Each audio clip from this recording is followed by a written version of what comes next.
campaign and goes beyond the scope of the special counsel's investigation and regulations. Fox's Jared Halpern. The Justice Department calls the lawsuit frivolous. Fox News, fair and balanced.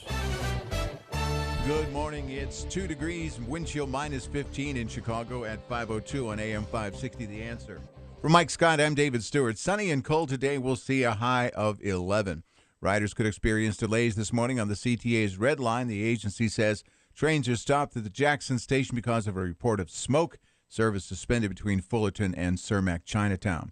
Democratic governor candidate Chris Kennedy is accusing Mayor Emanuel of leading an effort to push people of color out of Chicago.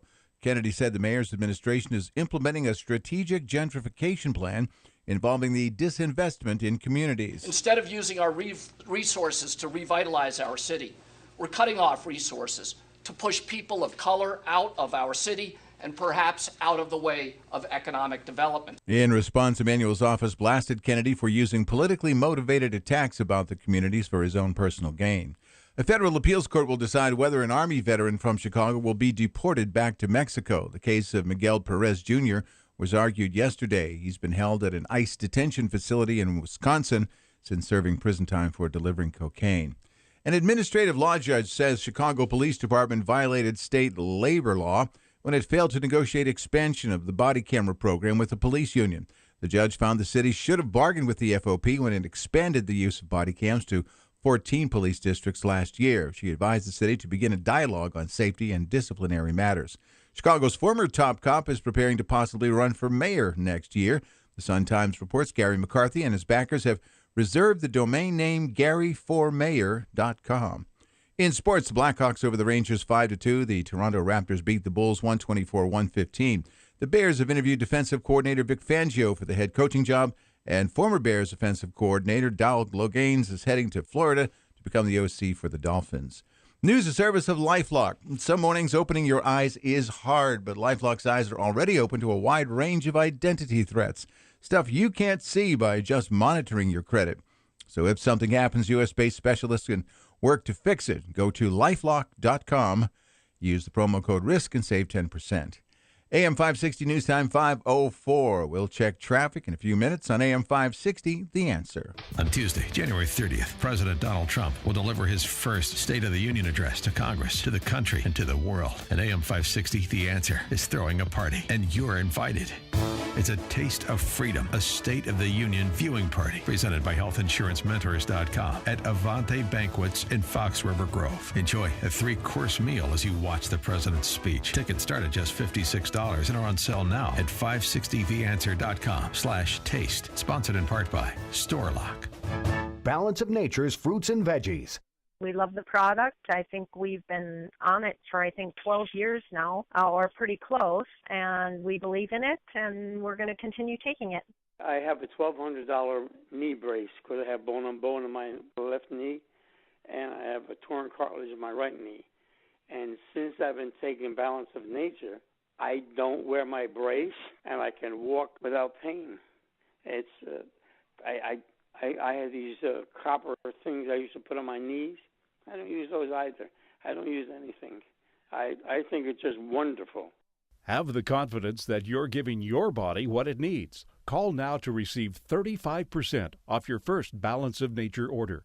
Call 1-800-2468-751. That's 1-800-2468-751. Or go online to balanceofnature.com.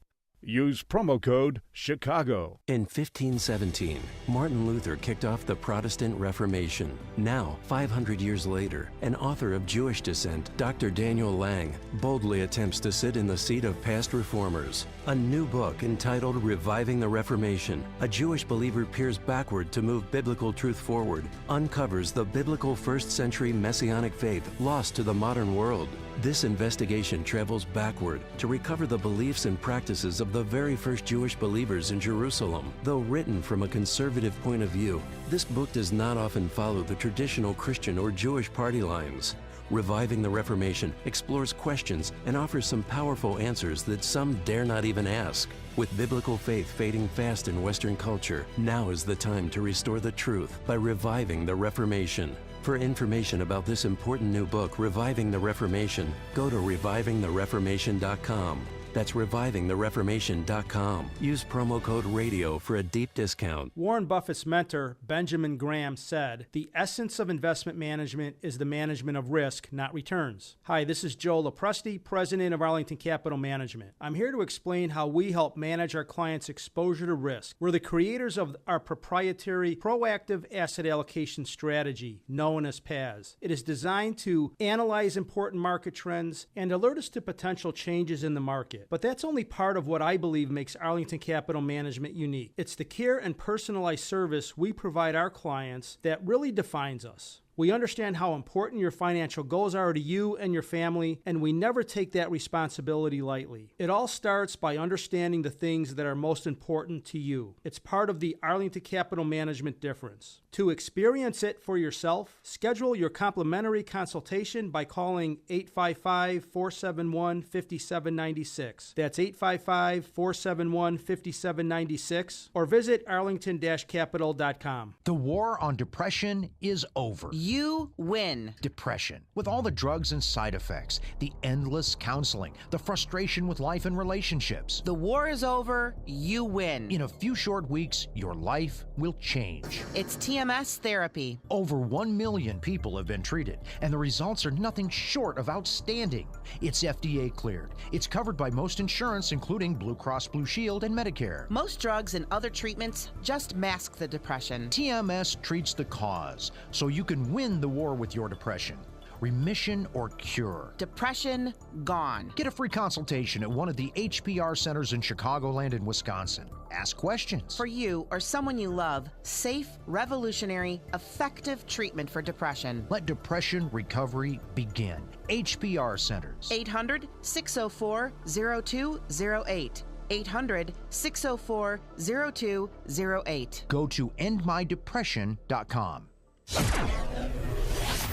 At 5:09 from the Alarm Detection Systems Traffic Center, let's say good morning to Jim Talamonte. Good morning, David. Well, we've been hearing all about that storm along the East Coast, and there are thousands of canceled flights across the country, including more than 100 at O'Hare and more than a couple dozen at Midway. Both Chicago airports reporting about 15 minutes worth of delays on average. Where this is really affecting things is on the East Coast. There are significant delays even in some of the airports in Florida, but most of the cancellations and major issues are in the Northeast.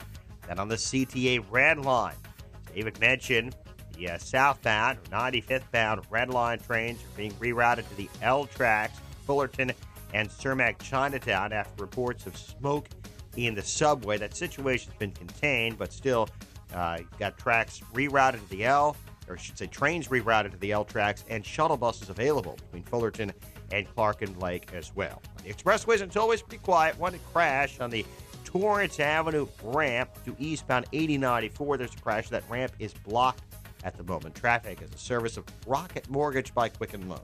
Rocket Mortgage is simple. You can understand the details and be sure you're getting the right mortgage. Apply simply. Understand fully. Mortgage confidently. Visit rocketmortgage.com today. Licensed in all 50 states. Equal housing lender. At MLS number 3030. Traffic answers when you need them most. I'm Jim Talamonte, AM 560 The Answer. Chicago's Morning Answer starts next, but now the forecast, and here's meteorologist Kevin Snyder. The cold wave will continue through Saturday. Mostly sunny today with a high 12. Tonight, clear to partly cloudy and bitterly cold with a low -2. Full day of sunshine tomorrow, but frigid with a high 12. Then a clear and bitterly cold night, low -4. I'm Kevin Snyder on AM 560, The Answer. 6 above at the lakefront, 2 above at Midway, 1 above at O'Hare. Wind chill, though, -17. Next news, 5:30. Continuous coverage of the latest news, traffic, and weather at 560theanswer.com. Chicago's Morning Answer starts now on AM 560, The Answer. Listen to AM 560 on your mobile device. Now available on iHeartRadio. Online at iHeartRadio.com. This is Chicago's Morning Answer with Dan Proft and Amy Jacobson on AM 560. The Answer.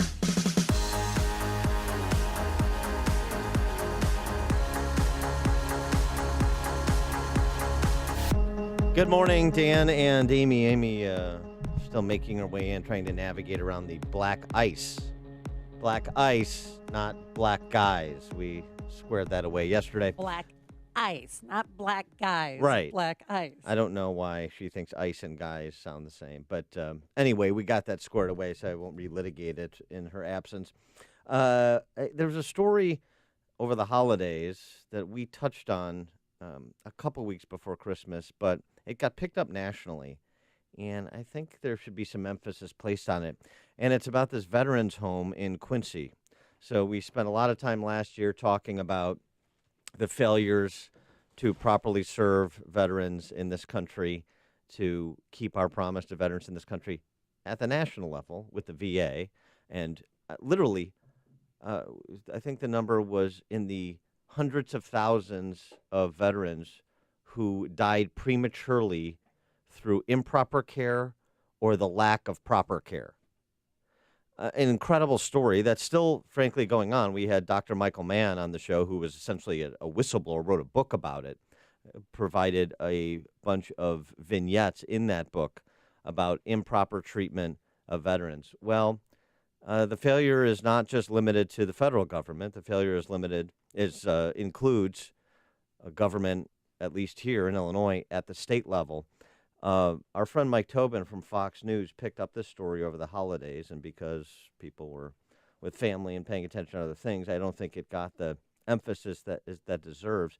We're talking about an outbreak of Legionnaires at this veterans home in Quincy, Illinois, that has claimed the lives of 13 veterans or spouses of veterans who were co-located at this facility to be close to their spouse. Mike Tobin telling the story of the Frenches. Legionella bacteria was detected at the Illinois Veterans Home in Quincy as early as July of 2015, according to the Centers for Disease Control. That's roughly when Korean War veteran Richard French moved in. He was sick. His wife Dolores moved into independent living there to be near him. Friday, August 28th, their son Steve French heard news of a Legionnaire's disease outbreak and called. It was a pretty quick response. Kind of a casual response saying, nope, your parents are fine. If something happens, we will give you a call. At that time, she was already dead. We found out later that she had been dead for several days. Your parents are fine. We found out after the fact, your mom, his mom was already dead. I mean, can you imagine? Amy, thank you for joining us this morning. I am here. I'm listening. Yeah. But, I mean, can you imagine that everything's fine. I've heard about this. I wanted to check on my parents. Everything's fine. You find out many days later, mom was already dead. Well, I hope there's going to be some litigation. And I'm not a big fan of that. But in this case, that is a huge lawsuit waiting to happen. Because only with a lawsuit, then will things change. Well, there is Hopefully. litigation. WBEZ Public Radio showed the state public health director was aware on August 21st the home was facing the, quote, beginning of an epidemic. But there was no public notification until August 27th. 11 families are now suing for negligence. So there's the suit. But you've got the director of public health. You've got the state director of Veterans Affairs. You've got the governor. All who made proclamations about Quincy prior to more veterans dying from exposure to, from Legionnaires. Here is Tobin recounting Governor Rauner's proclamations on the topic versus what we now know to be true. In July of 2016, Illinois Governor Bruce Rauner said, we're really on top of the situation. Last fall, 3 more residents tested positive for the bacteria. A Korean War veteran with a host of medical problems died. So you're not on top of it. No. And the state veterans director also said, basically that the water at the Quincy facility was the cleanest in the state. Obviously not. No. And, here again, you have Governor Rauner and this administration asleep at the switch. Doesn't take an interest in how these agencies are run, not paying attention, makes press release statements the way his wine club buddy, Tiny Dancer, does, that are completely at odds with what's actually happening on the ground because he's ignorant of it and he's just giving you mindless happy talk. Meanwhile, veterans are dying. And let's recall, if we're going to apply the standard that Governor Rauner applied to Governor Quinn, that it applies to him too. And with all of the problems at DCFS, Governor Rauner, as a candidate, was very quick to hold Pat Quinn accountable for what happens on his watch. The kids that died, the cases that were mishandled by DCFS. Fine. The guy who says he's not in charge will learn that he is in charge. At least people hold him in charge. That's why they elected him to be the chief executive officer of the state, because they expected him to be in charge. His incredible proclamation over the holidays that I'm not in charge. Jarring and telling. The buck stops everywhere else. Somebody else is to blame. Okay? So where does the buck stop here with veterans dying in Quincy? Now, it's important because next week there's going to be a hearing on this topic. Oh, really? So you're going to have legislators weigh in, including, obviously, legislators that represent that area, both in the House and the Senate. But it's interesting you bring up the specter of litigation, because here's the problem when veterans are abused, mistreated, there's a failure to provide them the treatment that they have earned. Is they're the least likely to complain about it. Right. And they're the least likely when you thank them for their service, too. They don't want to be, a lot of them, they don't want that, the congratulatory remarks. They just did what they had to do, and they served this country proudly. And, for a lot of them, there were no parades when they got home from Vietnam, no, welcome home parties. It was a different time. But to treat them like this now, well, and basically leave them for dead and then lie to family members about it is disgusting. And so what happens? How do these matters even get brought to our attention? Because something terrible happens to a veteran spouse, and then the kids, figure out what's going on, and then there's litigation, or they seek, public attention to this. That's how it happens. And so that's why, the duty is that much greater, is because you have a group of people that are, generally speaking, the least likely to complain about things, because that's just their nature. And, that's part of the honor with which they live their lives. But it goes to their detriment when government isn't living up to its end of the promise. You know what I mean? Mark in Des Plaines, you're on Chicago's Morning Answer. Hey, Dan, I had an opportunity to hear Jeannie Ives the other day. And first of all, what you're bringing to light, highlights the corruption that's rife here in this state. You know what I'm saying? And I mean, what I'm really concerned about, frankly, is the sanctuary city legislation. But you're talking about this other issue this morning. I mean, she's been in this for 5 years, right? And she's seen all the corruption that goes on just in the legislature, right? And Rauner's ineptitude, or his laissez-faire attitude, or whatever is wrong. But I mean, how is I want her to win the primary, okay, and just primary the heck out of this guy.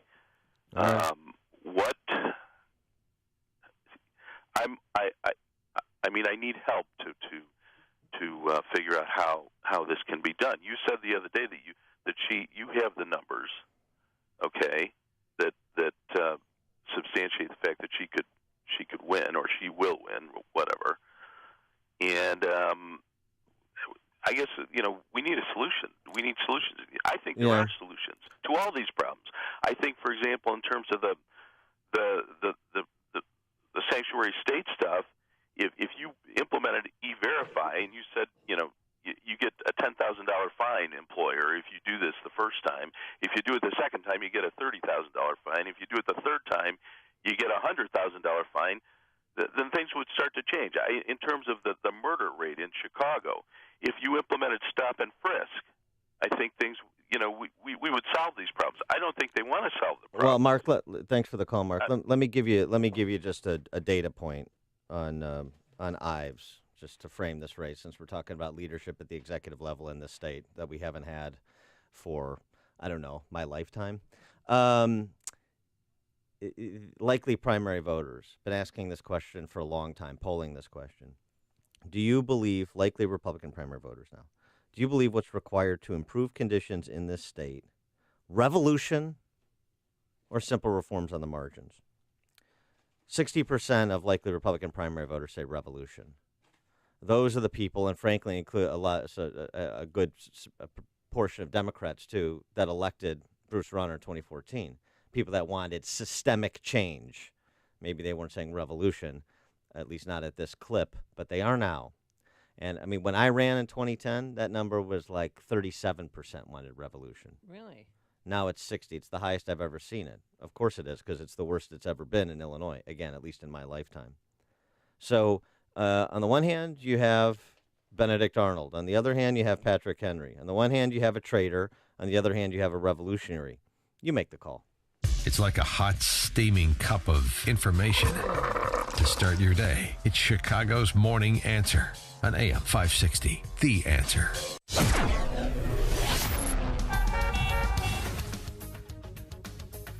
Forecast for today, it is going to be another miserable day out there. We're going to have a high in the teens. So you factor in the wind chill, it'll be 20 below. It's 2 degrees right now at O'Hare Airport. We're balmy 2 degrees. And then we'll finally heat up by Sunday, where we should hit 28 degrees, but we'll have a sizable amount of snow, anywhere from 2 to 4 inches Sunday evening. Now let's get into the Alarm Detection Systems Traffic Center. Here is Jim Talamonte. Thanks, Amy and Dan. Good morning. There is some liberty on the roadways this morning. Expressways and tollways are looking pretty good. There was in Lansing a closure of the ramp from Torrance Avenue to eastbound 8094. That ramp has now reopened. Also on the CTA Red Line, service has resumed on the 95th bound side. There was smoke in the subway downtown. Trains are now starting to run again through the regular subway tracks in Fullerton and Chinatown. Tracks had been running at the L tracks. Trains have been running on the L tracks through the loop. O'Hare, over 100 cancellations this morning and some delays. Also some cancellations and delays at Midway, mainly due to weather on the East Coast. I'm Jim Talamonte in the Alarm Detection Systems Traffic Center. Got a great night's sleep last night, all thanks to my pillow. I love it because it can move. You can move the patented fill to conform around your neck and back, and it really gives you the best sleep ever. It's got a cooling effect, too, if you heat up during the night, and you can wash it and put it in the dryer. It's made in America. That's what I love. And there's a 10-year warranty on it and a 60-day money-back guarantee if you're not satisfied. So here's the deal. We have extended the buy one, get one free offer, but only if you go to MyPillow.com and use the promo code Amy. It's not available in stores, so I urge you to go online or call now and take advantage by using the promo code Amy. MyPillow.com, promo code Amy, or call 800-489-0201. That's 800-489-0201. And tell them Amy sent you. On AM 560 The Answer, we talk about the important issues that affect your world. Things like the economy, education, and foreign policy. There's always so much going on in the news that we don't always have the time to focus in and talk about the big ideas behind the important issues. Enter Upstream Ideas online at upstream-ideas.com. Upstream Ideas, in partnership with the Illinois Opportunity Project, provides the kind of information that informs the policy discussions happening here on AM 560. At Upstream Ideas, you'll broaden the debate, move beyond partisan assumptions, and challenge accepted beliefs. Upstream Ideas goes against the current and thinks upstream. Go online now at upstream-ideas.com. That's upstream-ideas.com. You'll be armed with new information and fresh perspectives to help encourage you to make the state of Illinois and the United States of America a bit freer, a bit more just, and a bit more civilized. Upstream-ideas.com.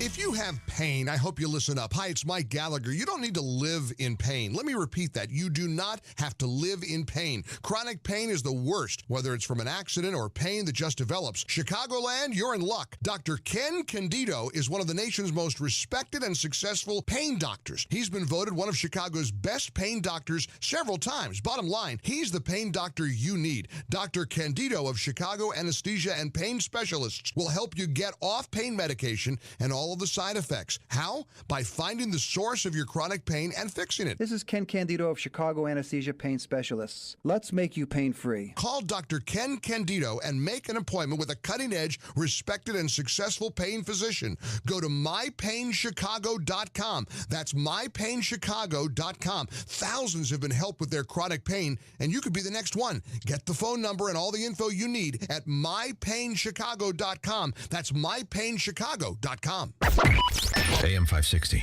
Answer.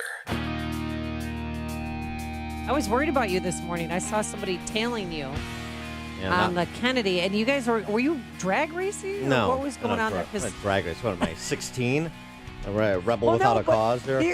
Someone was on your tail. Yeah, You know what I mean? and then they weren't.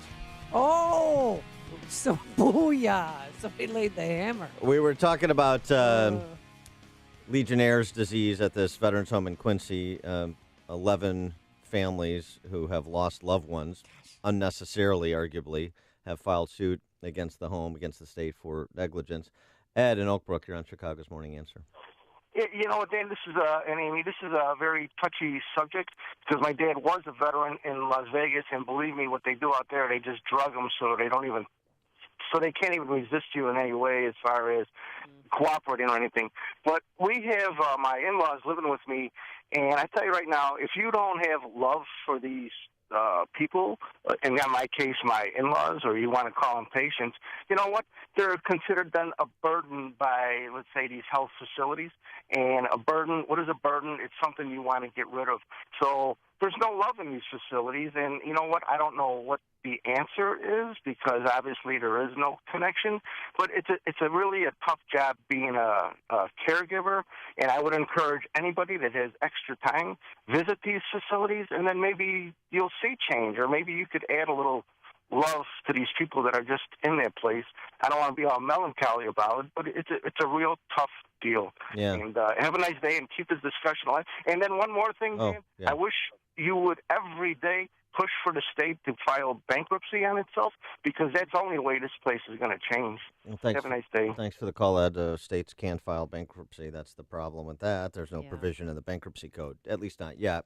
I don't think one's coming, so we're not going to be able to bail ourselves out that way. But what about the city? Fair point I mean, he makes. Detroit filed for bankruptcy. Well, that's a city. Right. And Did Chicago file for bankruptcy? With state authorization. Okay. I'm sorry, possible. but the good point that he but, made. Well, the good point that Ed made is about, I mean, and again, most of the caregivers, medical professionals stuff, you know, it's always a small group of people. But we know at the VA at the federal level, though, it became a rather disturbingly large number of people because, and systemic failure, just a system that is not designed to properly care for as many people as it needs to properly care for. So a combination of the two. But, you know, you've got people in positions of real authority making life and death decisions for other people. And Ed's right. If they don't see the humanity of the person they're caring for, then you run into real problems. It's just negligence a job for some people. At best. Honestly, it's just a job, and they don't care about the people. They don't care that they served, and that's a problem. To have 11 people dead, to have even one's a big deal, but 11? Well, and that also Who's goes. in charge? That also goes for those dedicated public servants. How do we know they're dedicated public servants? Because they tell us all the time.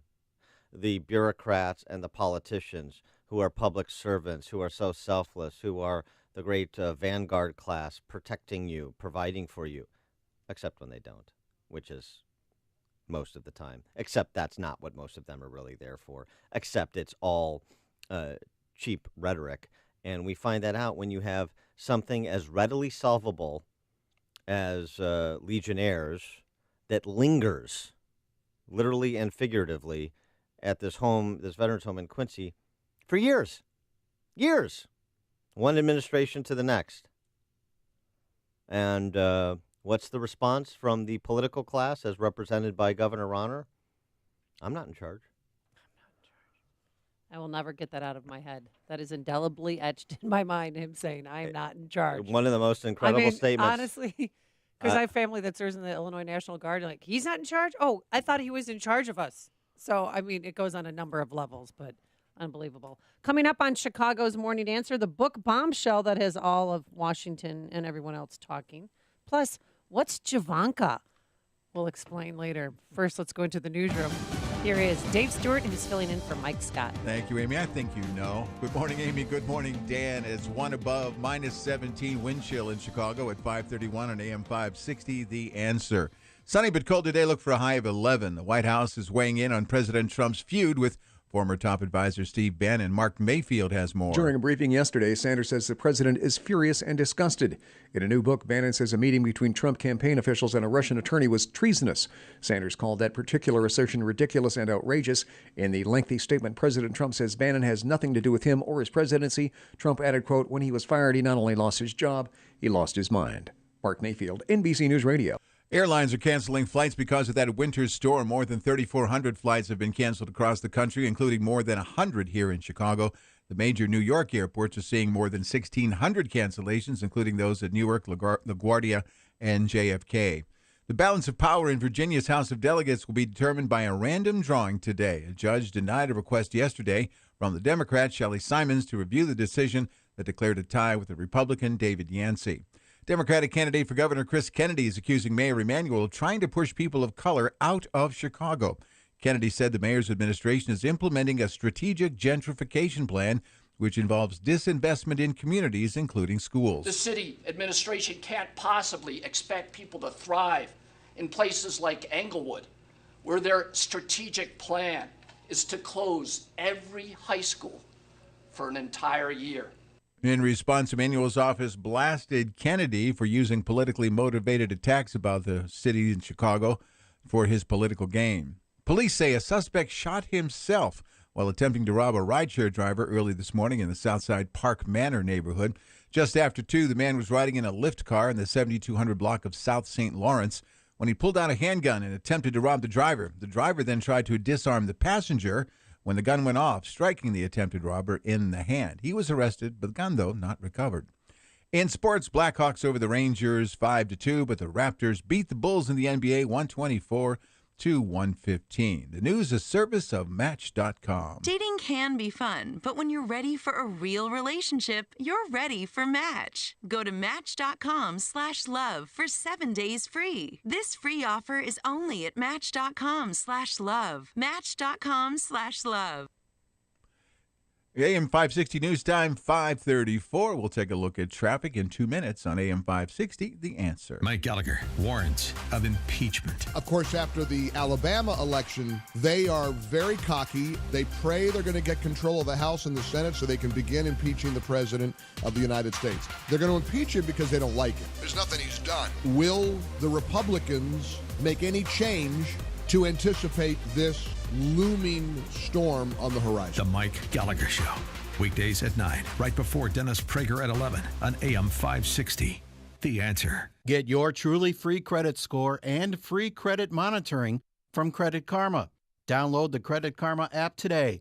Credit Karma. Get knowing. Hi, Amy Jacobson here, and I'm excited to tell our listeners that own or manage companies about a company you likely haven't heard of. I know that sounds strange, but with over 30 years in business, they've never had to advertise. They're that good. Anion Blinds is a local company that shares our values and have been selling and installing blinds, rolling shades, shutters, and motorized window treatments to area businesses for over 3 decades. And every review is positive. You'll be amazed how cost-effective it is working with experts who can recommend the right products, install them, and guarantee all their work. From property managers and Fortune 500 companies in need of replacement window treatments to startups in the decoration phase, Anion Blinds does everything right. Call competitively priced Anion Blinds today for your window treatment consultation at 630-662-1621 or visit AnionBlinds.com. That's ANION Blinds.com. At 5:36 from the Alarm Detection Systems Traffic Center, here's Jim Talamonte. Today we got a crash in Naperville. Ogden Avenue is blocked eastbound from Main Street to Washington Elgin. There's a collision on Randall at Big Timber. On the expressways and tollways, things are still looking pretty good. We see no delays on the Edens, Kennedy, Eisenhower, Stevenson, Ryan, I-57, Bishop Ford is fine. Tollways are clear. No real issues in northwest Indiana, though. May run into some fairly significant residual conditions in LaPorte County and up near southwest lower Michigan.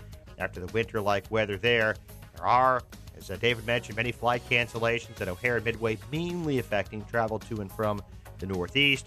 The CTA has resumed regular service on the Red Line to the subway after there was some smoke in the downtown area. The subway tunnel traffic service of Rocket Mortgage by Quicken Loans. Rocket Mortgage is simple, so you can understand the details and be sure you're getting the right mortgage. Apply simply, understand fully, mortgage confidently. Visit rocketmortgage.com today. Licensed in all 50 states, equal housing lender, MLS number 3030. Traffic answers when you need them most. I'm Jim Talamonte. AM 560 The Answer. More of Chicago's Morning Answer next, but now the forecast. Mostly sunny, but very cold today, a high of only 11. Clear and cold again tonight, a low of 2 below zero. Sunshine again tomorrow, but still cold. Once again, a high of 11. Right now, it's 1 above with a wind chill minus 17. Next news, 6 o'clock. Get continuous coverage of the latest news, traffic, and weather at 560theanswer.com. Now, more of Chicago's Morning Answer on AM 560, The Answer. This hourly segment is brought to you by Papa Nicholas Coffee. Papa Nicholas Coffee, roasted fresh daily in Batavia, Illinois. You want more than just the headlines? Find out what's going on and what it means with me, Dennis Prager, this morning at 11, right here on AM 560, The Answer. Good morning, Dan and Amy. We got to get to the Bannon-Trump imbroglio. Fire and fury indeed. But quickly, Jim in Crown Point, you're on Chicago's Morning Answer. Hello.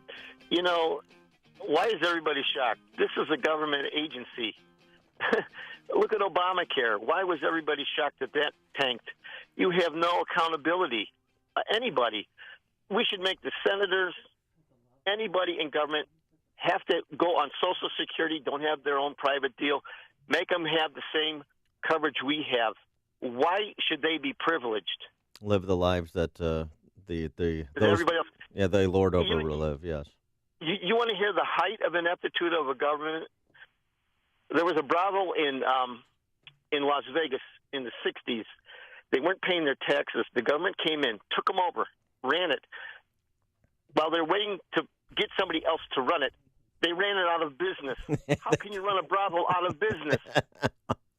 Thanks for the call, Jim. It's the old Milton Friedman line, if you put the government in charge of the Sahara Desert, it'd be out of sand in 5 years.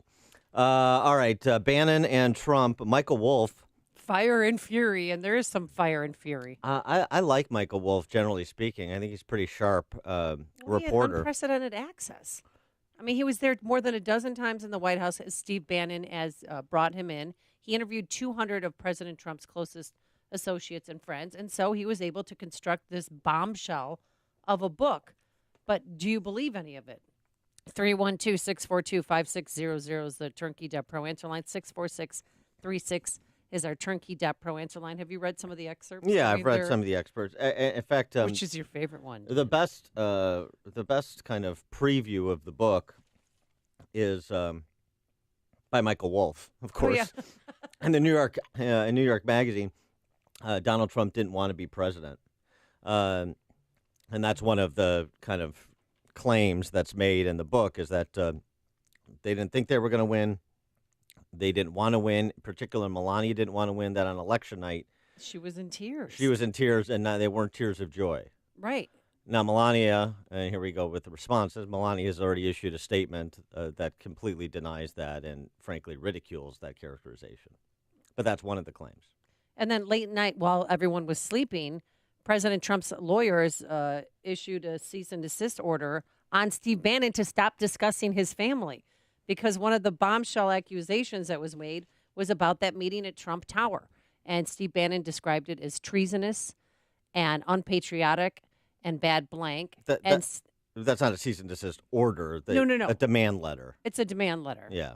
Right. No. I'm just saying he's not using like presidential power. He's not silencing Steve Bannon through the use of government. It's effectively a private matter. So he's employed his lawyers to say, hey, Bannon, under threat of litigation, shut up. Yeah. That's a different thing. And that was not. So Trump's attorney sent the cease and desist order saying just be quiet. He wasn't not as a citizen, though, not as president. Yes. And Steve Bannon spoke on Breitbart Radio last night. Just didn't talk much, but this is what he said. The President of the United States is a great man. You know, I support him day in and day out, whether going through the country, giving the Trump miracle speech or on the show or on the website. So I don't think you have to worry about that.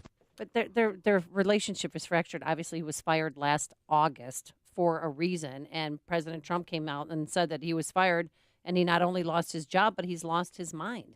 Yes, well, that's in part because of the characterization of that Trump Jr. meeting as a treasonous act. There's previous statements that have been alleged that Bannon has suggested Trump as an 11-year-old child and so on and so forth, in addition to saying he didn't want to win, and Melania was crying when they did win, and it wasn't tears of joy. I mean, all the stuff that's alleged in Wolf's book. The president issued a rather lengthy statement. Oh, yeah. Given the nature of some of the, well, just given the nature of this is excerpts from a book, and this isn't the first time there's been a book written about a president kind of in term that has been critical. I mean, Paul O'Neill wrote a book about George W. Bush and his decisions with war in the Middle East that was highly critical shortly after he departed as Treasury Secretary. But Trump's statement, Steve Bannon has nothing to do with me or my presidency. Steve was a staffer who worked for me after I already won the nomination, and so just minimizing his role. Now that he's on his own, Steve is learning that winning isn't as easy as I make it look. So Bannon deserves no credit for Trump's victory and all the blame for Roy Moore's loss. That was one of the points that came up yesterday. Mm-hmm. And also in the book, I mean, he just said that if he said, though, about that meeting at the Trump Tower, he said that he would have conducted the meeting, just not at Trump Tower. And Don Jr. has come forward, So it was only treasonous because it happened at Trump Tower? Yes, that's what he said. And he said if he had received that information, if he was at that meeting, that he would have immediately have called the FBI. Now, Newt Gingrich, other people have come forward saying Steve Bannon is just trying, to be viable, to get his reputation back. First of all, Bannon has an exaggerated sense of self-importance, and the news media, of course, builds it up because it's exactly, in the age of the Kardashians, the kind of nonsense that they love to fill time and space with. So they can run around and think about that as opposed to the largest tax cut in history or the most deregulation in history or the best economic growth in more than 10 years. Trump's, just going back to Trump's rather lengthy statement. Yeah, and pointed. Steve doesn't represent my base. He's only in it for himself. So kind of Gingrich parroting that angle. Steve pretends to be at war with the media, which he calls the opposition party, yet he spent his time at the White House leaking false information to the media to make himself seem far more important than he was. It's the only thing he does well. Steve was rarely in a one-on-one meeting with me and only pretends to have had influence to fool a few people with no access and no clue whom he helped write phony books. I mean, but I can't wait to read this book. It's already #1 on Amazon, that's for sure. But he also said that Don Jr. Is going to crack like an egg on national television when questioned about that meeting. Right. And other matters. And that's, President Trump is very protective of his son and his son-in-law, whom were all at that meeting. And that's why I think he's trying to not silence them, but protect them as a father. But Bannon is alleging that this was a money laundering operation involving Manafort through Kushner and Trump Jr. And he does not like Jared Kushner. And he called Jared and Ivanka Javanka. And in the book, he told Michael Wolff during one of the interviews that Ivanka and Jared made a pact that if the opportunity arose that one of them could run for president in the future, that it would be Ivanka. Yeah, okay. And I remember a long time ago, I said I can see her as our first female president. No. I don't think Never that's going to happen happened. now, but she did apparently have aspirations to become president. Trump Jr. Responded on Twitter because of the comments on Breitbart. The Breitbart loyalists, the readers at Breitbart, I mean, they were decidedly in Trump's camp in this imbroglio. Donald Trump Jr. tweeting, "Wow, just look at the comment section on Breitbart. Wow, when Bannon has lost Breitbart, he's left with nothing." So, in an intense war of words yesterday, I don't know that it will keep up. I don't know that, frankly, Bannon can stay relevant long enough to be elevated to the level of the President of the United States for this war of words to continue much beyond the publicity tour surrounding this book. So it'll last for a little while. But you said, Steve Bannon has to prove up because he's at war with Trump. I mean, and also, too, Steve Bannon, who suggests he's quite the student of history, should learn a lesson or two. He's at war with Trump and the Trump family now, for sure.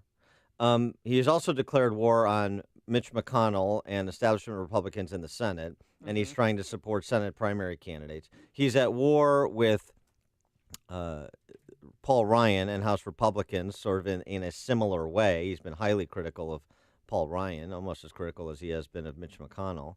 Now he's apparently at odds with the readers of Breitbart. How many fronts does he think he can battle on simultaneously and achieve anything resembling victory to maintain anything resembling relevance? True, but I just still can't believe you mentioned Michael Wolff. You like his work.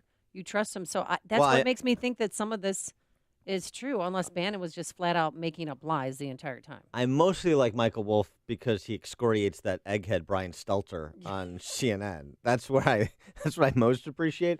But no, I think he is a pretty good reporter, and there's been a lot of what's been written about Trump since the campaign and into the first year of his presidency, where Wolff has been a lot more tempered, a lot more measured than so much of his so many of his colleagues in the Eastern Seaboard press. I mean, he's actually been critical of the groupthink in the D.C. press corps. So that gives him some standing. Now, to be fair, there are quotes that he attributes in the book that have already been disputed. Tom Barrack, who's a wealthy friend, longtime friend of Trump, it suggests in the book that Barrack said Trump is an idiot. And Barrack said, I sat with Michael Wolff. I never said anything like that. He completely denies it. Yeah. So I don't know. Trump himself, they said that he's illiterate. He'd look at things and, okay, next, and wouldn't read anything. But he's even admitted he doesn't read any books. Yeah. Or any newspaper publications or websites. There's an issue of his attention span, yeah. Yes. That was raised as well. So, I mean, do I think that Michael Wolff has made this entire thing up out of whole cloth? No, I do not think that. Could there have been a quote or two that was misattributed or misunderstood? Perhaps. But I don't hear a lot of disputing of what people say in the book. There's a couple examples of it. I hear a lot of defending and picking sides. So I'm not so sure that there's so many people challenging the veracity, at least of the excerpts that have been released to this point. Dawn in Harvard, you're on Chicago's Morning Answer. Good morning. I just wanted to say that I'm not really interested in inflating the conversation that seems to want to cause the present administration to implode in squabbling. We have initiated some very serious rhetoric towards North Korea, Pakistan, and Iran, and we really need to stay focused on supporting America and the Trump administration on the world stage. Thanks for the call. Thanks for the call, Dawn. It was strange because last night the late night comedians, they didn't know who to cheer for because they don't like Trump and they don't like Steve Bannon. Yeah. According to a new book called Fire and Fury, Donald Trump didn't want to be president. He didn't want him to win. There's a name for that. The majority of American voters. Really, Melania cried on election night. That is the first thing we have in common. Whoa! Don Jr. is going to crack like an egg? Honestly, I don't even know if that's a metaphor. Like, I think there's at least a 50% chance you'd find yolk where a brain should be. As much as I enjoy watching this fight, I realize I don't know who I'm rooting for. Steve Bannon beefing with Donald Trump? Like, it's like Alien versus Sexual Predator. Who do you go with? Okay, now play the comedians. Well, at least they admitted they can't stand Donald Trump. They don't know who to cheer for. Okay, don't worry. When next time we're going to play comedians, we'll play people who are funny. I promise. Here's one great excerpt from Michael Wolff's review or kind of preview of his own book. Bannon and Bolton. Bannon said he tried to push John Bolton, the famously hawkish diplomat, for the job as national security advisor. Bolton was Roger Ailes' favorite, too. He's a bomb thrower, said Ailes, and he's a strange little blanker, said Ailes. But you need him. Who else is good on Israel? Flynn is a little nutty on Iran. Tillerson just knows oil. This is Roger Ailes talking. Oh, my gosh. Bolton's mustache is a problem, snorted Bannon. Trump doesn't think he looks the part. Bolton is an acquired taste. Well, he got in trouble because he got in a fight in a hotel one night and chased some woman. If I told Trump that, Bannon said slyly, he might have the job. He's going to be on our program on Friday. We'll have to read him that excerpt. What Michael say Bolton? you? Yeah. Have you read the excerpt from the book? Did this happen? And whose skirt were you chasing in that hotel room? Remember, politics is Wow. is Hollywood for ugly people. So, indulge a little gossip about the inner workings and backroom conversations between some of the principals in this really compelling, unbelievable saga called Donald Trump. If you're talking about it, Dan and Amy are talking about it. It's Chicago's Morning Answer on AM 560. The Answer. The number one fear amongst retirees today is running out of money in retirement. And that's with good reason, because the last thing you want to be is 75 years old, full of life, and flat broke. Hi, this is Tom Fortino, host of the Alpha Wealth Hour, heard every Saturday at 9 a.m. here on AM 560. Today, we're living longer than ever before, so your retirement savings has to last 2, 3, even 4 decades. So how do you safely generate more income in retirement without risking everything you've worked for in the stock market? And what can you do to help ensure you never run out of money in retirement? The answer's in our free retirement income planning packet. It's packed full of little-known strategies on how to generate income in retirement, getting the most from Social Security, minimize taxes, and reduce the risk of outliving your income. You don't need to take unnecessary risks to generate income in retirement, and I'll prove it to you. You have a lot more options to generate income in retirement. You just didn't know they existed until now. Call the Alpha Wealth Group, 630-519-4742, right now to receive your free report. That's 630-519-4742. Investment advisory services offered through Retirement Wealth Advisors, Inc. If you have a new or existing business, understanding building and zoning codes, obtaining permits, licenses, and inspections can be a time-consuming nightmare. Well, I got a guy. I should say a fine company, Premier Consulting Group, and my friend Bill Gritsonis is the company to call. From city and suburban retail business to residential and high-rise building permits, PCG holds your hand from the beginning to the very end. Bill and his veteran team have decades of experience and a commitment to meeting client needs. Your business will benefit from expedited permits and the peace of mind knowing that your business is in complete compliance. So I highly suggest you call my guy, Bill Gritsonis, and his team at Premier Consulting Group before your next project. Call Bill Gritsonis at 312-263-4599 or visit PCGconsultinginc.com. That number, 312-263-4599, or online at PCGconsultinginc.com. Call Bill Gritsonis at 312-263-4599 or visit PCGconsultinginc.com. Have you ever seen what really goes on in your caterer's or favorite restaurant's kitchen? What does the kitchen look like? How big is the operation? And maybe most importantly, who's cooking my meal? When you cater with Tasty Catering, you get more than quality food and event planning. You get an invitation to see what goes on throughout our entire building, including our kitchen. We call it our open kitchen door policy. Come see for yourself why we are so proud of what we do and gain the peace of mind that comes with knowing the who's, the what's, the where's, and the how's of the way we prepare your food. Visit tastycatering.com for more information, or contact a Tasty Catering sales representative and set up a time to come meet with us at our home. You can't put a price on peace of mind, but if you had to, all it takes is one visit. Call 847-593-2000, 847-593-2000, or start your visit through our open doors at tastycatering.com.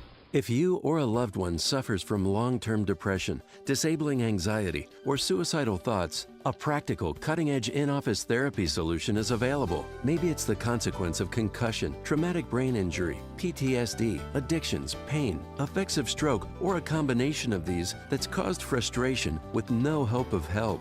The Neuroscience Center specializes in these treatment-resisting conditions, often caused by coexisting disorders. For decades, TNC has successfully used a variety of proven methods to evaluate and subsequently treat the problems with novel and even patented procedures, like the concurrent administration of TMS with ketamine infusion, returning patients to a fulfilling life. Call the Neuroscience Center in Deerfield and learn more at 847-236-9310 or at neurosciencecenter.com. 847-236-9310 or neurosciencecenter.com. The Neuroscience Center. Practical approach. Cutting-edge therapy. Mike Gallagher warns of impeachment. Of course, after the Alabama election, they are very cocky. They pray they're going to get control of the House and the Senate so they can begin impeaching the President of the United States. They're going to impeach him because they don't like him. There's nothing he's done. Will the Republicans make any change to anticipate this looming storm on the horizon? The Mike Gallagher Show. Weekdays at 9, right before Dennis Prager at 11 on AM 560. The Answer. At 5:57 from the Alarm Detection Systems Traffic Center, here's Jim Talamonte. Thanks, David. In Naperville, eastbound Ogden is closed. Main Street to Washington due to a crash. Edens to Kennedy still look good. Inbound Eisenhower, a little slow Displays Avenue to Harlem. Just a 1 or 2 minute delay. Outbound it's fine. Inbound Stevenson has a 2 minute delay. Sister Road to Pulaski. Inbound Ryan, heavy 95th to 75th after a stall. Then 18th to the Burn Circle. 21 minutes, 95th to downtown. I-57, Bishop Ford, okay. No major issues right now. The tollways for northwest Indiana. The CTA is back to regular service on the Red Line after smoke in the subway downtown. Traffic is the service of LifeLock. Some mornings, opening your eyes is hard. LifeLock's eyes are already open to a wide range of identity theft, stuff you can't see by just monitoring your credit. If something happens, U.S.-based specialists can work to fix it. Go to LifeLock.com. Use promo code RISK, save 10%. Traffic answers when you need them most. Jim Talamonte, AM 560, The Answer. And now your forecast with meteorologist Kevin Snyder.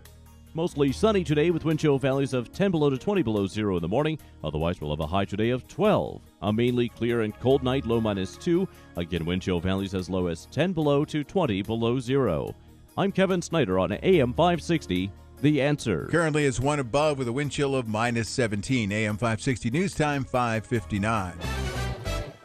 In the news, Democratic governor candidate Chris Kennedy is accusing Mayor Emanuel of leading an effort to push people of color out of Chicago. Kennedy said the mayor's administration is implementing a strategic gentrification plan involving the disinvestment in communities. Instead of using our resources to revitalize our city, we're cutting off resources to push people of color out of our city and perhaps out of the way of economic development. In response, Emanuel's office blasted Kennedy for using politically motivated attacks for his own personal gain. An administrative law judge says the police department violated state labor law when it failed to negotiate expansion of its body program with the police union. The city's former top cops preparing to possibly run for mayor. The Sun-Times reports Gary McCarthy and his backers have reserved the domain name GaryForMayor.com. In sports, Blackhawks beat the Rangers 5-2. The Toronto Raptors beat the Bulls 125-115. And the Bears have interviewed defensive coordinator Vic Fangio for the head coaching job. The news is service of Staples. Staples helps you keep your ink stocked and your business moving this year. Trade in your old printer and save up to $200 on a new Epson EcoTank, including up to 2 years of ink. Ends the January the 6th. See store or staples.com for details. Restrictions may apply. Staples, it's pro time. We'll have more of Chicago's Morning Answer coming up in just a minute, but right now, time for Fox News. You're listening to WIND Chicago. It's stormy along the East Coast. I'm Dave Anthony. Fox News. Schools are closing. Nearly 3,000 flights are canceled. I went food shopping today, so I'm set there, and we have a generator. She could get a foot of snow in Massachusetts. Blizzard warning stretch from Virginia to Maine with hurricane-force wind gusts. It is blustery. Goodness.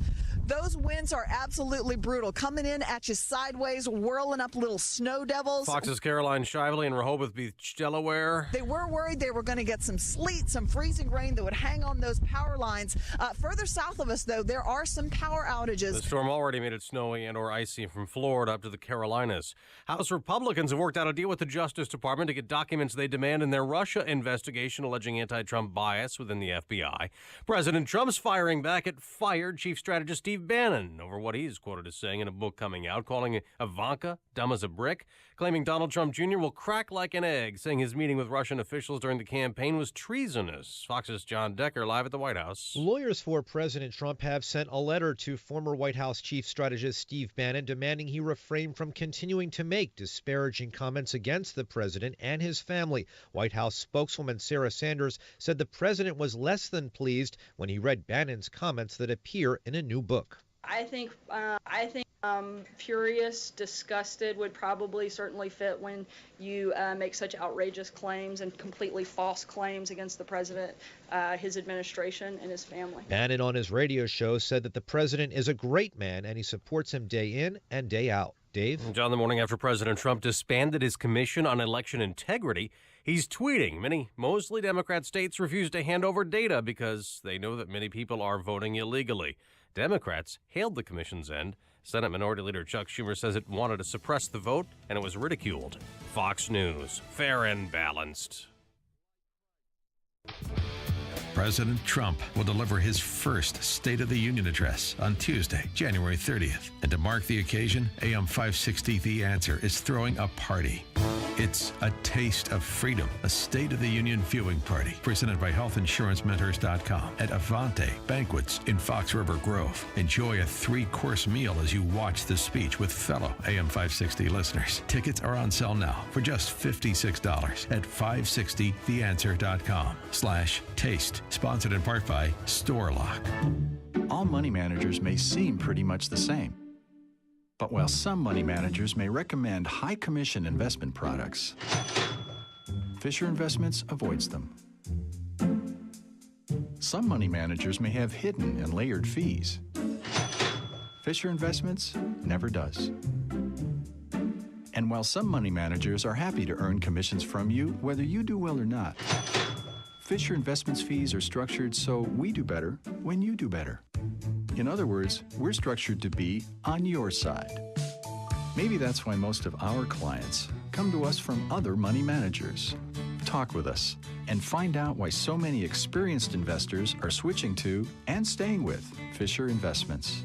Fisher Investments, clearly better money management. Investments in securities involve the risk of loss. Visit us at FisherInvestments.com to find out what we can do for you.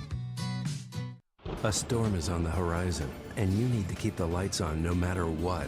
Your business relies on the power being on 24/7. It's the lifeblood of your data and computer systems. Weather-related outages from the power company are not acceptable. Your need for a source of power that's reliable 24/7, along with round-the-clock service that can dispatch technicians to your site immediately, is mission critical. Your business needs Charles Equipment Energy Systems on speed dial. These are the big boys, not residential or solar, but reliable industrial generators for emergency backup or events. When you need more than a 100-foot extension cord plugged into a small engine generator, call Charles Equipment Energy Systems. They keep the lights on with rental generators for job sites or power outages. Stay warm this winter. Plan ahead. Call now to prepare generators for winter storms and potential power outages. Call 630-834-6000. That's 630-834-6000 or charlesequipment.com. charlesequipment.com. Email and the internet have done some wonderful things for business owners. There's more information at your fingertips, making decision-making a lot easier. The downside for some is the lost advice and interaction of working side by side with someone who can help. If you're looking for a business accountant that provides one-on-one service, call our newest business benefactor, James Cardelis of Archer Tax and Accounting. For example, at a recent visit to a small client, Archer Tax saved the family at least $60,000 through deferred capital gain taxes, probably forever. That does not happen with a monthly email of a data file. 2018 will be a crazy year for sole proprietors and small businesses with the new tax laws. If you want an idea of how your business will be affected and how to capitalize on the new rules, rules, Archer Tax is offering a free consultation to discuss your needs one-on-one. Call 708-633-9854. Again, 708-633-9854 or visit archertax.biz today. The website again, archertax.biz. This hourly segment is brought to you by Papa Nicholas Coffee. Papa Nicholas Coffee, a family tradition since 1897. This is Chicago's Morning Answer with Dan Proft and Amy Jacobson on AM 560. The Answer.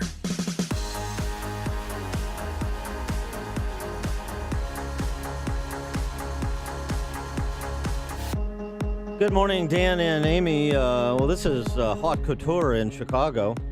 Have you seen this, Amy? Clothing store in Virginia sells bulletproof clothing to protect against shootings.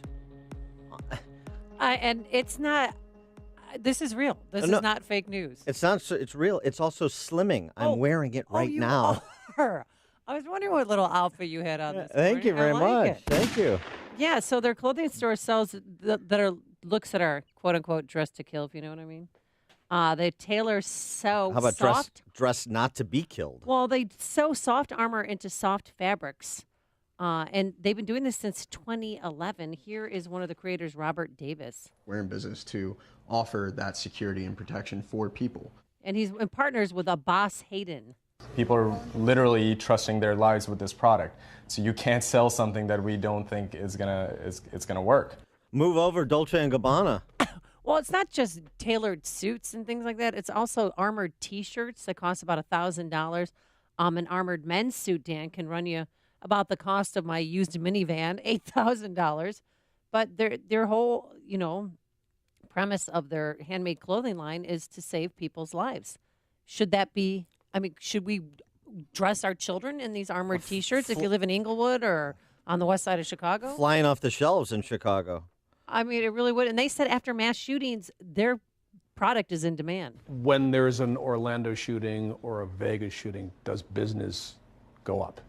Unfortunately, Sadly, yes. Is it a dramatic increase? Yes. We had a grandma that contacted us and wanted a ballistic sweatshirt. Big bad mama. Sign of the times. Grandmothers even are vying for their clothing wear. 85% of their customers work for U.S. government agencies, and the rest are Chicago residents. You stop it. Or Baltimore. Speaking of crime, there was a good piece in the Wall Street Journal over the holidays, Murder in America, and it focused on Chicago and Baltimore, where you have where L.A., New York seeing declines, historic declines in violent crime, Chicago and Baltimore going the other direction. And I thought there was something really telling that a former Baltimore deputy police commissioner said, who's retired now, commenting on the skyrocketing murder rate in Baltimore. Yeah. He said, you look at Baltimore's crime numbers, that's criminals taking advantage of weakness.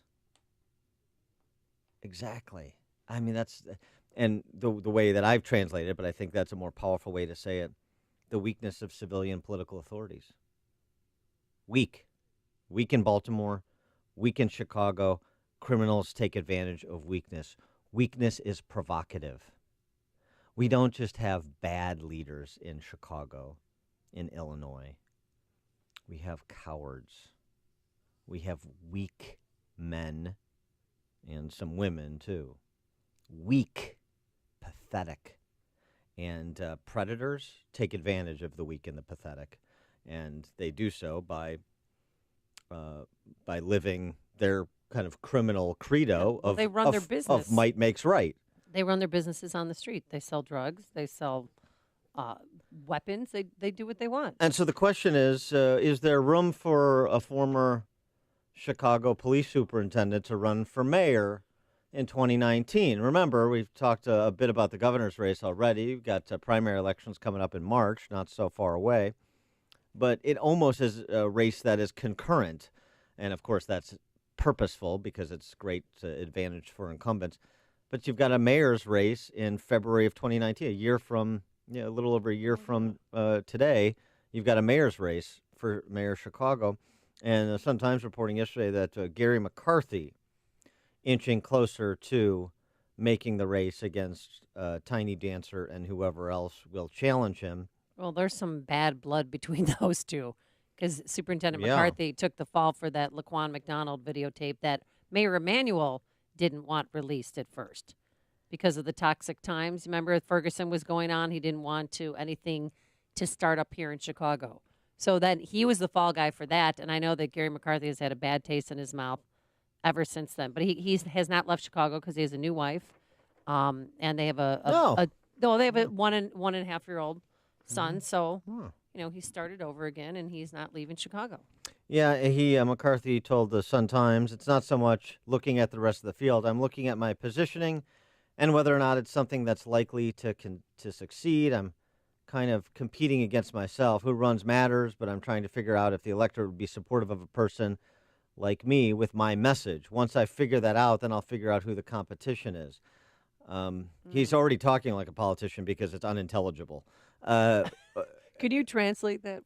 Yeah, he's trying to decide if he can win and what message he would have to offer in order to win. And to win over the hearts of Chicagoans? Answer those questions.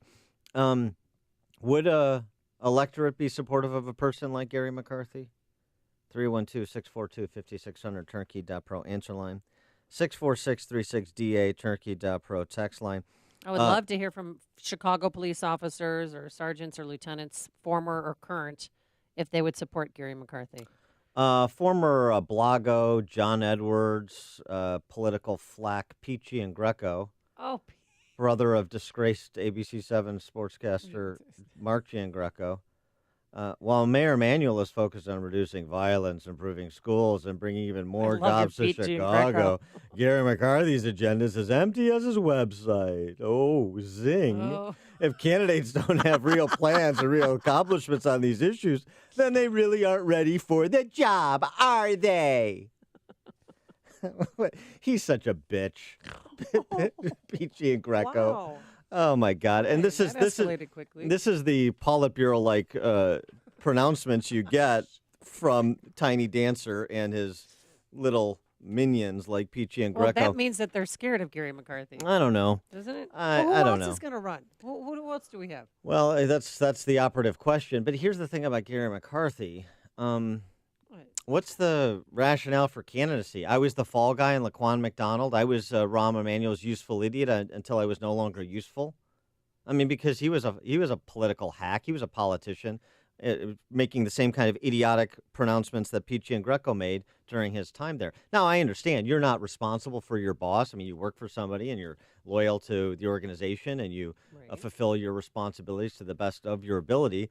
But it's not like Gary McCarthy has, since his departure, said anything particularly specific about what should be happening with policing or the range of other issues that are particularly relevant.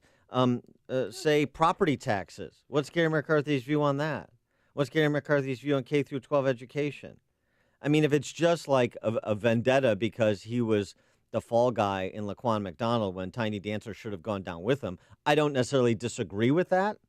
But is that enough of a rationale for candidacy? What does that have to do with how things would be better under your leadership for Chicago residents? The few police officers that I know, they loved Gary McCarthy because he was out on the streets with them. Remember, we had what conference did we have here? Come on, and he was out on the streets. Yeah, NATO. We had NATO here, and he was with them. He wasn't directing from a cozy, warm office or a cool office because back then it was hot, and he was out there on the front lines with them. They respected that. But policing's different than governing. Well, but also too, I that was fairly early on. I think things sort of deteriorated with Gary McCarthy among the rank and file over time as he allied himself with Tiny Dancer. But I mean, but there are other issues. Look, violent crime is a huge issue, and I mean, Tiny Dancer has made an abject mess of this city. So violent crime. How about transportation, as he and his minions have wanted to make Chicago Paris Midwest with bike lanes and bus lanes and crowding cars off the road? And I mean, it is a bit. And I'm a cyclist. It's a quagmire in the city. Honestly, if you go around Kinsey, around East Bank Club, they've rearranged how you even park your car to accommodate the bike lanes. For the bike messengers.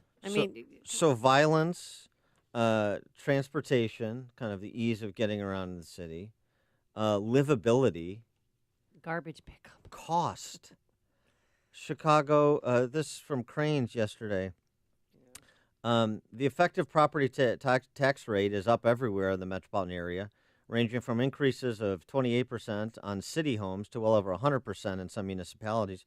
Yeah, welcome to the party. Chicago homeowner occupied houses, both city and CPS enacted major property tax hikes for worker pensions, $326 million and $104 million each.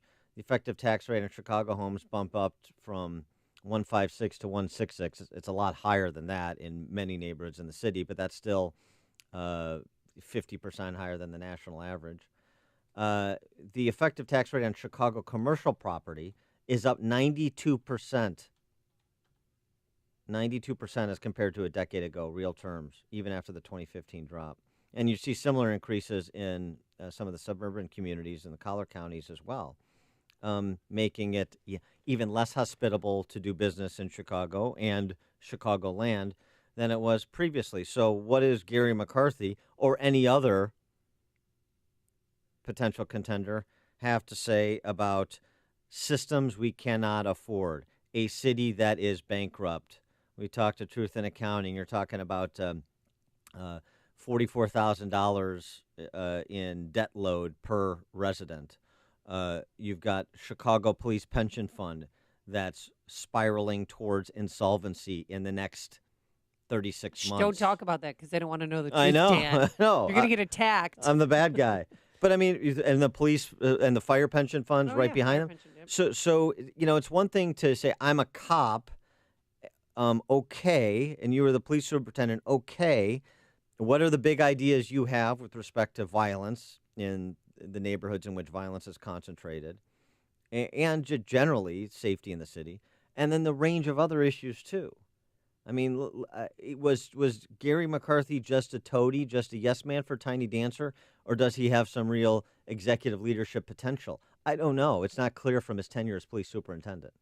Well, he's hired prominent Republican fundraiser Lori Montana. I know Lori. I know Lori too, and so far they've raised less than $50,000. Well, you're not going to raise money until you get in, until you really make a move like you're going to get in and do something. But I mean, that's another consideration too: is can you raise the resources to compete?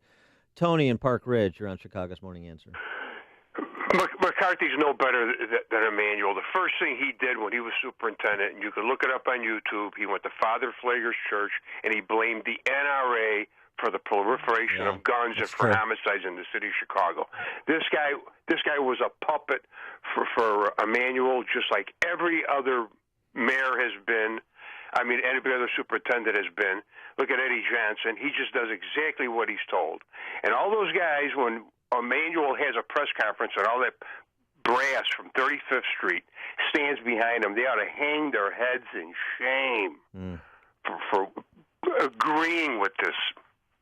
I don't know what to call him. I think I know where you're going. Yes, thanks for the call, Tony. And it's a good point on guns. He did do that. I remember the Pfleger thing.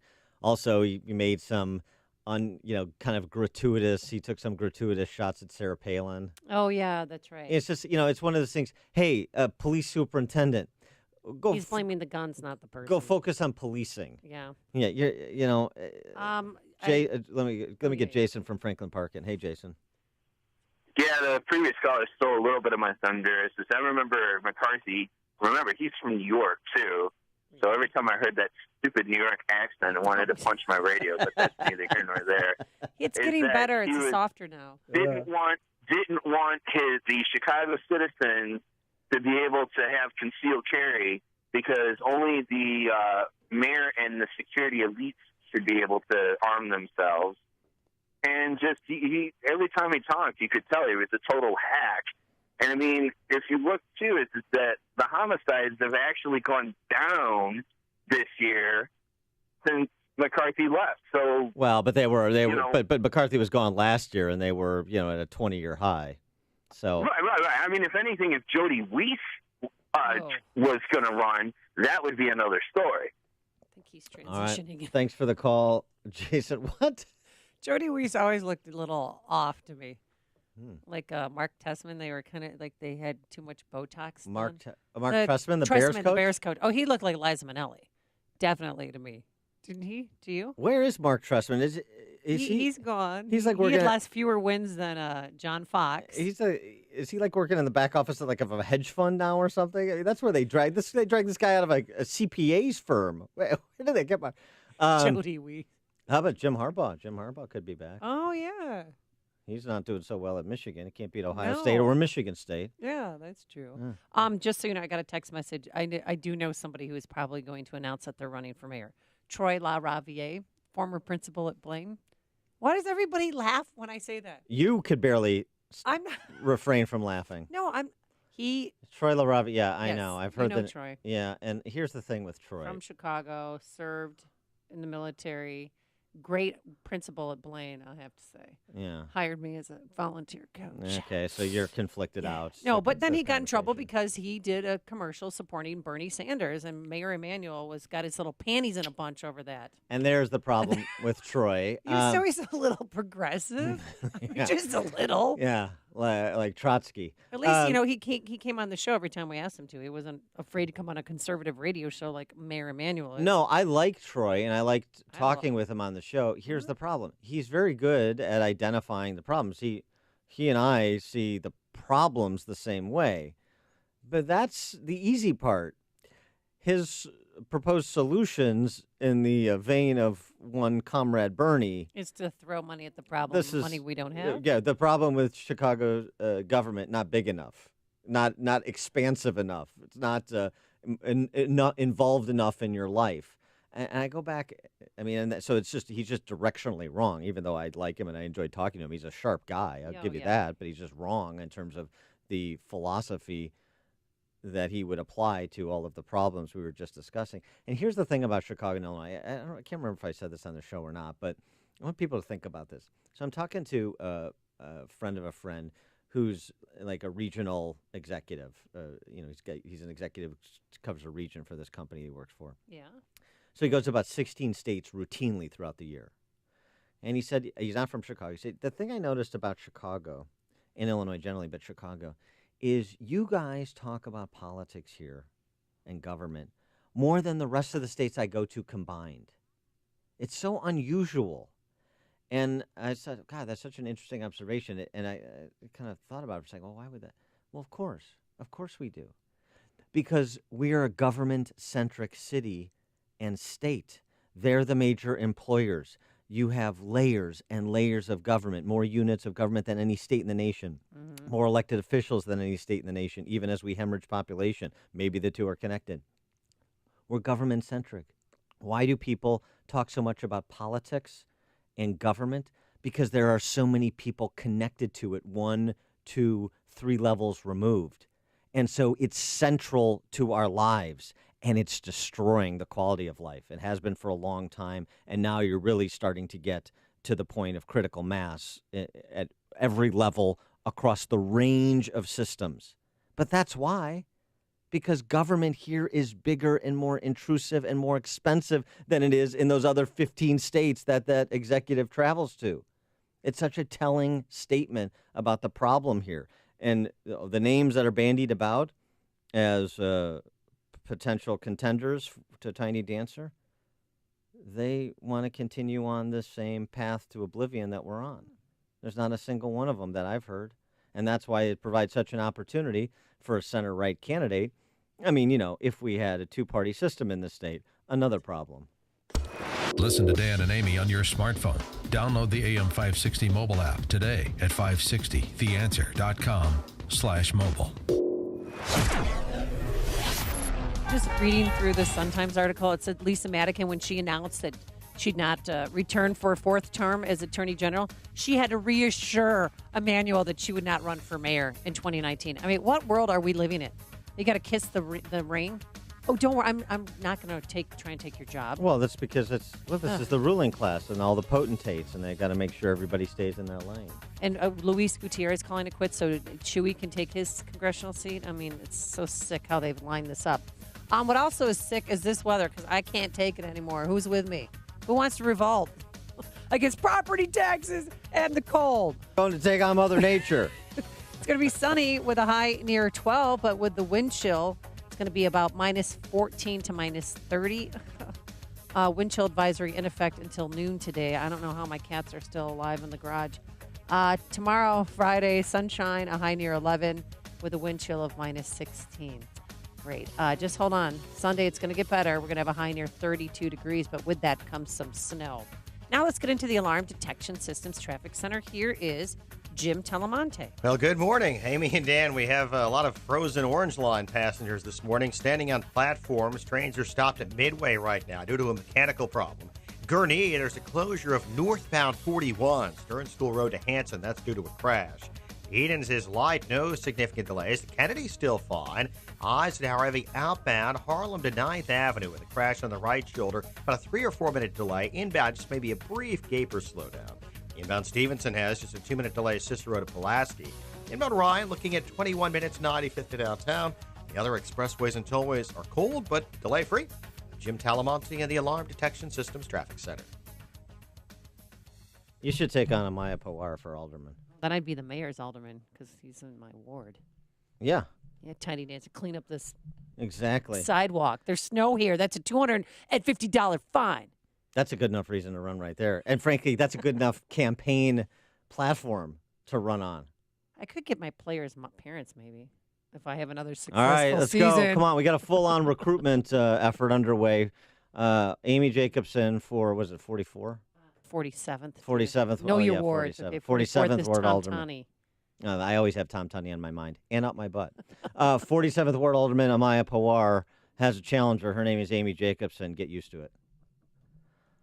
Upstream-ideas.com, premium content that complements what we do each morning on this show.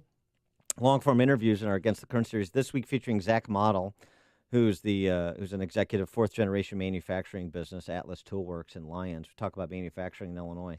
Listen to this.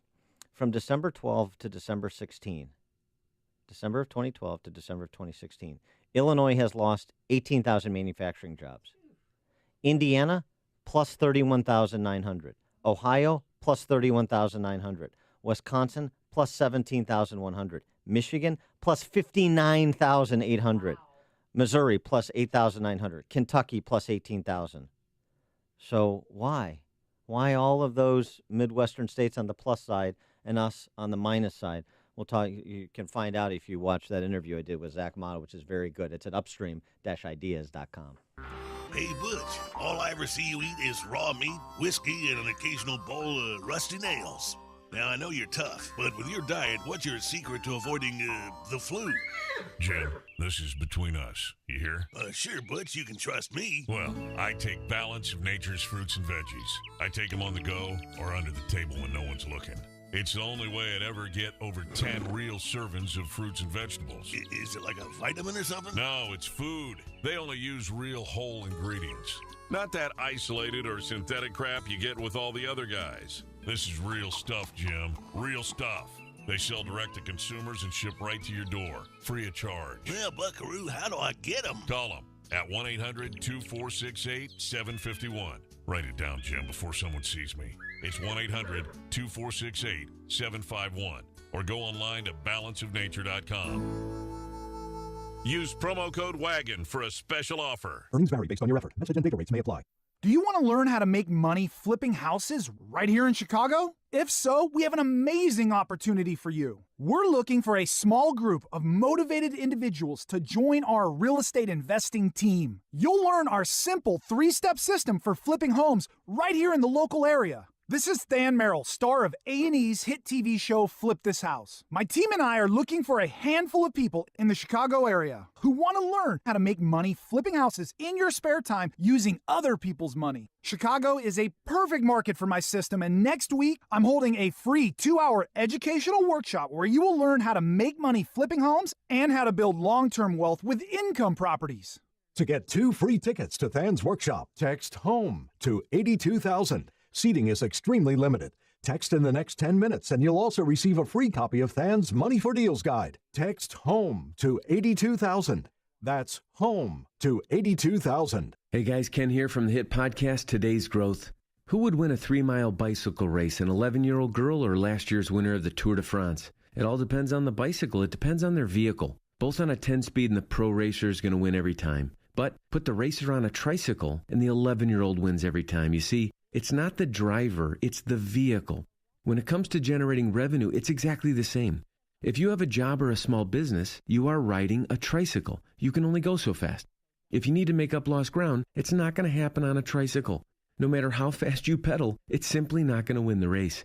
Why do many people with no schooling and no advanced degree often become very wealthy? Simple. They choose to only ride 10 speeds. When it comes to helping people create their next revenue model, both Forbes and Inc. recommend Income Store as a can't miss when it comes to putting people on a 10-speed. Could your household or business use an additional revenue model that doesn't solely depend on you? If so, you need to check out IncomeStore.com. That's IncomeStore.com.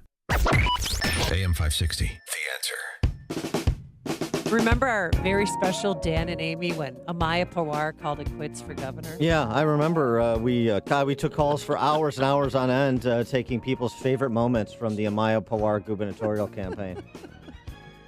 Hey, we did it. We met our Food for the Poor goal, and I want to take a minute to say thank you. Thank you so much to each and every one of you who participated in our annual Food for the Poor campaign. Because of you, we were able to raise, are you ready?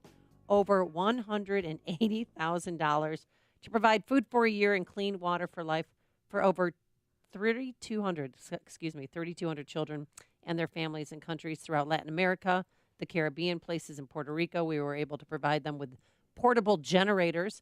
And we're especially grateful to the many business benefactors who supported this campaign. When you hear their ads on this station, we'd ask that you support their businesses as a way of saying thanks to them for their generosity. And because the Christmas season is over, the need has not gone away. You can still make a $50 donation to Food for the Poor. Just call 847-862-4673. And thanks again for your generosity. Coming up on Chicago's Morning Answer. The end of marijuana, the end of marijuana being illegal in this country. Something to welcome, ? At 6:36. But first, let's go into the newsroom and say good morning to Dave Stewart, filling in this week for Mike Scott. Good morning, Amy. Good morning, Dan. One above, wind chill minus 16 in Chicago at 6:32 on AM 560, The Answer. Mostly sunny and cold today. We'll see a high of 11. President Trump is dissolving his voter fraud commission. Mark Mayfield reports. The president signed an order to close the Commission on Election Integrity. Trump explained that many states have refused to provide basic information that's relevant to the commission's probe. Trump is also ordering the Department of Homeland Security to look at the issue and determine further action. Trump formed the commission to combat what he claimed was widespread voter fraud. Mark Mayfield, NBC News Radio. The former heads of Homeland Security say that new DACA legislation is needed quickly. 3 former secretaries sent a letter to congressional leaders warning that legislation to protect the so-called Dreamers should be enacted speedily. Police in New York say a fire at the home of former President Bill Clinton and former Secretary of State Hillary Clinton was confined to a detached garage. The fire started yesterday on the building's 2nd floor at their home in Chappaqua and spread to the building's attic. City of Chicago is being accused of cruelty after a video showed garbage crews clearing out a homeless camp along the Kennedy Expressway in the Avondale neighborhood. Alderman Carlos Ramirez Rosa said he had no idea what was happening. The city says it gave notice of the cleanup a week ago.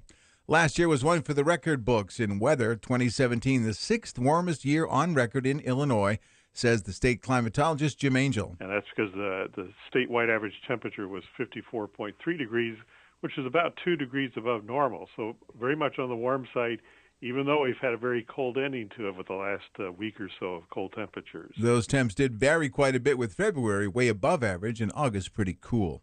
In sports, Blackhawks over the Rangers 5-2. The Toronto Raptors beat the Bulls 124-115. The Bears have interviewed defensive coordinator Vic Fangio for the head coaching job, and Bears offensive coordinator Dow Loggins heading to Florida to become the OC for the Miami Dolphins. News and service of Advocare 180 system. Ready to start the new year with a new lifestyle? Ready to get healthy? Ready to totally transform your life? Start now with the Advocare 180 system and compete in the transformation competition to win $25,000. See advocare.com/2018 for rules and details. Start now. AM 560 News Time, 6:35. We'll check traffic in 2 minutes on AM 560, The Answer. Dennis Prager puts our current political climate in perspective. You should have a liberal and conservative party in the United States. We need that, but leftism is destructive. And the Democratic Party is now a left-wing party, not a liberal party. Leftism is a mortal threat to Western civilization. Liberalism is not. At this juncture, if it is good for the Democratic Party, it is bad for America. The Dennis Prager Show, weekdays at 11, right before Sean Hannity at 2 on AM 560. The Answer. Listen to AM 560 on your mobile device. Now available on iHeartRadio. Online at iHeartRadio.com. I have a great idea for the new year. If you haven't bought your MyPillow yet, get the buy one, get one free offer because it has been extended through January 31st. Remember, this deal is only available online using the promo code Amy. It is not available in stores, so I urge you to go online or call now and take advantage by using the promo code Amy. You'll get the absolute best deal available.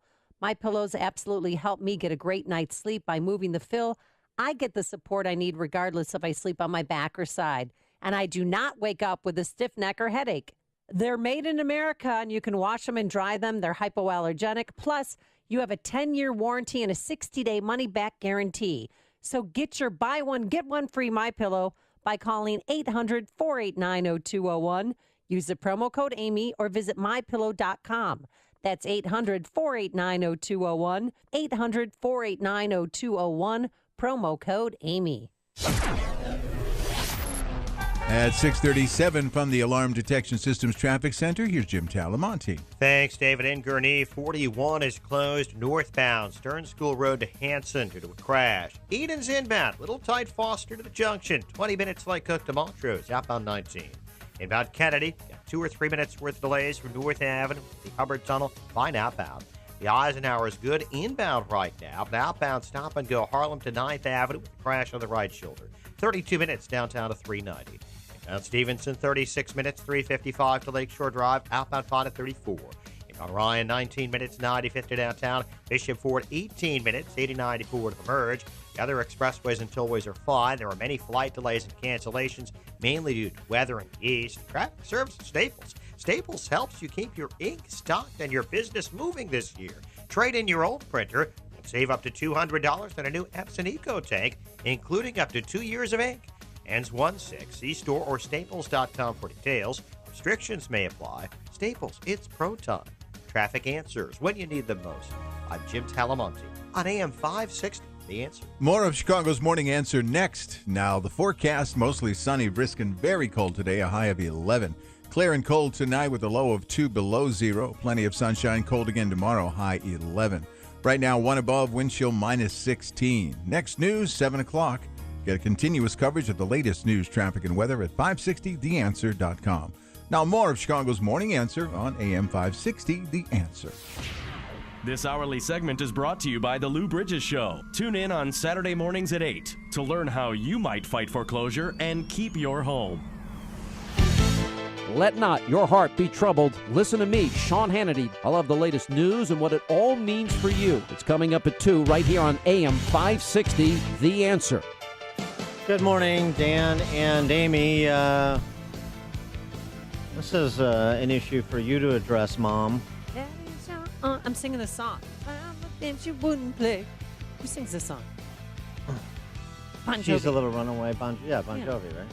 Okay, ask the question and I answered it. You're good. Get the answer. All right, answer this for me. Yes.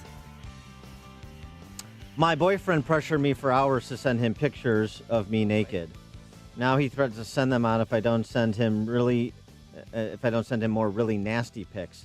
The stuff I have to do is unbelievable. I'm 14. Well, this is from a story in the New York Times about a study of teenagers and sexting. It was done by a doctoral student at Northwestern, of all places, Sex Toy University. Well, but it's a living real in a problem. glass house there, but. Sexting and selfies. We watched the movie Jumanji yesterday, and there's a character in there who's so self-absorbed, and she sends selfies all the time, and she doesn't get a reaction, and she gets... Jumanji? The movie Jumanji. Was this like from 10 years ago? No, it's a remake. Oh. It's really good. Oh. Jack Black's in it. Kevin Hart, who I normally do not like, he was amazing in this movie. It's Dwayne Johnson's in it. It's awesome film. And my mom was with me and my kids, and we all laughed. Everybody in the theater. It's a really good movie. But in it, they show this 14-year-old girl who's obsessed with taking selfies and doing all that. And my boy said to me, Mom, that's all the girls do. And then they become more revealing and more revealing. I said, well, if you get that, erase it. And don't send it to somebody else because you'll get in trouble at school. Well, here's what this study contends is the problem. This study, 500 accounts of 12 to 18-year-old girls about their negative experiences with sexting, found that more than 2/3 had been asked for explicit messages. So you got to include the requests, asks, the pressure in this conversation, too. The majority described facing intense pressure that often began with the promise of affection and discretion in exchange for nudes, before accelerating to persistent requests, anger displays, harassments, and threats, like the text that I read you from that unnamed 14-year-old girl. The other research has found that while both boys and girls send naked images, boys are nearly 4 times as likely to pressure girls to send texts as girls are to pressure boys. The author of the new study, this Sarah Thomas from Northwestern, says, look, that telling girls not to send photographs ignores the complicated tensions they're negotiating on a regular basis. If we really don't want teenagers to send sexualized photos, we should set limits on the most likely trigger for sexting, requests. We might also... So it's the guy's fault again. If girls send them pictures. No, it's always the guy's fault. Well, I mean... Because they asked for it. I would say that it's, I'd say there's culpability to go around. She suggests that it's not okay, we need to communicate it's not okay to request those kind of pictures because you're putting someone else in a terrible position. That seems reasonable. She also suggests that depending on where they live, they could face legal consequences for requesting nude selfies from minors. I mean, this is true. I mean, you're talking about, number one, kind of over-sexualizing children. Number two, you're talking about real permanent legal implications when you get into like a 17-year-old and a 15-year-old or something like that, right? Right, but in the state of Illinois, they're not registered sex offenders, but they used to be until Governor Quinn came in and cleared that up. Well, right, but still, that's why I she mean, says depending on the state you right. live. But you really want to go down that road? You want your kid to go down that road? There's child porn stats and so forth, right? But we have to do something. I mean, this is out of control.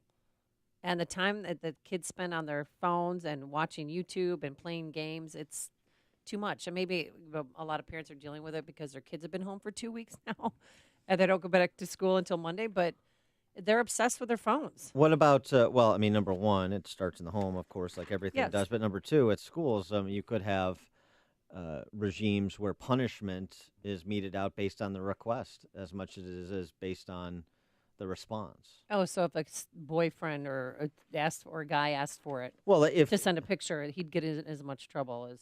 This text from this 14-year-old who feels pressured and now is being threatened, right? And so, what on the request side?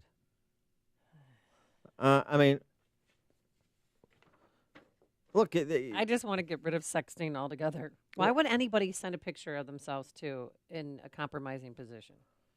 I don't understand. I don't understand. But this, you hear the stories too. This older woman who works at an establishment that I frequent, she talked about I was on this like a social site, and I was communicating with this guy, and he sent me a picture of his junk. And it's like, what? Who does that? I don't understand. I honestly don't understand that. This is lunacy, but it's the world we live in now. It's appetites. It's all sexualization. It's infantilization of adults, so-called adults, but all of this stuff, this kind of schools as social engineering playgrounds. We talked about the Palatine School District and the transgender policy. And the loss they suffered the other day. The loss they suffered? Well, in court, because there was a group that wanted to remain the girls' locker room to be a girls' locker room. And if you we're not a girl born as a girl, that you should not be in the locker room, and a judge rejected that. Mm-hmm. This is coming to a school district near you, as the families in the Glenbrook School District found out. Discussion regarding a new transgender policy for Glenbrook North and Glenbrook South, slated to be considered at the January 8th meeting of the school board, pushed back to the 22nd at the request of concerned parents who are also contemplating litigation. The current policy, District 225, the Glenbrook School, enacted a policy last year to allow students who consider themselves transgender. There are about 6 in Glenbrook South out of 3,000, according to one parent who's involved. But they, for those 6 individuals out of 3,000, they provided 2 designated single-person bathrooms located outside the cafeteria at Glenbrook South. Well, let me guess. That's not enough. That's discrimination. They also use those facilities to change clothes for gym if they don't feel comfortable changing in the bathroom that corresponds to their sex. That corresponds to the sex as they define it.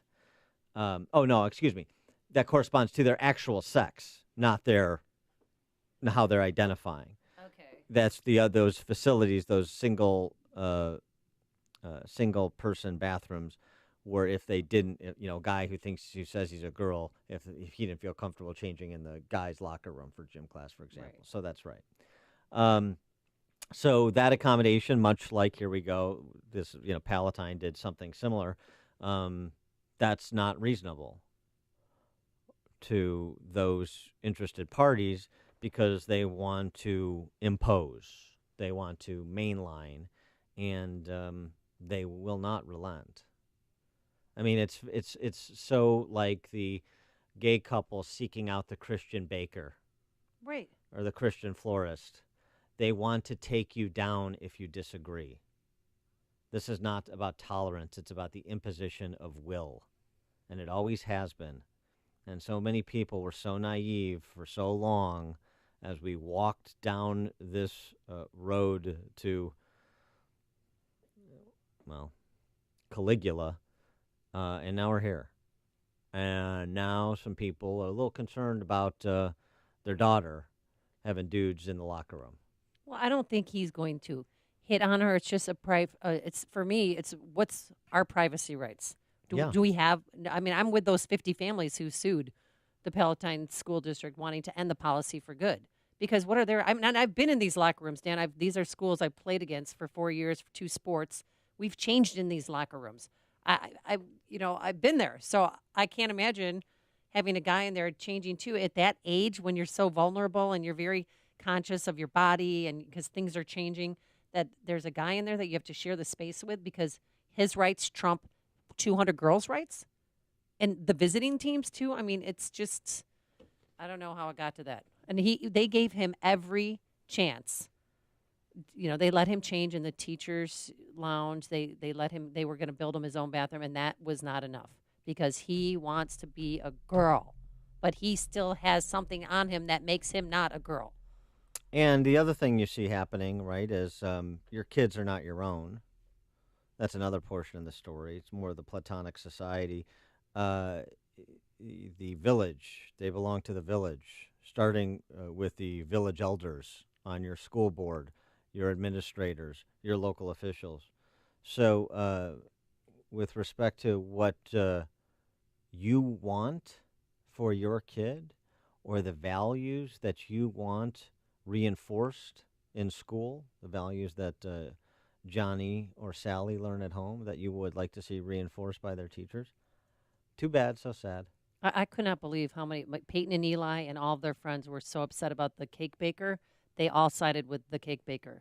They said that's similar to asking, one of our Muslim students to take off her hijab.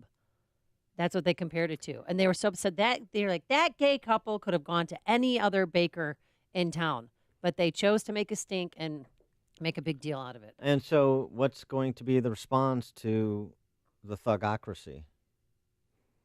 Capitulation, accommodation, because what you find, right, is when you capitulate to an aggressor, the aggressor stops.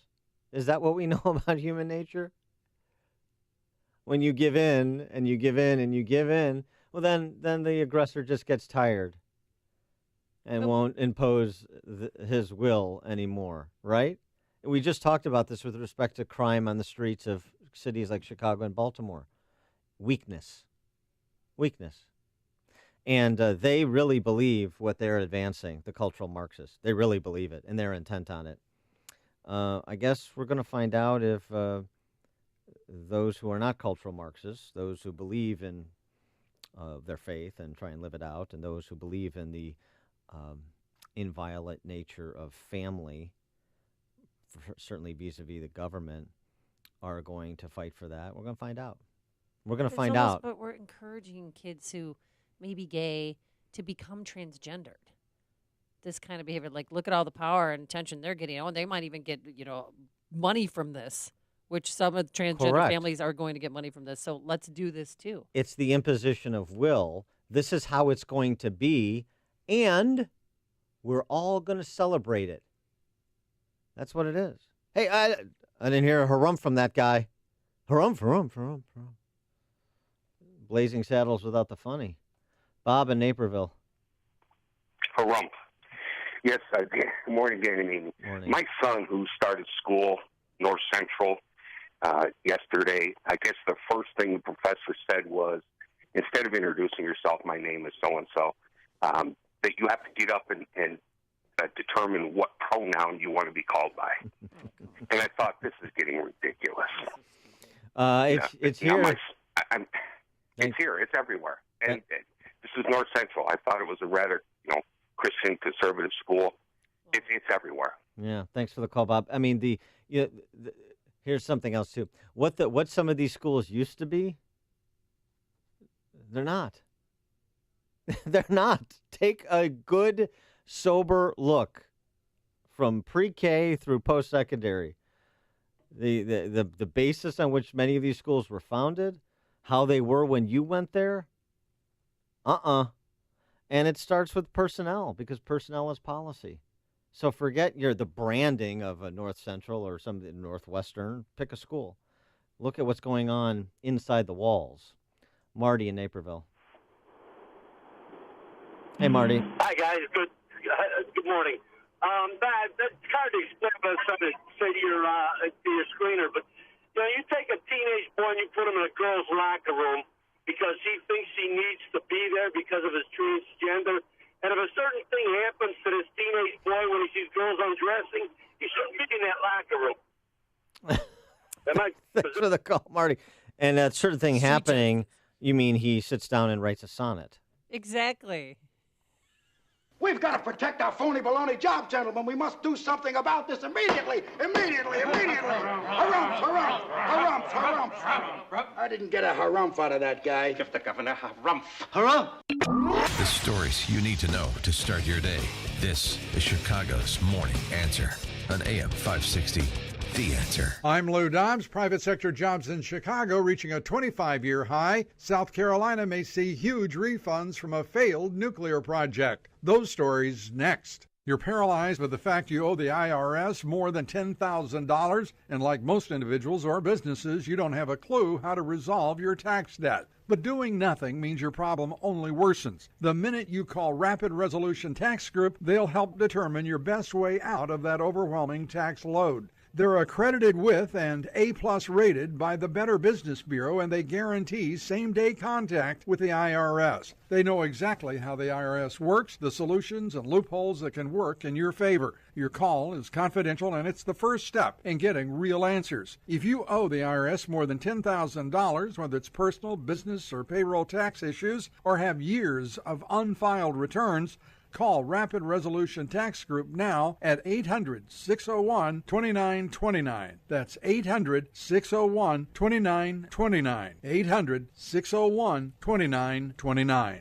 Big employment news as we approach the beginning of the second year of the Trump administration. The city of Chicago reporting its rebound after the recession exceeding expectations. Private sector jobs in the nation's third largest city reaching the highest level in more than a quarter century. That's a nearly 17% increase since 2010. Local economists projecting job growth will only continue. Economic reports due out today, including ADP's employment report, an update on jobless claims from the Labor Department. Dominion Energy, buying a defunct nuclear power plant in South Carolina, says it will make $1,000 cash payments to customers in South Carolina and cut energy rates by 5%, up to $1.3 billion in refunds for residents. Please join me for Lou Dobbs tonight, 7 and 11 Eastern on the Fox Business Network. This is the Lou Dobbs Financial Report.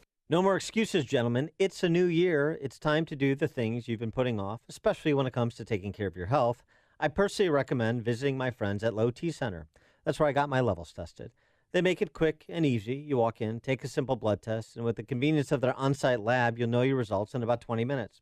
At Low T Center, their physicians exclusively diagnose and treat men with low T. If you do have low T, it can make you feel tired and grumpy. It can raise your cholesterol levels, cause weight gain, and cause you to lose muscle mass. If this is something you've been experiencing, you should get your testosterone levels checked. Guys, take the first step this new year. Contact my friends at Low T Center, now with a location in downtown Chicago on the Mag Mile at 625 North Michigan Avenue. Call 312-239-3427. Tell them Dan Prof sent you. That's me. The number again, 312-239-3427. Call 312-239-3427 now or go to lowtcenter.com. Balance of Nature's fruits and veggies. My blood pressure significantly is so low now compared to what it was. I think I'm doing great with it. That's one thing I like about Balance of Nature. Y'all listen, you talk and communicate, and not just give us your order. We're done. Bye. It to me it makes more. I want to say kind of a family-oriented business. That we're out here for you, and we're part of your extended family, trying to fill you in, rather than just take your money. I feel great. A lot of the aches and pains I have the arthritis in my hand seems to have dissipated most of the time, and I feel wonderful. Have the confidence that you're giving your body what it needs. Call now to receive 35% off your first Balance of Nature order. Call 1-800-2468-751 or go online to balanceofnature.com. Use promo code Chicago. Earnings vary based on your effort.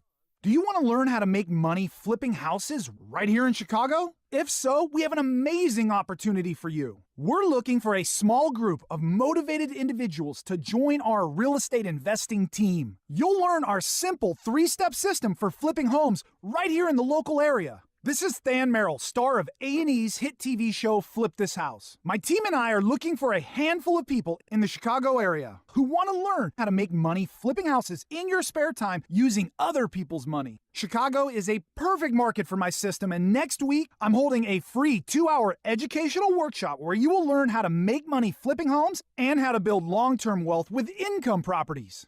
To get 2 free tickets to Than's workshop, call 1-800-500-4402. Seating is extremely limited. Call in the next 10 minutes and you'll also reserve a free copy of Than's Money for Deals Guide. That's 1-800-500-4402. That's 1-800-500-4402. AM 560, The Answer. Dan and Amy, just since I was speaking of poetry, I wanted to reference the poet laureate of the House Democrat Caucus, No Justice, No Peace, Maxine. Oh, that's right. Maxine Waters tweeted out a poem entitled A Message to Mueller. Like a poetry slammer. Stay strong and stand tall. Continue to investigate them all. You are indeed answering the people's call. The Kremlin clan is going to fall. Around you, the Democrats are building a wall. You look forward to the day to prison they will all be hauled. It's beautifully written, but even more beautifully read. Thank you very much. That was fantastic. From my days at Poetry Slams. I have not read prose so compelling since I caught a Frisbee from Leaping Lanny Poffo at a WWF challenge at the Rosemont Horizon. Ted DiBiase forced a submission with a spinning toe hold in that match, as you probably recall. Yeah. I guess what I'm trying to say is Maxine Waters is a cartoon character. I guess that's what I'm trying to say. Coming up on Chicago's Morning Answer. We're going to talk to Matthew Continetti, editor of the Washington Free Beacon, about Fire and Fury. But first, into the newsroom we go. Here's Dave Stewart. Thank you, Amy. Thank you, Dan. We'll have an update on local news after Fox News on AM 560 The Answer, WIND Chicago. It's a tough day to be out driving along the East Coast. I'm Dave Anthony, Fox News. The wind is biting. The sleet that's coming in from the side is piercing, to be sure. So there's some extreme conditions out here. That's in Ocean City, Maryland. Corey Coffin with Fox 5 TV. Some areas could get a foot of snow with hurricane-force wind gusts. At least 7 states under blizzard warnings, really from the Delmarva up towards Maine, meaning that conditions are deteriorating now throughout the day today. Fox meteorologist Janice Dean. The good news is it's a quick mover. The bad news is very cold air. Arctic air behind this, and if you have power outages along the East Coast, we're going to be talking about sub-zero temperatures, not just wind chill as we head into the weekend. The storm already made it snowy and icy from North Florida to Georgia to the Carolinas. Nearly 3,000 flights are canceled, mostly to and from the Northeast. Steve Bannon insists the President of the United States is a great man. You know, I support him day in and day out. That was on a Breitbart Sirius XM radio show last night after Bannon was quoted in a book due out critical of President Trump and his family, calling Ivanka dumb, saying Donald Jr.'s meeting with Russian officials during the campaign was treasonous. The president's lawyers are threatening a lawsuit. He said to be furious. Democrats are happy President Trump has disbanded his Commission on Election Integrity. Senate Minority Leader Chuck Schumer says it was ridiculed across the country, but the president is blaming Democrats on Twitter. Fox's John Decker live at the White House. The White House Commission's purpose was to investigate voter fraud, but that probe has now been shut down by executive order. The president tweeting, despite substantial evidence of voter fraud, many states have refused to provide the commission with basic information relevant to its inquiry. In fact, no state has uncovered significant evidence to support the president's claim, and election officials, including many Republicans, have strongly rejected it. Dave? This is Fox News. Fair and balanced. Good morning. It's 1 degree above zero, but the wind chill minus 17 in Chicago at 7:02 on AM 560. The Answer. For Mike Scott, I'm David Stewart. Mostly sunny, cold today, high only 11.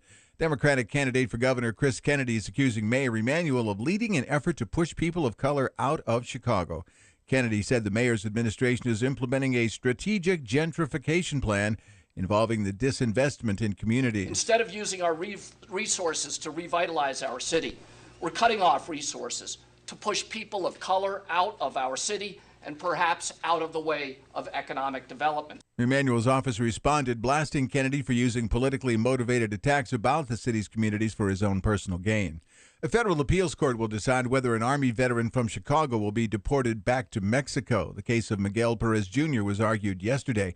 Perez has been held at an ICE detention facility in Wisconsin since serving prison time for delivering cocaine. An administrative law judge says the police department violated state labor law when it failed to negotiate expansion of its body camera program with the police union.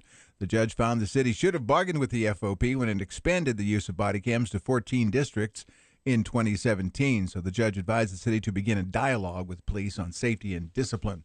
Charges pending against a man accused of trying to steal money from a woman on a CTA Red Line train in the South Loop. Police say the victim was sitting on the train last night at the Harrison station when the suspect took money from her purse. The man got off the train, but the woman was able to hold him till officers came and arrested him.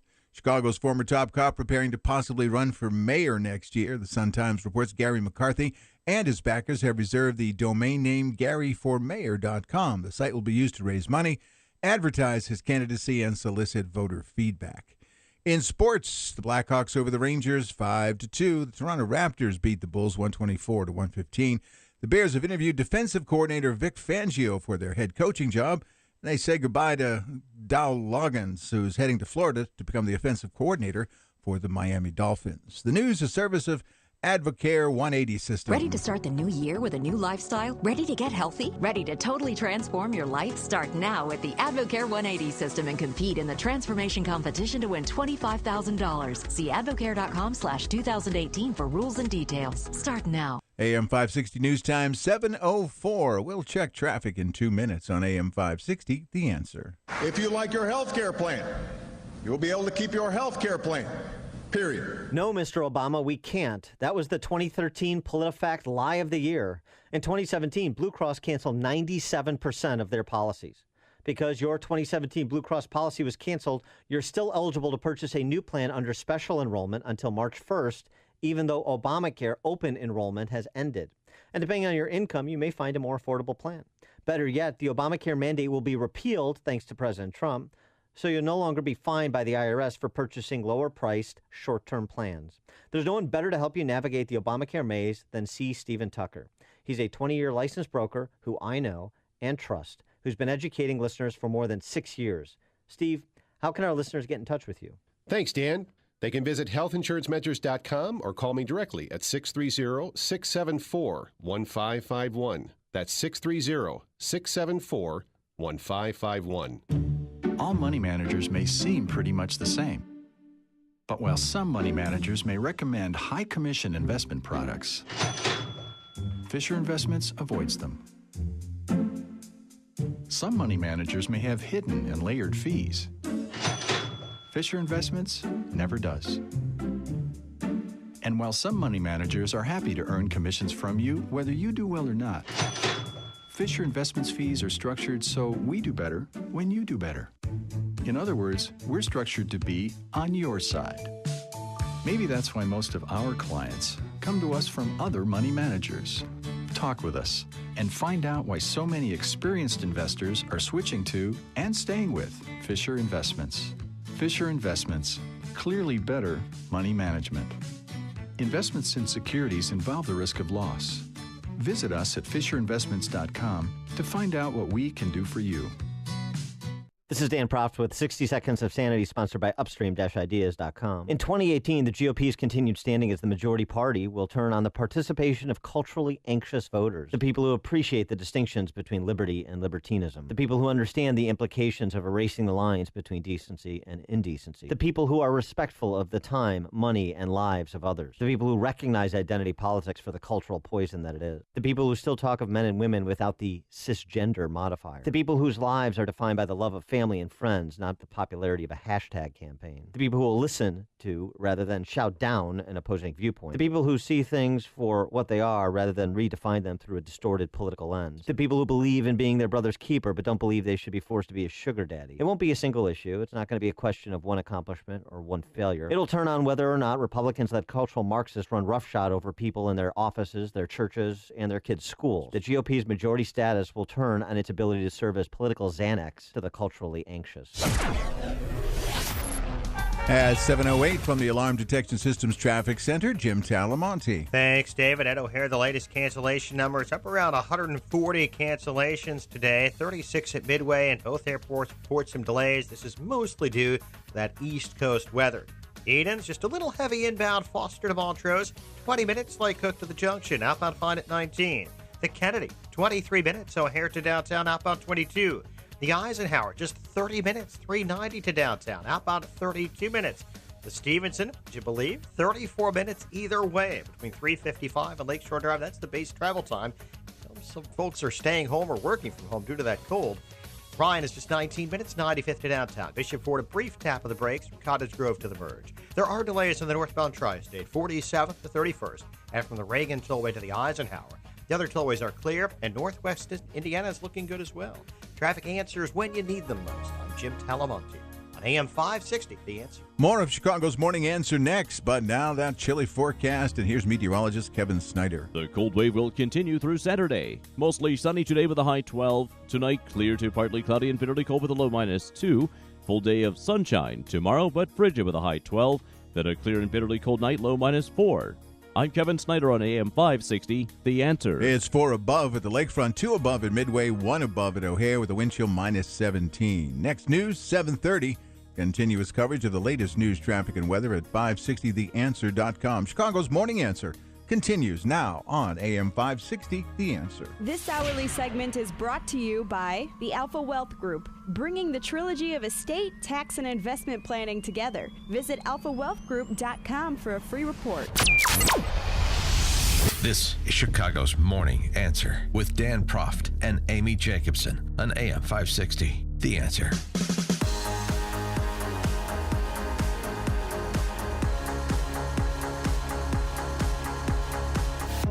Good morning, Dan and Amy. Well, in the new season of Trump POTUS, a blockbuster book threatens to ruin the friendship between the president and his erstwhile Svengali.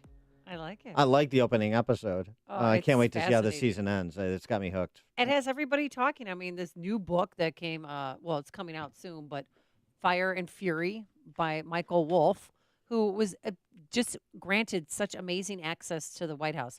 According to ABC News, they said he had interviewed 200 people that were close associates of President Trump's and was always at the White House. And reporters always wondered, why was he there? Well, now we all know why he's there. With some of the excerpts released to tease out the book, which is already topping the charts on Amazon, President's displeasure with members of his inner circle, including Steve Bannon, suggesting that Steve Bannon was disloyal, not to mention he always looked like crap. It sounds like something Trump might point out.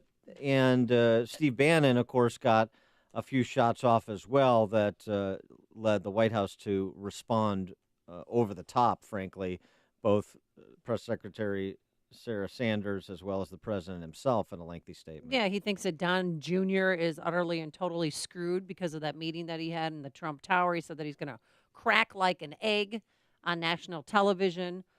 He called that meeting at the Trump Tower treasonous, unpatriotic, and bad blank.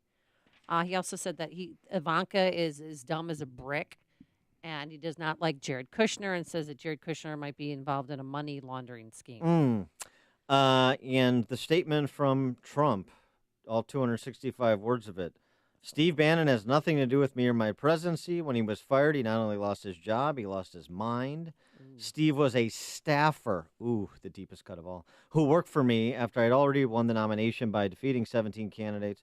Now he's on his own. Steve is learning that winning isn't as easy as I make it look.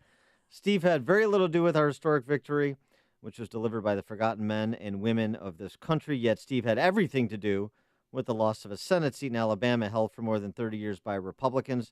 Steve doesn't represent my base. He's only in it for himself. And on that last statement, even those who are critics of Trump, at least within GOP and conservative circles, seem to agree with the president about Bannon's particular interest, which is self-aggrandizement. Yeah, and he thinks very highly of himself. But, I mean, they're saying that President Trump never thought that he was going to win, that his face turned white when he heard that he won the presidency, that Melania was in tears.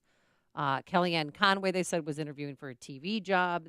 Nobody expected President Trump to win, or Donald Trump, then candidate. And then those forgotten men and women made their opinions known. For more on this topic and what's next on the president's policy agenda, we're pleased to be joined by Matt Continetti, who is the editor of Washington Free Beacon and also a contributing editor for the Weekly Standard. Matt, thanks for joining us. Appreciate it.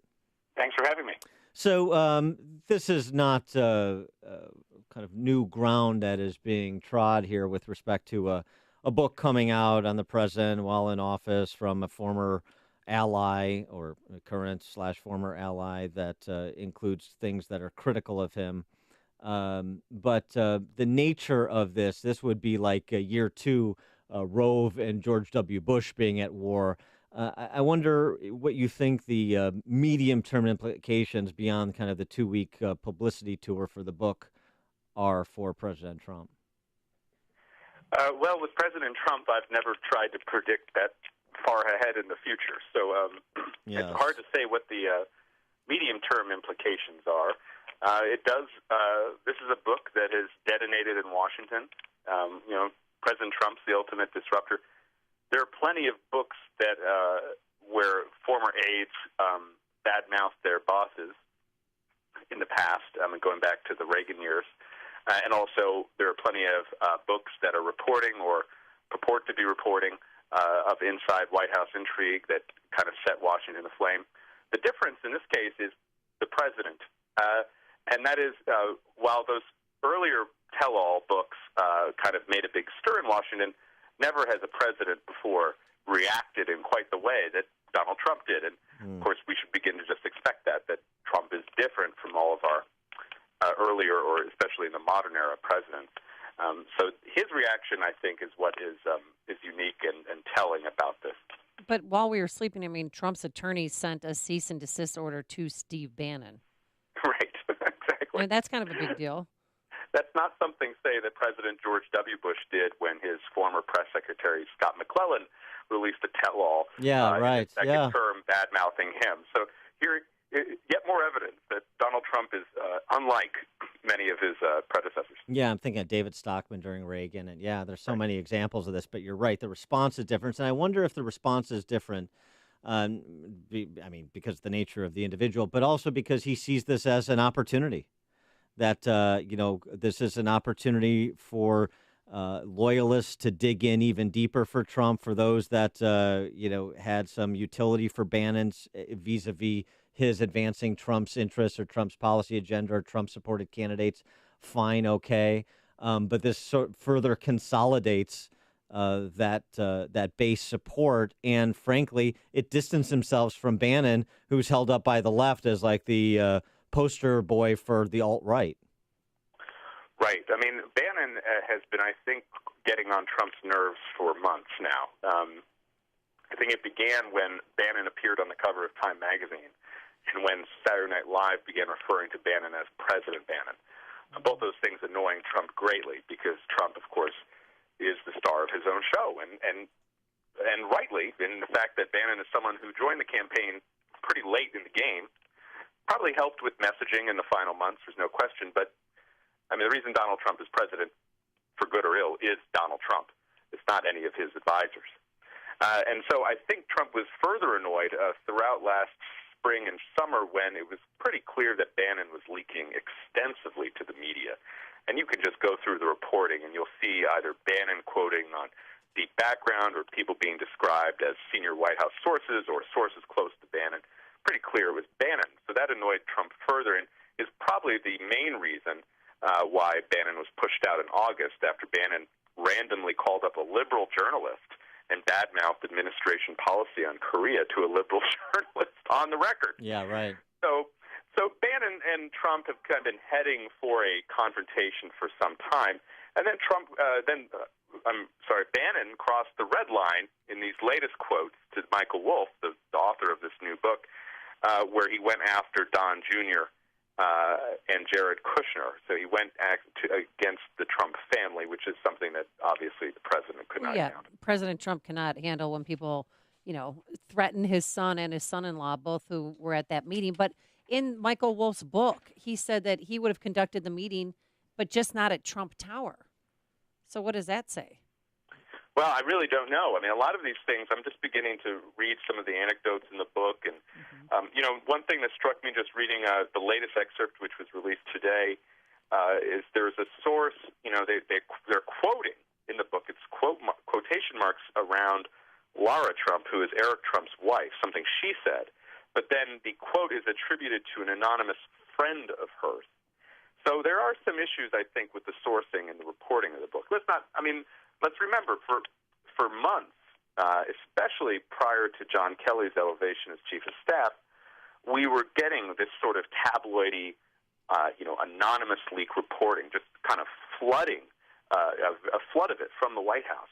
And that is really kind of what is happening in this book as well, because Wolff was there during the most chaotic months of this administration, which is the months leading up to John Kelly's appointment as chief of staff.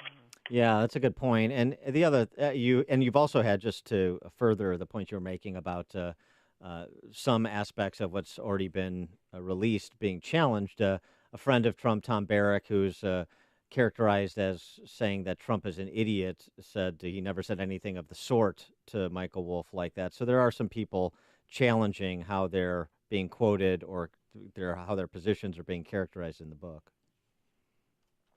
Right, and remember, really, not only did Bannon go after the family in those quotes, it was about that June 2016 meeting in Trump Tower with the Russians, with Don Jr. and Manafort and Kushner, And Bannon described it as treasonous. Yeah. And then went further to say that Mueller was going to crack Don Jr. like an egg. Now, Bannon is not denying those quotes. And that, I mean, and he's saying these things while he's working for the president. That's what's even more amazing. He's saying he would have contacted the FBI. FBI. Bannon was not the most trustworthy figure or someone that you really wanted to be associated with. And remember, of course, even after he left the White House, he was kind of responsible or helped move along the Roy Moore debacle in Alabama. So there's plenty of reasons for Donald Trump to be annoyed at Steve Bannon. Well, and also, I mean, Bannon may have talked himself into more scrutiny by Team Mueller with the statement the statement that it's a money laundering operation from Manafort to Kushner and Trump Jr. I mean, there's no evidence to support that. It's a rather jarring thing to say. And, okay, Steve, what else do you got? Let's hear it out if that's the conclusion that you're drawing as you're sharing.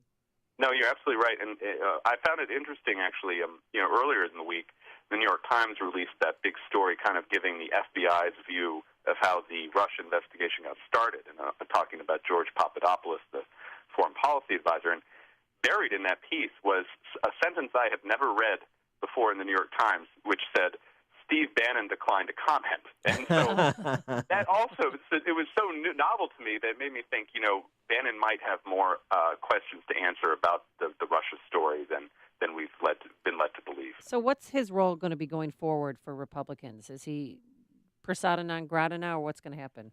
Well, I think he was always persona non grata among a lot of the establishment figures in the party. His real base of support was his relationship with Trump, which is clearly broken, and then his relationship with the Mercer family, who are very powerful donors and who are really aligned with the more populist elements of the party. That reporting seems to suggest that relationship is also beginning to fray. So Bannon has Breitbart, but a website, being the editor of the website, I can say this. A website is not really the way to be a power broker in the GOP. You need kind of stronger relationships. So this may be a decline in Bannon, at least for the foreseeable future. Well, even with respect to Breitbart, I wonder how that enterprise goes forward. But, you see people, and on the comment section, Trump Jr. made the point, the comment section is all kind of anti-Bannon and pro-Trump in response to Bannon's comments. But I mean, the Breitbart has been a real organ for the administration, and if Bannon is departing from that perspective on President Trump, how does that how does that outlet go forward? Well, I mean, if there's one thing to remember in D.C. these days is there's one figure who's important, and that's Donald Trump. And the moment you begin to think that you are more important than Donald Trump is the moment when I think things start slipping away from you. And it's clear that Bannon really took on the sense that he was actually, more than being responsible for Trump, he was actually more important than Trump, and that is certainly not the case. Matthew Continetti, editor of the Washington Free Beacon and contributing editor to the Weekly Standard. Matt, thanks for joining us. Appreciate it. Thank you. And he joined us on our turnkey.pro answer line. Connect with Dan and Amy using the AM 560 mobile app. Download it today at 560theanswer.com/mobile. Coming up, why the Clintons' bedroom caught on fire. Taking your text messages and your phone calls. But first, here's your forecast. Chilly. Plenty of sunshine today, but a high near 12 with wind chill. It might feel as low as -14 to -30 degrees, depending on where you live.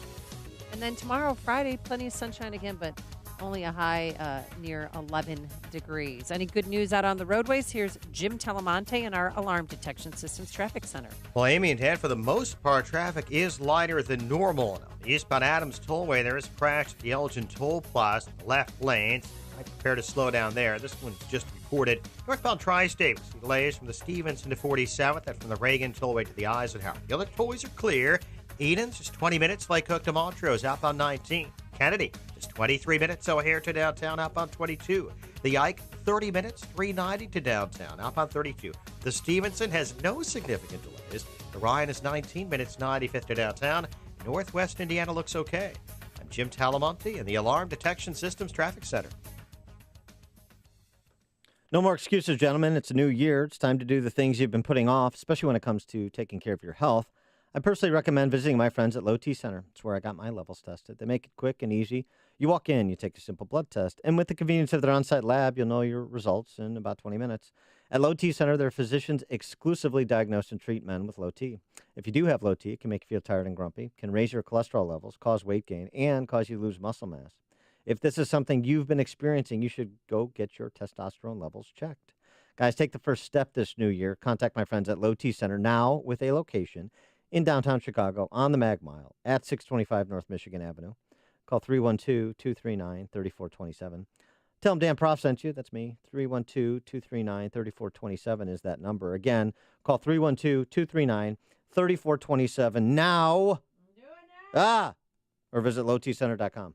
French fries, potato chips, even your morning eggs. Adding a little salt can make anything better, and not just your favorite foods. Salt can even make your commute better. Adding salt to icy, snowy, and slushy pavement makes winter driving safer by preventing road closures, so routes stay clear and even reduces accidents by up to 88%. Icy roads end where salt begins. Guess it's true what they say. Everything's better with a little salt. Find out why at alittlesalt.org. Attention all authors. Page Publishing is looking for authors. Have you written a book and want to get it published? Page Publishing will get your book into bookstores and for sale online at Amazon, Apple iTunes, and other outlets. They handle all aspects of the publishing process for you. Printing, cover art, publicity, copyright, and editing. Call 800-501-3689 now for your free author submission kit. That's 800-501-3689 for your free author submission kit. Again, 800-501-3689. Signature Bank is Chicago's fastest growing independently owned business bank. It's a bank where relationships still matter. Signature Bank knows your name and your story. I'm Dan Prof, and I know this because Signature Bank is my business bank. I'm Jerry Kerrigan, one of the owners of FJ Kerrigan Plumbing Company, a third-generation family-run business. Our trusted longtime accountant referred us to Signature Bank, and we've never been happier. On one of our first meetings, Signature Bank CEO Mick O'Rourke said, "You worry about running the business, and we'll take care of everything else." Since that initial meeting, Signature Bank has lived up to every promise they've made. The decision-making is local, the staff is consistent, and the service is outstanding. FJ Kerrigan Plumbing understands the value of long-term customer relationships, and we plan to be a customer of Signature Bank for a long time to come. Signature Bank is looking for their next success story. To learn more about turning your business vision into reality, visit signaturebank.bank. Signature Bank, helping local businesses succeed. Member FDIC, Equal Housing Lender. In 1517, Martin Luther kicked off the Protestant Reformation. Now, 500 years later, an author of Jewish descent, Dr. Daniel Lang, boldly attempts to sit in the seat of past reformers. A new book entitled Reviving the Reformation, a Jewish believer peers backward to move biblical truth forward, uncovers the biblical first-century Messianic faith lost to the modern world. This investigation travels backward to recover the beliefs and practices of the very first Jewish believers in Jerusalem. Though written from a conservative point of view, this book does not often follow the traditional Christian or Jewish party lines. Reviving the Reformation explores questions and offers some powerful answers that some dare not even ask. With biblical faith fading fast in Western culture, now is the time to restore the truth by reviving the Reformation. For information about this important new book, Reviving the Reformation, go to revivingthereformation.com. That's revivingthereformation.com. Use promo code RADIO for a deep discount. Old Man Winter is here, and you'll need a heating and cooling company you know you can depend on. Look no further. That company is the original Arlington Heights Heating and Cooling. They're not one of those massive impersonal companies with inexperienced technicians and subcontractors. Arlington Heights Heating and Cooling sends only their own highly skilled technicians. From service to installation and everything in between, their work quality and customer service is the best. The original Arlington Heights Heating and Cooling keeps homes and businesses comfy and warm. Call Carrie at 847-545-1700 or visit arlingtonheightsheatingandcooling.com.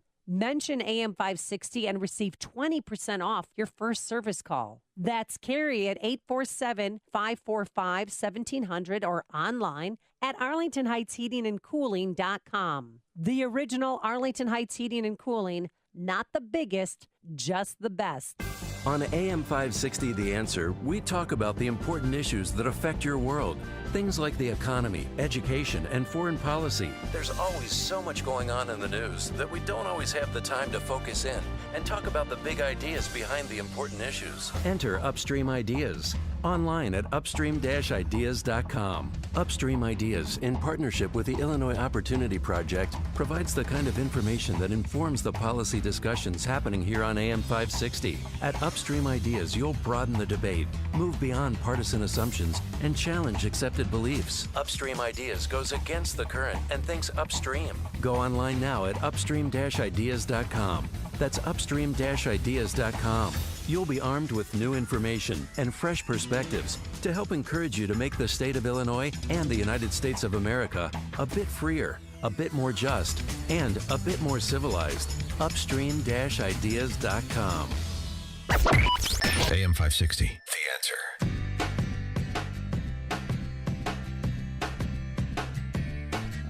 Coming up on Chicago's Morning Answer. The National Ballet Olympics are ongoing. We'll give you an update on that competition. But coming up at 7:37, Brad Taylor, best-selling author, has a new book. He's a former Special Forces guy, Army Infantry. His new book, Operator Down. Brad Taylor, kind of like a Brad Thor spy novelist, if you will. So we'll talk to him at 7:37. And later we'll describe what a bomb cyclone is that's hitting the Northeast. But first, let's go into the newsroom. Catch up with what's happening here at home and around the world. Here is Dave Stewart, who's in for Mike Scott. Thanks, Amy. Thanks, Dan. Good morning. One above, wind chill minus 17 in Chicago, 731 at AM 560, The Answer. Mostly sunny, cold today, high only 11. The White House weighing in on President Trump's feud with former top advisor Steve Bannon. Mark Mayfield has the story. During a briefing yesterday, Sanders says the president is furious and disgusted. In a new book, Bannon says a meeting between Trump campaign officials and a Russian attorney was treasonous. Sanders called that particular assertion ridiculous and outrageous. In the lengthy statement, President Trump says Bannon has nothing to do with him or his presidency. Trump added, quote, when he was fired, he not only lost his job, he lost his mind.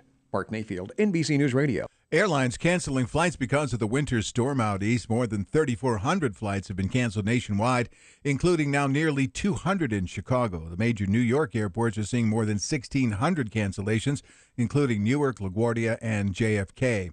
The balance of power in Virginia's House of Delegates is being determined today by a random drawing. The judge denied a request yesterday from Democrat Shelley Simons to review the decision that had declared a tie with Republican David Yancey. Democratic candidate for governor of Illinois, Chris Kennedy, accusing Mayor Emanuel of trying to push people of color out of Chicago. Kennedy said the mayor's administration is implementing a strategic gentrification plan which involves the disinvestment in communities, including schools. The city administration can't possibly expect people to thrive in places like Englewood, where their strategic plan is to close every high school for an entire year. In response, Emanuel's office blasted Kennedy for using politically motivated attacks about Chicago's communities for his own personal gain.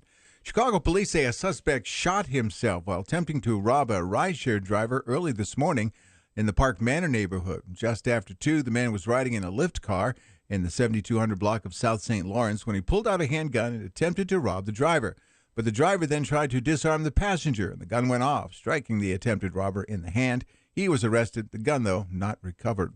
In sports, Blackhawks beat the Rangers 5-2. The Toronto Raptors beat the Bulls 124-115. The Bears have interviewed defensive coordinator Vic Fangio for their head coaching job, and the Bears' offensive coordinator Dowell Loggins is heading to Florida. He'll become the offensive coordinator for the Miami Dolphins.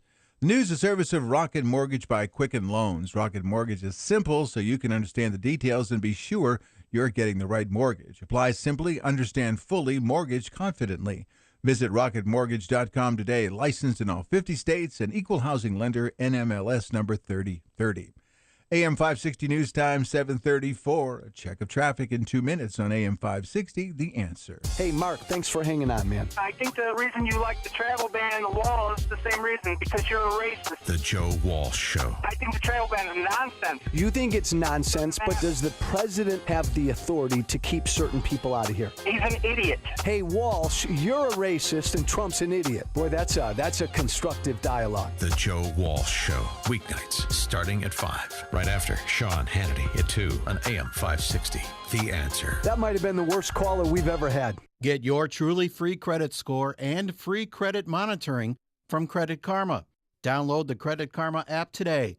Credit Karma. Get knowing. Balance of Nature's fruits and veggies. We are so thrilled with this product. He was literally getting up, laying on the couch, and falling asleep. He's so alert. It's amazing. Totally amazing. This is a great product. His sodium levels have been low for, I would say, maybe close to 20 years. He's normal now. And this is the first time. And I can't even thank you enough. The last thing I want to do is stop taking this. I definitely have lots more energy. Have the confidence that you're giving your body what it needs. Call now to receive 35% off your first Balance of Nature order. Call 1-800-2468-751. That's 1-800-2468-751. Or go online to balanceofnature.com. Use promo code CHICAGO.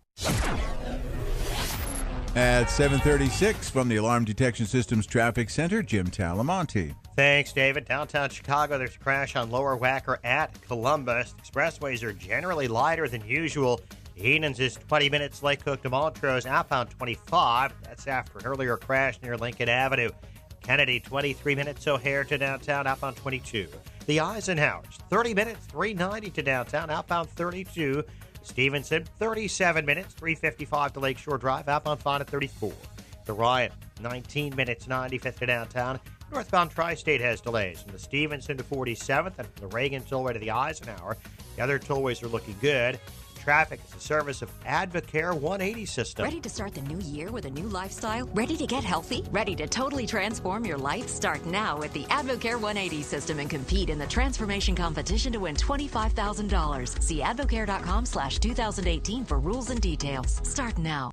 Traffic answers when you need them most. I'm Jim Talamonte, AM 560, The Answer. More of Chicago's Morning Answer next, but now the forecast. Mostly sunny today, brisk but very cold, a high of only 11. Clear and cold again tonight with a low of -2. Sunny again tomorrow, continued cold though with a high once again of 11. Right now it's 1 above with a wind chill of -17. Next news, 8 o'clock. Get continuous coverage of the latest news, traffic, and weather at 560theanswer.com. Now, more of Chicago's Morning Answer on AM 560, The Answer. This hourly segment is brought to you by Kelly Financial Services, helping you secure your financial future today. Visit kellyfinancialservicesinc.com. Hey, Joe Walsh here. Nobody should be in this country illegally. Not now, not ever. We'll talk about it when freedom returns at 5. Good morning, Dan and Amy. I read nonfiction, Amy, but when I do read fiction, I like sci-fi, like Michael Crichton, the great Michael Crichton, or the spy novelists. Obviously, Tom Clancy, yes, Brad Thor, and also our next guest, Brad Taylor. Brad Taylor is a former Special Forces and Army infantryman turned spy novelist. He's got a series featuring Pike Logan, like Brad Thor has Scott Harvath.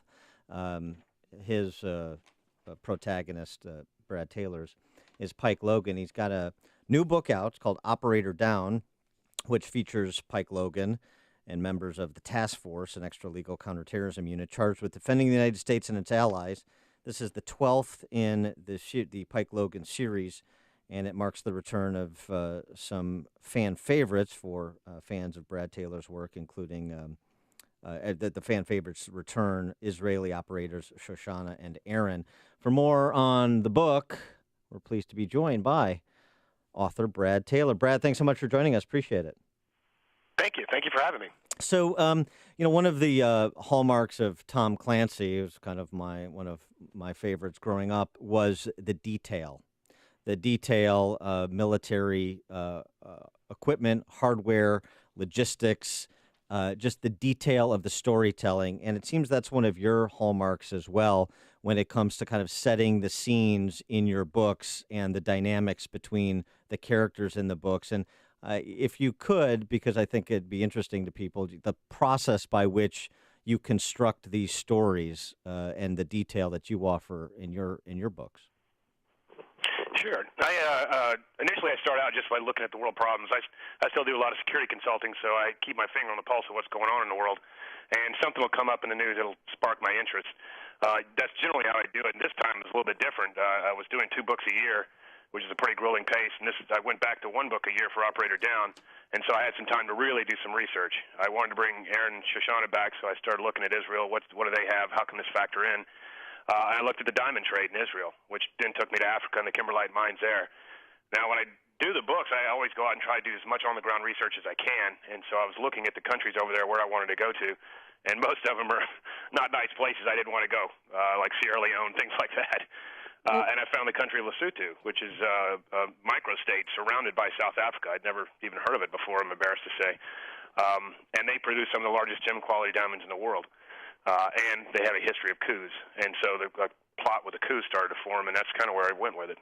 Wow. What did you learn about the diamond trade? One thing I learned that was interesting, number one, that Israel is the largest exchange in the world. Well, Antwerp will say it's them, but they're competing. But Israel doesn't produce any diamonds. All the diamonds come to them, and they either get polished or rough stones, and they do all the exchange there inside Israel. I got to go inside the diamond exchange itself, and I was fascinated by how centralized the diamond industry is. It's not, it's not spread out all over the place. It's just basically Antwerp and Israel. When you're doing this sort of recon in a land that you're not familiar with for the purposes of your book, do you, particularly as you say, a region known for coups, do you ever run into issues? Yeah, this one I did. Usually I never run into issues because I'm not stupid, but this time I was very stupid. I went to Lesotho and said there's going to be a coup. I hit the ground and I didn't do any touristy stuff. I was doing things, I was prepping for a coup. I mean, I could figure out how to do a coup in that country. And so I had taken pictures of the prime minister's residence, the parliament, all these things, radio stations, things that I would need for research. And I was trying to find a special forces base, which would be the basis of the coup, the Lesotho Special Forces Base. I found it, and I was talking to the guy at the front gate, asking him questions, where they do this and where they do that. And I got rolled up by counterintelligence, and I got interrogated for about 6.5 hours. They accused me of being a spy. I had really no leg to stand on because, they took my camera, and the only pictures in there. I had a picture of the prime minister's residence, and in the picture is a sign saying, "Don't take pictures." Everything in it. Just horrible. So how did you get out of there? No. And did you get your camera I back? had no way to explain it. I've had some training and that kind of thing, and I just stuck to my story. And I didn't want to tell them I was writing a book because then luckily they didn't Google me. Because if they'd seen my bio, they'd have definitely thought I was a spy. They'd already accused me of working for the U.S. Embassy and all this stuff. And so I just stuck to my guns. Luckily, I had not been to the embassy yet, and so that was worked in my favor. I thought the twist was going to be, and it turns out they were all Brad Taylor fans, and I just had to sign a bunch of books, and they let me go. Yeah, that'd have been nice if it had happened that way. At the end of the day, they released me because they were convinced I was a spy. I talked to the commander. The commander came in. At least I assume he's a commander. They were all in civilian clothes. And he gave me this big speech, and I realized he thinks I really am a spy, and I'm going to go back to the embassy and repeat this speech to the ambassador. So he was trying to feed me information. So they eventually let me go, and I booked it on out of that country. Interesting. Well, Wait, did you get your camera back? Life imitating art. Yeah, they gave me everything back. They weren't very professional, to be honest with you. I've seen much more professional interrogations before. For instance, they didn't make me unlock my phone, which had a lot of incriminating stuff on it. I showed them my phone, just said I have no service, which I didn't in Lesotho. And so that was the end of it. They didn't make me do anything else. They didn't make me empty my pockets. I had some pocket litter that was pretty incriminating. They did look at the camera. They gave it all back, but they were kind of haphazard. They did the good cop, bad cop, all kinds of different techniques, but it was at the time I was getting kind of worried. I was like, okay, they may not be letting me go.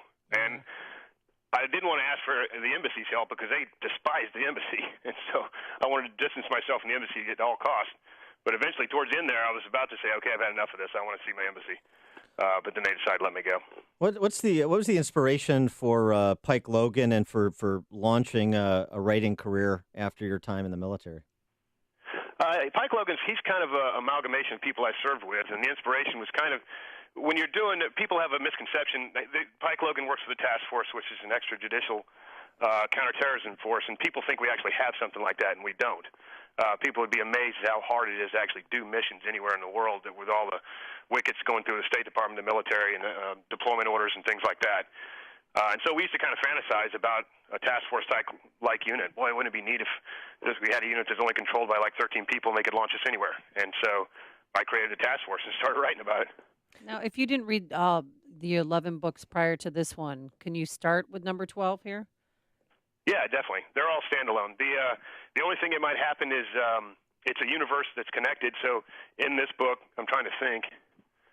Yeah, there's probably they may talk about something that happened in a previous book, so you might get a spoiler. You won't even realize it has nothing to do with this plot. You won't realize as you're reading this book, and if you read a previous book, you go, "Oh, wait a minute, I remember that." You talked about you still do security consulting, and so you're staying abreast of the news cycle, particularly perhaps foreign activity. And so I wonder how you consumed the information that was coming out about that tragic circumstance in Mali with those Special Forces soldiers who were ambushed and killed, and that investigation that is ongoing and still pending in terms of what could have happened there. Do you have any particular perspective on that as somebody who was Special Forces, maybe was the subject of similar deployments? Yeah, my perspective would be, honestly, that all the hue and cry about how they didn't have medevac, they didn't have air support, they didn't have this, they didn't have that. Special Forces are deployed all over the world. And to hear Lindsey Graham, I'm in Charleston, South Carolina, he's my senator, say, I didn't even know anybody was there. They're all over the world, and you can't expect a perfect outcome for everything. They're in hotspots. We don't send Special Forces to Disneyland. We send them where the bad guys are. And so you can't expect – it's a dangerous job. Now, the investigation is going to come out and see if, what mistakes were made, if any. But, when I saw that what had happened, the first thing I thought was, it's not a perfect world. There's guys everywhere, and sometimes they run into bad guys. In Somalia just yesterday, 5 Kenyans were killed. Right. Part of the peacekeeping force there. It's just a dangerous place. You can't have a Special Forces ODA deploy with its own air support and predators. It just doesn't happen. See, Amy, I told you everybody's cool moving to Charleston. That's why I want to be there. Brad Taylor's down there. Bill Murray's down there. And also, what's down there right now, though, is snow. How much did it snow down there? 6, yeah. It looks like Colorado right now. I'm looking out. There was a blizzard last night. Wow. Well, that's not good. Well, and nobody knows how to drive in that stuff. No, we just shut down completely. How do you separate and or integrate your security consulting work with your writing? I certainly don't integrate it. That's most of that stuff's real world stuff that I'm not going to put in a book.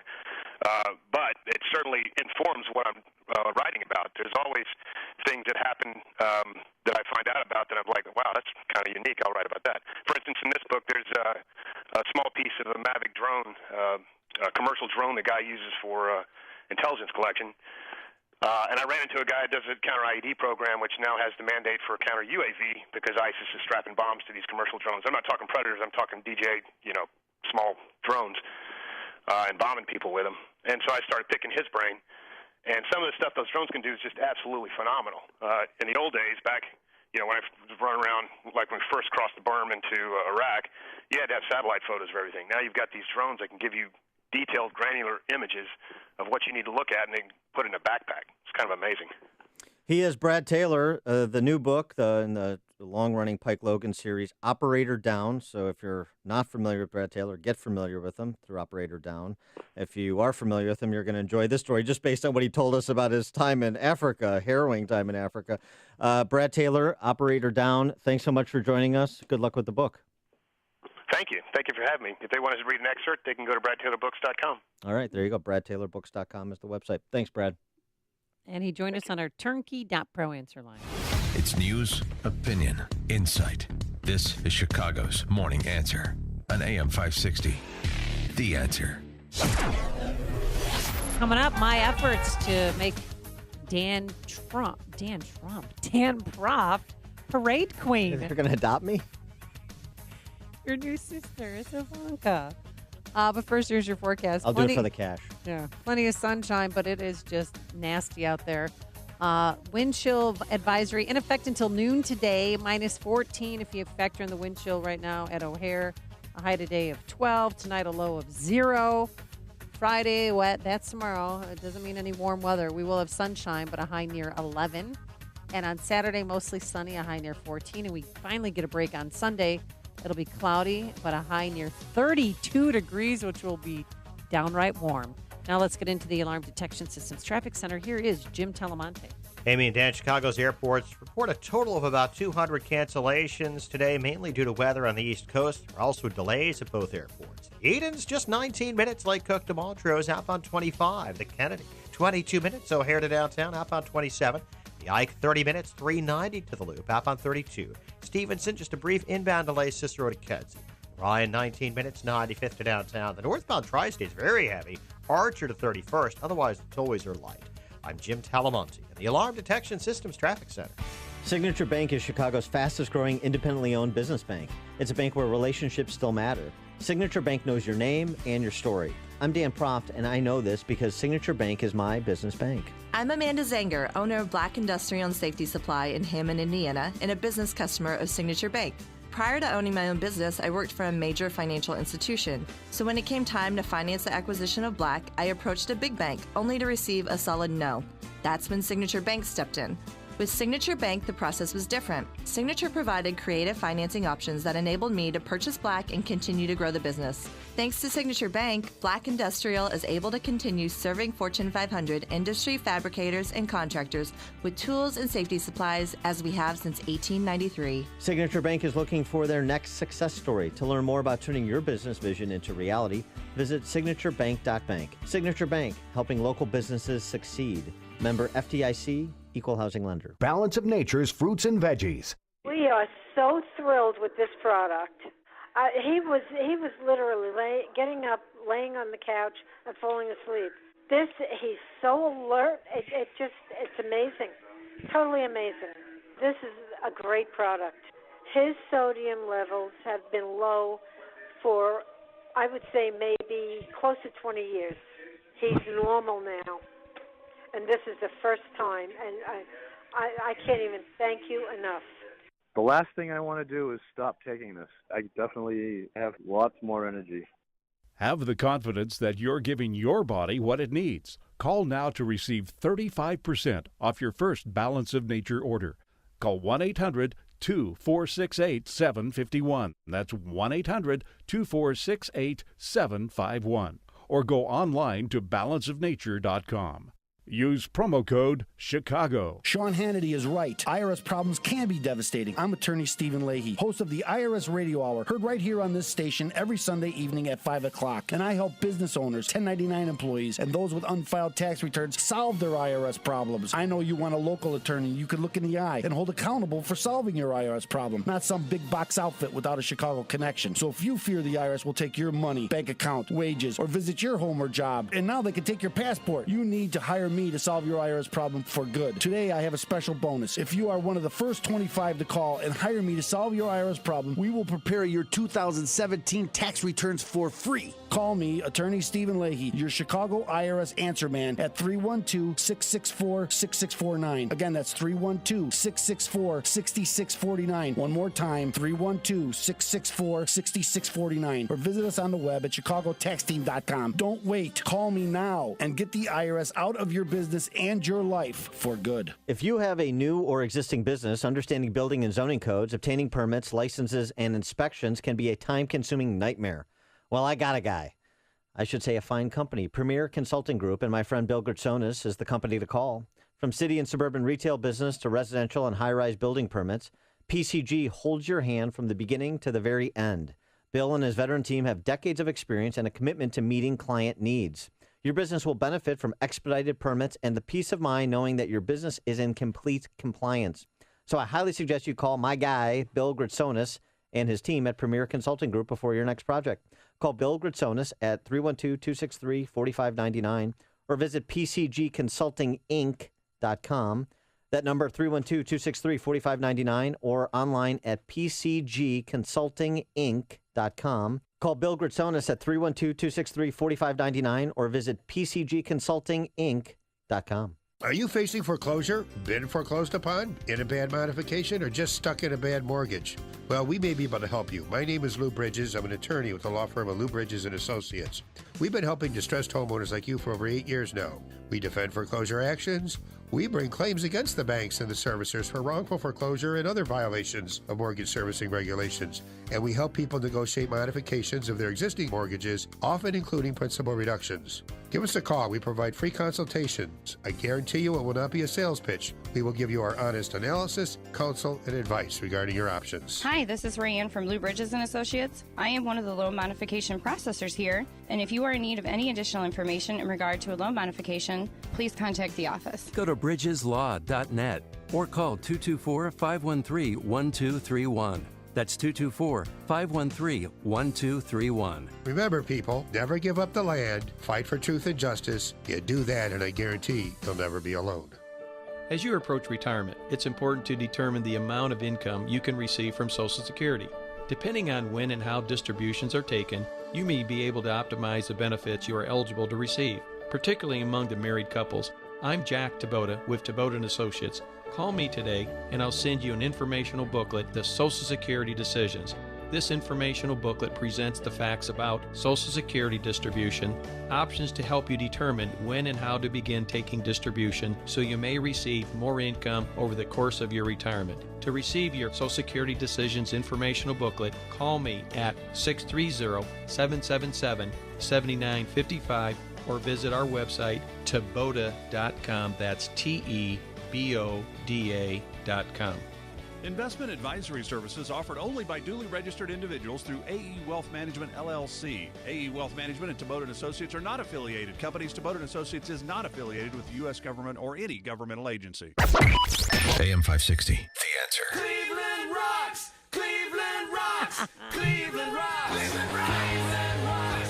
Right. Well, I don't know about that. Well, remember that epic parade the Cleveland Cavaliers had after they won the championship? Yeah. Well, this is not the parade that they're having on Saturday, but they've decided this Saturday is the day at noon that they're going to celebrate a perfect season for the Cleveland Browns.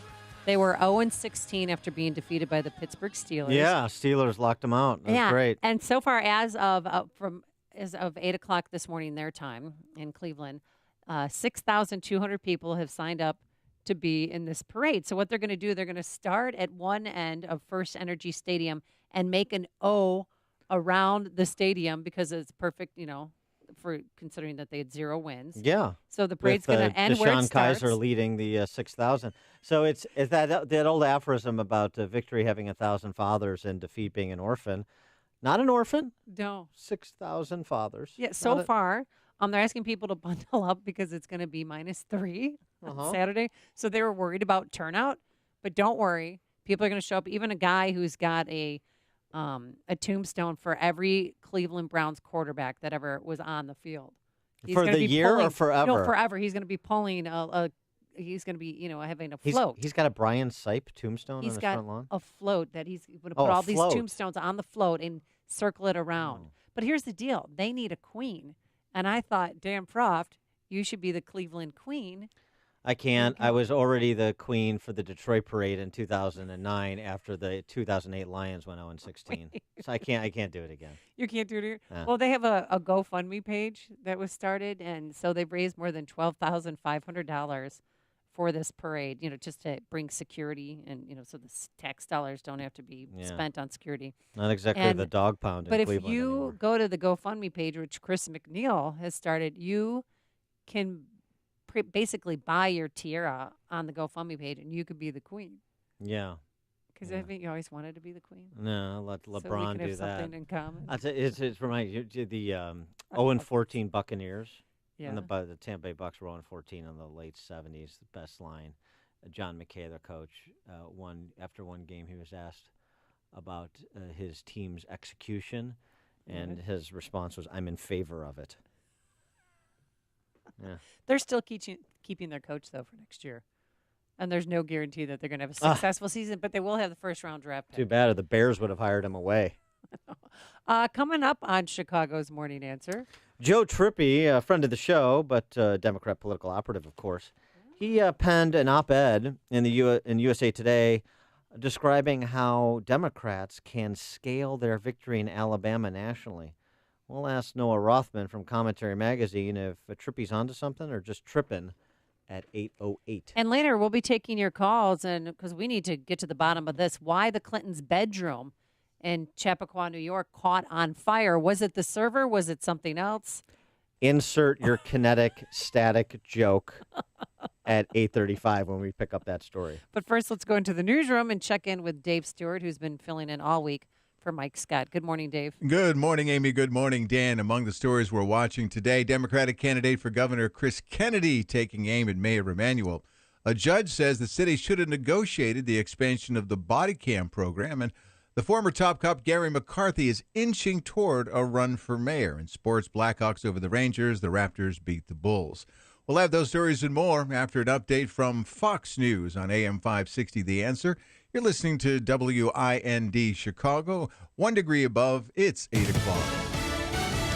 Defending the Trumps. I'm Dave Anthony, Fox News. Donald J. Trump Jr. is a very honest person. Anthony Scaramucci, who was briefly the president's communications director, says Steve Bannon made a mistake if he said what he's quoted as saying in a book coming out. Bannon insists he still thinks the president is a great man. Fox's John Decker live at the White House. Steve Bannon described Ivanka Trump as dumb as a brick, and he said Donald Trump Jr.'s meeting with a group of Russians at Trump Tower during the campaign was treasonous. White House spokeswoman Sarah Sanders took issue with many of the claims made by Bannon about the Trump White House. I worked in the White House since the very first day, and a lot of the characterization that I saw that he was pushing out was the opposite of what I saw take place. Lawyers for President Trump have sent a letter to Bannon demanding he refrain from continuing to make disparaging comments against the president and his family. Dave? John, House Republicans will get what they want from the Justice Department, documents they've been demanding in their own Russia investigation about the anti-Trump dossier as they allege bias against the president at the FBI. It's a miserable morning along the East Coast. It's not too good right now, and it's getting worse by the minute. The winds are picking up, gust up to 60. Now they've upped the forecast on the snow as well to 1.5 feet. Steve Keeley with Fox 29 TV outside in Atlantic City. There are blizzard warnings. Virginia up to Maine, closing schools, canceling about 3,000 flights. I have asked non-essential first and second shift employees not to report to work. Connecticut Governor Daniel Malloy. The storm already made it snowy, windy, icy, and colder from northern Florida to Georgia to the Carolinas. In Florida, 2 home invaders picked the wrong house near Orlando last night. A 70-year-old man who lives there heard them break in, grabbed his gun, and shot and killed one of them. The other ran out the back door. The homeowner, Juan Jose Caraballo, was also shot and needed surgery. No word on his condition. Fox News. Fair and balanced. Good morning. It's 1 degree above zero, but the wind chill is minus 19 at 8:02 on AM 560 The Answer. I'm David Stewart in for Mike Scott. Mostly sunny, but very cold today. We'll see a high of only 11. Democratic candidate for Governor Chris Kennedy says Mayor Emanuel is leading an effort to push people of color out of Chicago. Kennedy said the mayor's administration is implementing what he called a strategic gentrification plan that involves disinvestment in certain communities. Instead of using our resources to revitalize our city, we're cutting off resources to push people of color out of our city and perhaps out of the way of economic development. In response, Emanuel's office blasted Kennedy for using politically motivated attacks for his own personal gain. Governor Rauner says the Trump tax bill will be punishing for Illinois. Rauner told radio interviewers in Joliet that it's going to hurt a lot of middle-class families and higher-income families and going to push more employers out of the state. He says that's going to hurt job creation, and that's going to increase the cost of living. An administrative law judge says that the Chicago Police Department broke state labor law when it failed to negotiate the expansion of its body camera program with the police union. The judge found the city should have bargained with the FOP when it expanded the use of body cams to 14 police districts in 2017. She advised the city to begin a dialogue on safety and disciplinary matters. And the city's former top cop is preparing possibly to run for mayor next year. The Sun-Times reports Gary McCarthy and his backers have reserved the domain name GaryForMayor.com. The site will be used to raise money, advertise his candidacy, and solicit voter feedback. In sports, Blackhawks beat the Rangers 5-2. Toronto Raptors over the Bulls 124-115. The Bears have interviewed their own defensive coordinator, Vic Fangio, for the head coaching job, and the Bears say goodbye to their offensive coordinator, Dow Loggins. He's heading to Florida to become the OC for the Miami Dolphins. The news is service of Rocket Mortgage by Quicken Loans. Rocket Mortgage is simple so you can understand the details and be sure you're getting the right mortgage. Apply simply, understand fully, and mortgage confidently. Visit rocketmortgage.com today. Licensed in all 50 states, equal housing lender, NMLS number 3030. Time now for the AM 560 Business Beat, and from the Fox Business Network, here's Jenny Cosola. From the Fox Business Network, as Tesla struggles to step up production of its Model 3 more affordable electric car, General Motors says it sold more than 3,000 Chevy Bolt electric cars last month. It was the best sales month for the Bolt since its launch. GM sold more than 20,000 Bolt models last year. Fashion brand Ralph Lauren could be struggling. Cass-N Securities is recommending investors sell Ralph Lauren stock. Analysts say demand for Ralph Lauren clothing and accessories declined 15% in December from a year ago, and the company was forced to run its 30% off sale in mid-December. Rite Aid, now a much smaller chain, is planning to focus on 8 states in the West and East Coasts and its pharmacy benefit plan, Envision RX. Rite Aid sold more than 2,000 stores to Walgreens Boots Alliance. With the Fox Business Report, I'm Ginny Cosola. AM 560 News Time, 8:05. Traffic in 2 minutes on AM 560. The Answer. Larry Elder prepares Republicans for what's to come. Now, the reason that Al Franken was pressured into resigning is because they want to use the argument that Trump has had allegations against him. And their argument's going to be, we're cleaning up our house. We're getting rid of our miscreants. You're adding to yours. You've got Trump. You've got Roy Moore. We've got the high ground here. That's why Al Franken was thrown under the bus. The Larry Elder Show. Weeknights at 7, right before Jay Sekulow at 9 on AM 560. The Answer. All money managers may seem pretty much the same. But while some money managers may recommend high commission investment products, Fisher Investments avoids them. Some money managers may have hidden and layered fees. Fisher Investments never does. And while some money managers are happy to earn commissions from you, whether you do well or not, Fisher Investments fees are structured so we do better when you do better. In other words, we're structured to be on your side. Maybe that's why most of our clients come to us from other money managers. Talk with us and find out why so many experienced investors are switching to and staying with Fisher Investments. Fisher Investments, clearly better money management. Investments in securities involve the risk of loss. Visit us at FisherInvestments.com to find out what we can do for you. At 8:07 from the Alarm Detection Systems Traffic Center, here's Jim Talamonte. David, traffic is generally lighter than usual on the expressways, but on the northbound tri-state, not so much. It's really bottled up from Archer Avenue to 31st Street and from the Reagan Tollway to North Avenue.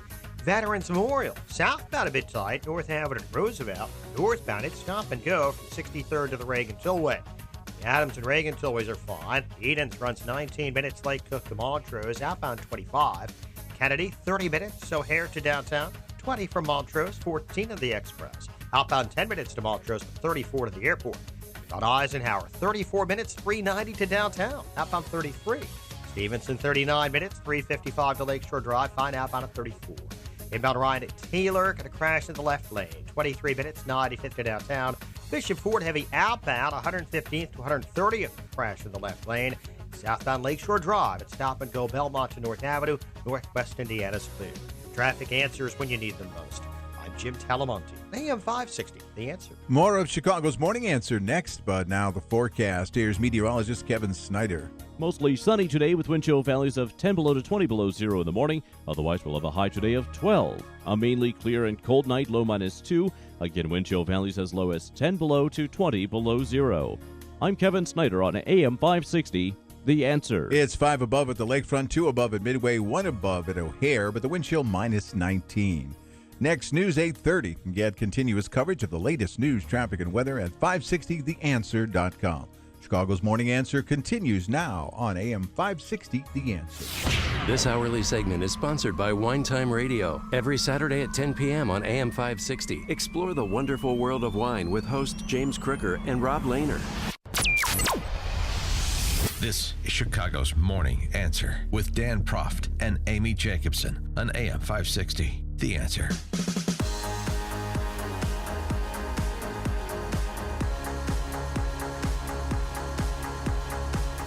Good morning, Dan and Amy. Amy, USA Today op-ed from friend of the show, Joe Trippi, talking about the Doug Jones victory in Alabama for the U.S. Senate race there. Trippi suggests that Democrats can scale that victory in Alabama nationally. He's got a few items he suggests must be done in order to capitalize on the enthusiasm that Democrats have, mostly fueled by their antipathy towards Trump, of course. Run everywhere and anywhere. We need similar people to step up, like Doug Jones, step up and run for office throughout the South, such as Senate candidate Phil Breedston, the former Tennessee governor, but also in the Midwest and other supposedly Trump or Republican strongholds. It kind of sounds like me talking about Illinois, or in Chicago specifically. Don't trim your sails. Jones is a moderate Democrat willing to work across the aisle. Well, he may be moderate to Joe Trippi, but he's not a moderate Democrat. But anyway, the point is to say he didn't alter his support he didn't alter pro-choice, he didn't alter his position on immigration, marriage redefinition, et cetera, to curry favor with constituencies in Alabama. Okay, it's interesting. He suggests that the Democrats have an energized coalition that can produce electoral magic. College-educated white suburbanites, which we talked about yesterday, college-educated women, a 32-point deficit, Republicans to Democrats with respect to the question of who should control Congress. And millennials of all races and ethnicities help produce the Jones victory margin as well. Trippi does strike one note of caution. The special election stood alone on the political calendar with everyone focused on one campaign. That obviously won't be the case in November. There's one other big note of caution that Joe, I love him, but that he fails to mention. All of the Republican candidates running around the country that are protecting their seats in the House in particular, and the Democrats in red states that are targeted for replacement, places like Indiana and South Dakota and West Virginia, they don't get to run against Roy Moore.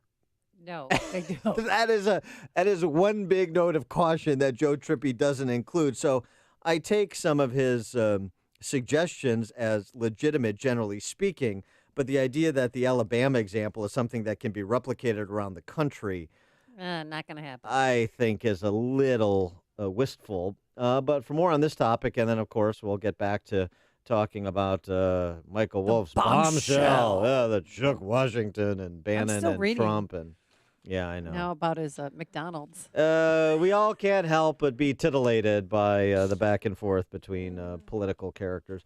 More on both of these topics. We're pleased to be joined by Noah Rothman, Associate Editor for Commentary Magazine, commentary.com. Noah, thanks for joining us again. Appreciate it. Good morning. Thank you for having me. So let's start with Trippi, though, before we get to sharing our favorite excerpts from Michael Wolff's book. His suggestion about the landscape heading into 2018 and what, if anything, Democrats can legitimately draw from Doug Jones's victory in Alabama. Excuse me. Yeah, I mean, I take some exceptions with some quibbles, I suppose, with some elements of Mr. Trippi's op-ed. You noted the obvious, which is that Roy Moore is not a duplicable phenomenon across the country necessarily. Pardon. There will definitely be opportunities for Republicans to nominate unelectable candidates, for example, and Democrats most likely will experience the very same thing because they have an energized activist base, and the energized activist base commands the primaries. Republicans know very well how that turns out. Lost a couple of winnable Senate seats in 2010 and 2012, and even 2014 as a result of nominating unelectable candidates. The notion, however, that Mr. Jones demonstrated his capacity to work across the aisle is an invention of Joe Trippi's imagination. He didn't suggest that he would be very much of a bipartisan senator, and this morning he's appeared on MSNBC where he struggled to identify an area in which he would work across the aisle. He's pretty much a placeholder in that seat. Also, the notion that you should not appeal, or rather trim your sails, quote unquote, to appeal to broader demographics. It's one thing to be principled, and I suppose Mr. Jones is a principled individual. I have no reason to doubt otherwise. But it's another to be rigid and inflexible to the point where you're self-sabotaging in a campaign. That's just dumb politics. If you're going to run for a district, you should fit the district. And all the evidence we have suggests that Doug Jones's position on abortion was a hindrance, was a drag on the ticket. He might have scored a much larger victory than he managed had he been able to appeal to the sensibilities of his state on that issue. And also, Doug Trippy sort of equates Doug Jones's a capacity as a prosecutor in combating the KKK with his principled objection to limits on abortion, as though these two things were equatable, and they're not, and it's extremely offensive to say otherwise. That being said, I think he's right on the money. I think the wave is sort of inevitable. It's been evident in special elections, in the off-year elections. We have now a mountain of evidence that suggests Republicans are depressed and Democrats are energized, and Republicans are not turning out and Democrats are, and that will lead to a wave Democratic victory in 2018. Well, moving on to the news that the big book bombshell from Michael Wolff, Fire and Fury. I'm sure you've read some of the excerpts. What is your favorite part so far? Gosh, what is my favorite part? Yes. Well, if you have a chance to peruse the Hollywood Insider, I think is where it was published today, piece by Michael Wolff, not just the excerpts in The Guardian that we saw yesterday, but also, his op-ed, which includes quite a bit of those excerpts from the book and a little bit more of his voice in THR, Hollywood Reporter, is the extent to which the initial administration, the early administration before John Kelly came in, was such a hapless, chaotic environment in which individuals were engaged in this sort of melee to appease and appeal to the president themselves and ingratiate themselves to the president, and ended up doing his administration harm as a result. And I don't think you can blame them for trying to appeal to their boss.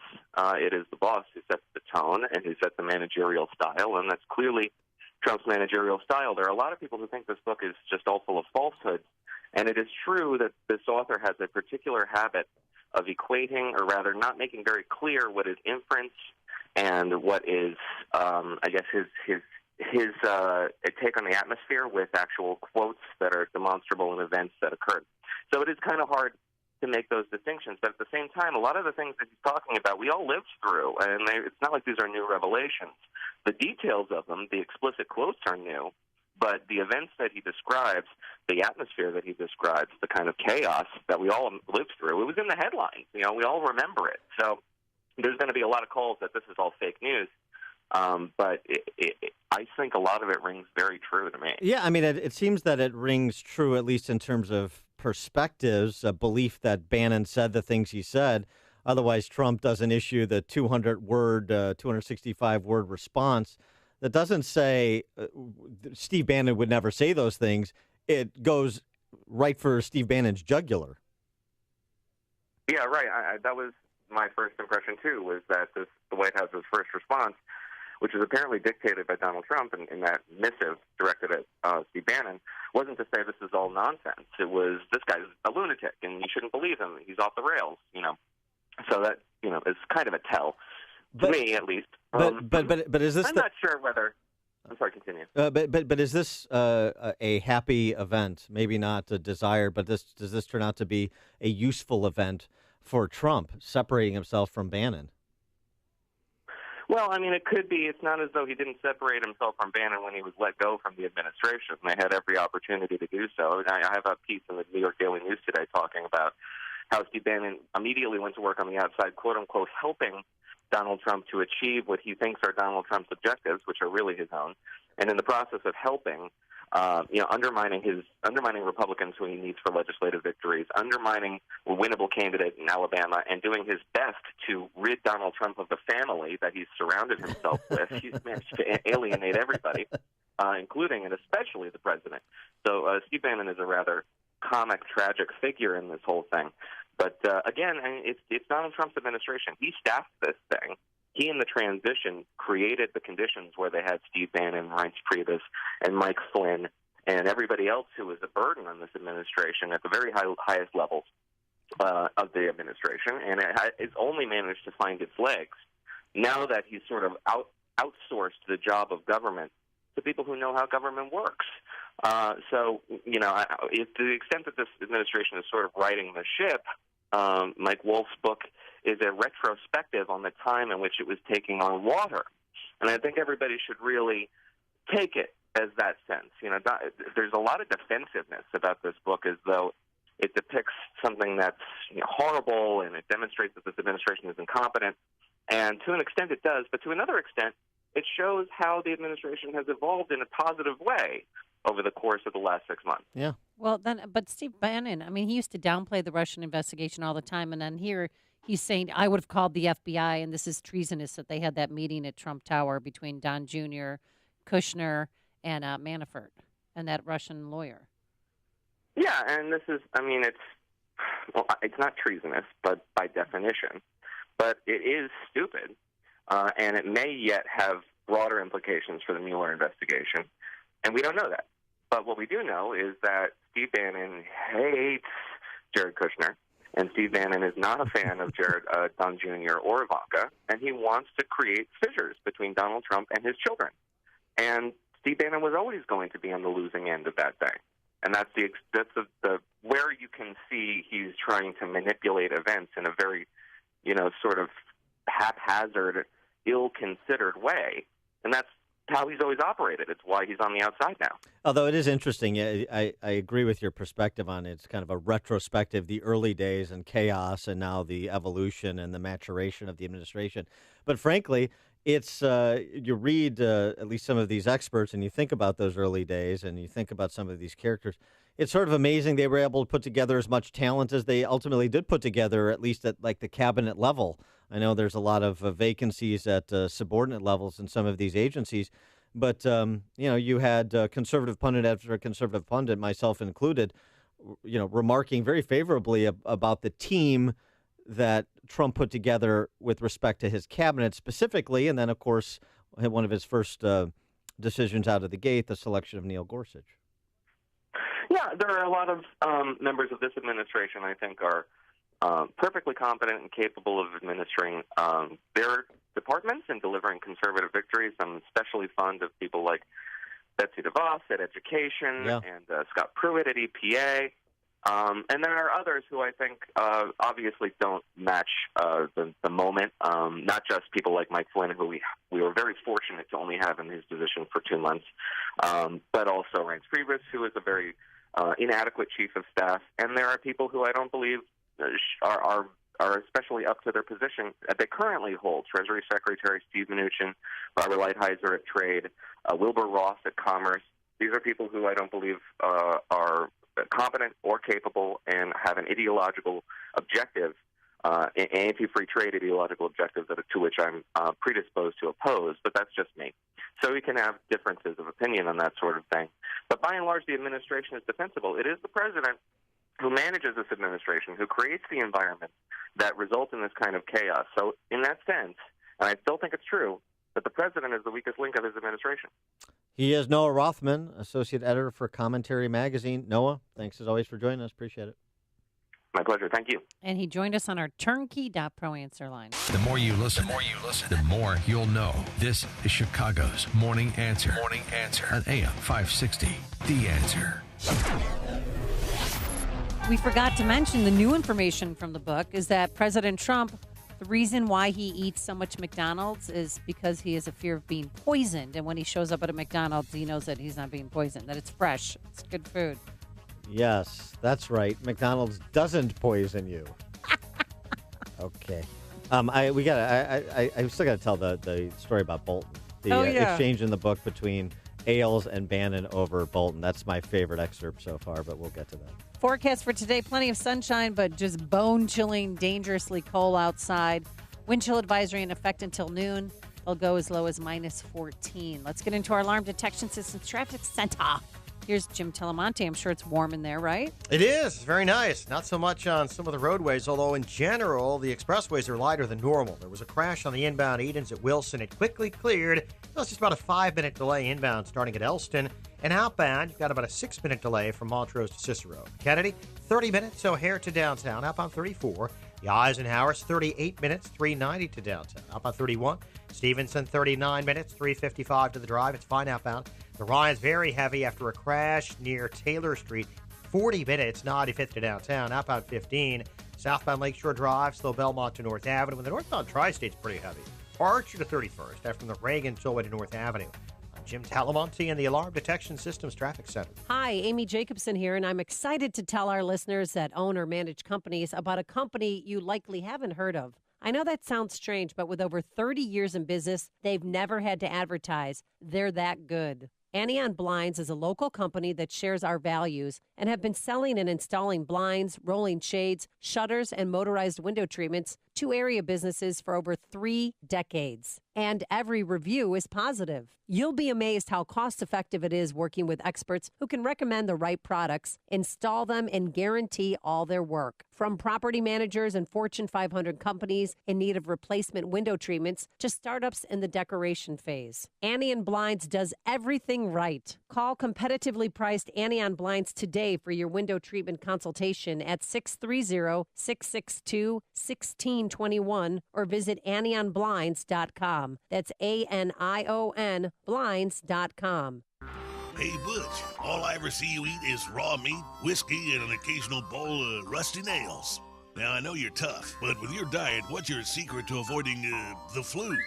Jim, this is between us. You hear? Sure, Butch, you can trust me. Well, I take Balance of Nature's fruits and veggies. I take them on the go or under the table when no one's looking.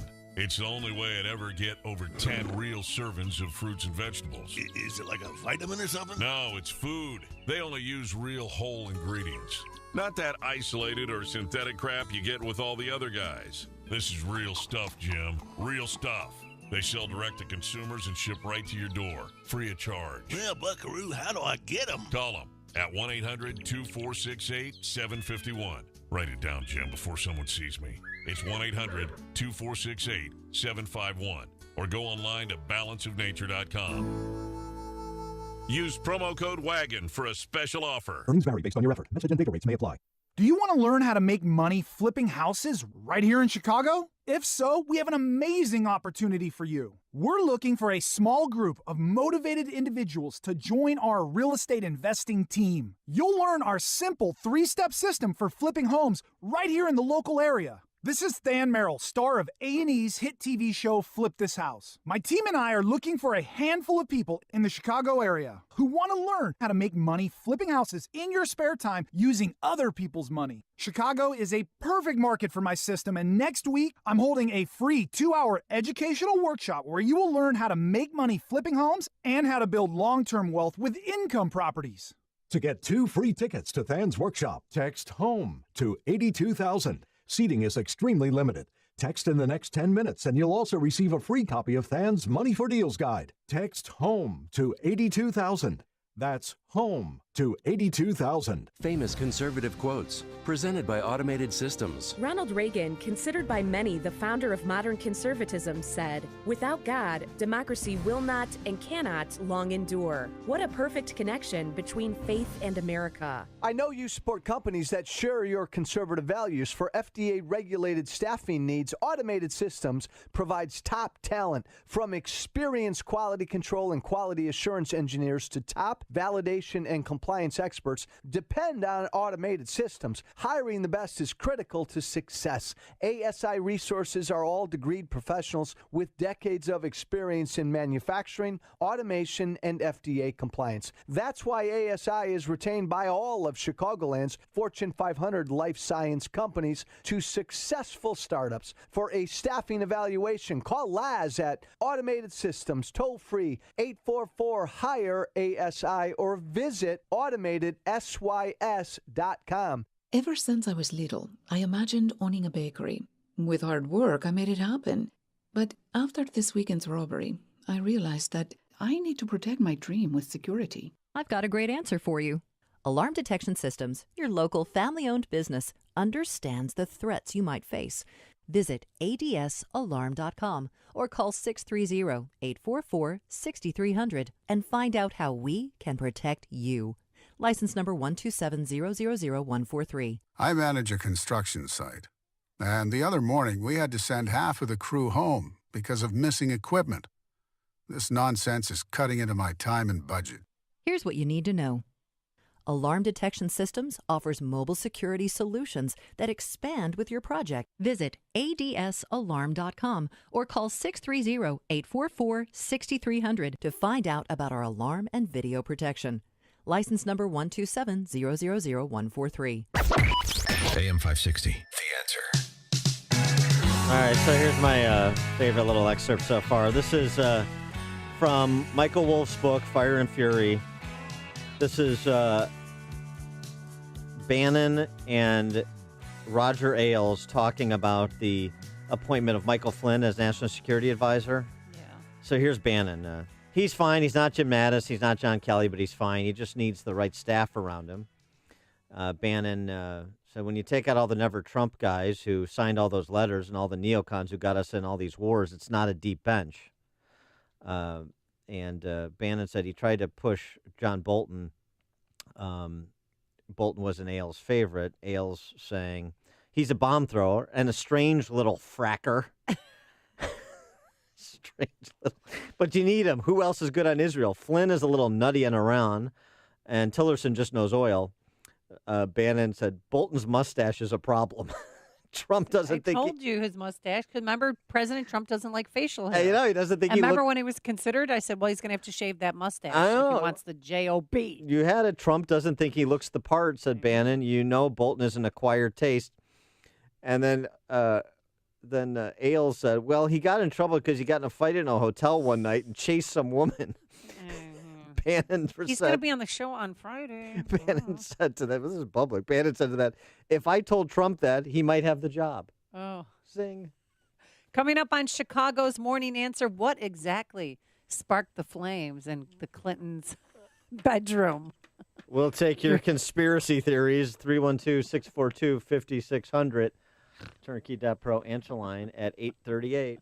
But first, let's go to the newsroom. Dave Stewart filling in once again for Mike Scott. Good morning, Amy. Good morning, Dan. 1 degree above zero, wind chill minus 17. It's 8:31 on AM 560, The Answer. Mostly sunny and cold today. We'll see a high of 11.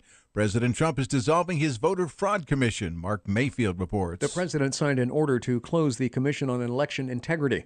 Trump explained that many states have refused to provide basic information that's relevant to the commission's probe. Trump is also ordering the Department of Homeland Security to look at the issue and determine further action. Trump formed the commission to combat what he claimed was widespread voter fraud. Mark Mayfield, NBC News Radio. Attorney General Jeff Sessions is going after legalized marijuana. NBC reports Sessions is rescinding a policy that had let legalized marijuana flourish without federal intervention across the country. The move will now leave it up to U.S. attorneys, where pot is legal, to decide whether to aggressively force federal marijuana laws. Police in New York say the fire at the home of former President Bill Clinton and former Secretary of State Hillary Clinton was confined to a detached garage building used by the Secret Service. The fire started yesterday on the building's second floor at their home in Chappaqua and sped to the building's attic. City of Chicago is being accused of cruelty after a video showed garbage truck crews clearing out a homeless camp along the Kennedy Expressway in the Avondale neighborhood. Alderman Carlos Ramirez Rosa said he had no idea that was happening. In a statement, the city said it gave notice of the cleanup a week ago. Last year was one for the weather record books. 2017, the sixth warmest year on record in Illinois, according to the state climatologist Jim Angel. And that's because the statewide average temperature was 54.3 degrees, which is about 2 degrees above normal. So very much on the warm side, even though we've had a very cold ending to it with the last week or so of cold temperatures. Statewide precipitation last year came in more than 2 inches below normal. In sports, in hockey, Blackhawks over the Rangers 5-2. The Toronto Raptors beat the Bulls 124-115. And the Bears have interviewed defensive coordinator Vic Fangio for their head coaching job. The news and service of Geico, 15 minutes could save you 15% or more on car insurance. Great news, there's a quick way that you could save money. Switch to Geico. Geico could help you get great coverage at a great price, and it only takes 15 minutes to see if you could save 15% or more on car insurance. So go to geico.com today and see how much you could save. AM 560 News Time, 8:34. A look at traffic in 2 minutes on AM 560, The Answer. Mike Gallagher warns of impeachment. Of course, after the Alabama election, they are very cocky. They pray they're going to get control of the House and the Senate so they can begin impeaching the President of the United States. They're going to impeach him because they don't like it. There's nothing he's done. Will the Republicans make any change to anticipate this looming storm on the horizon? The Mike Gallagher Show. Weekdays at 9, right before Dennis Prager at 11 on AM 560. The Answer.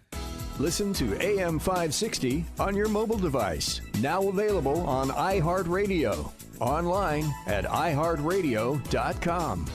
If you like your health care plan, you'll be able to keep your health care plan. Period. No, Mr. Obama, we can't. That was the 2013 PolitiFact lie of the year. In 2017, Blue Cross canceled 97% of their policies. Because your 2017 Blue Cross policy was canceled, you're still eligible to purchase a new plan under special enrollment until March 1st, even though Obamacare open enrollment has ended. And depending on your income, you may find a more affordable plan.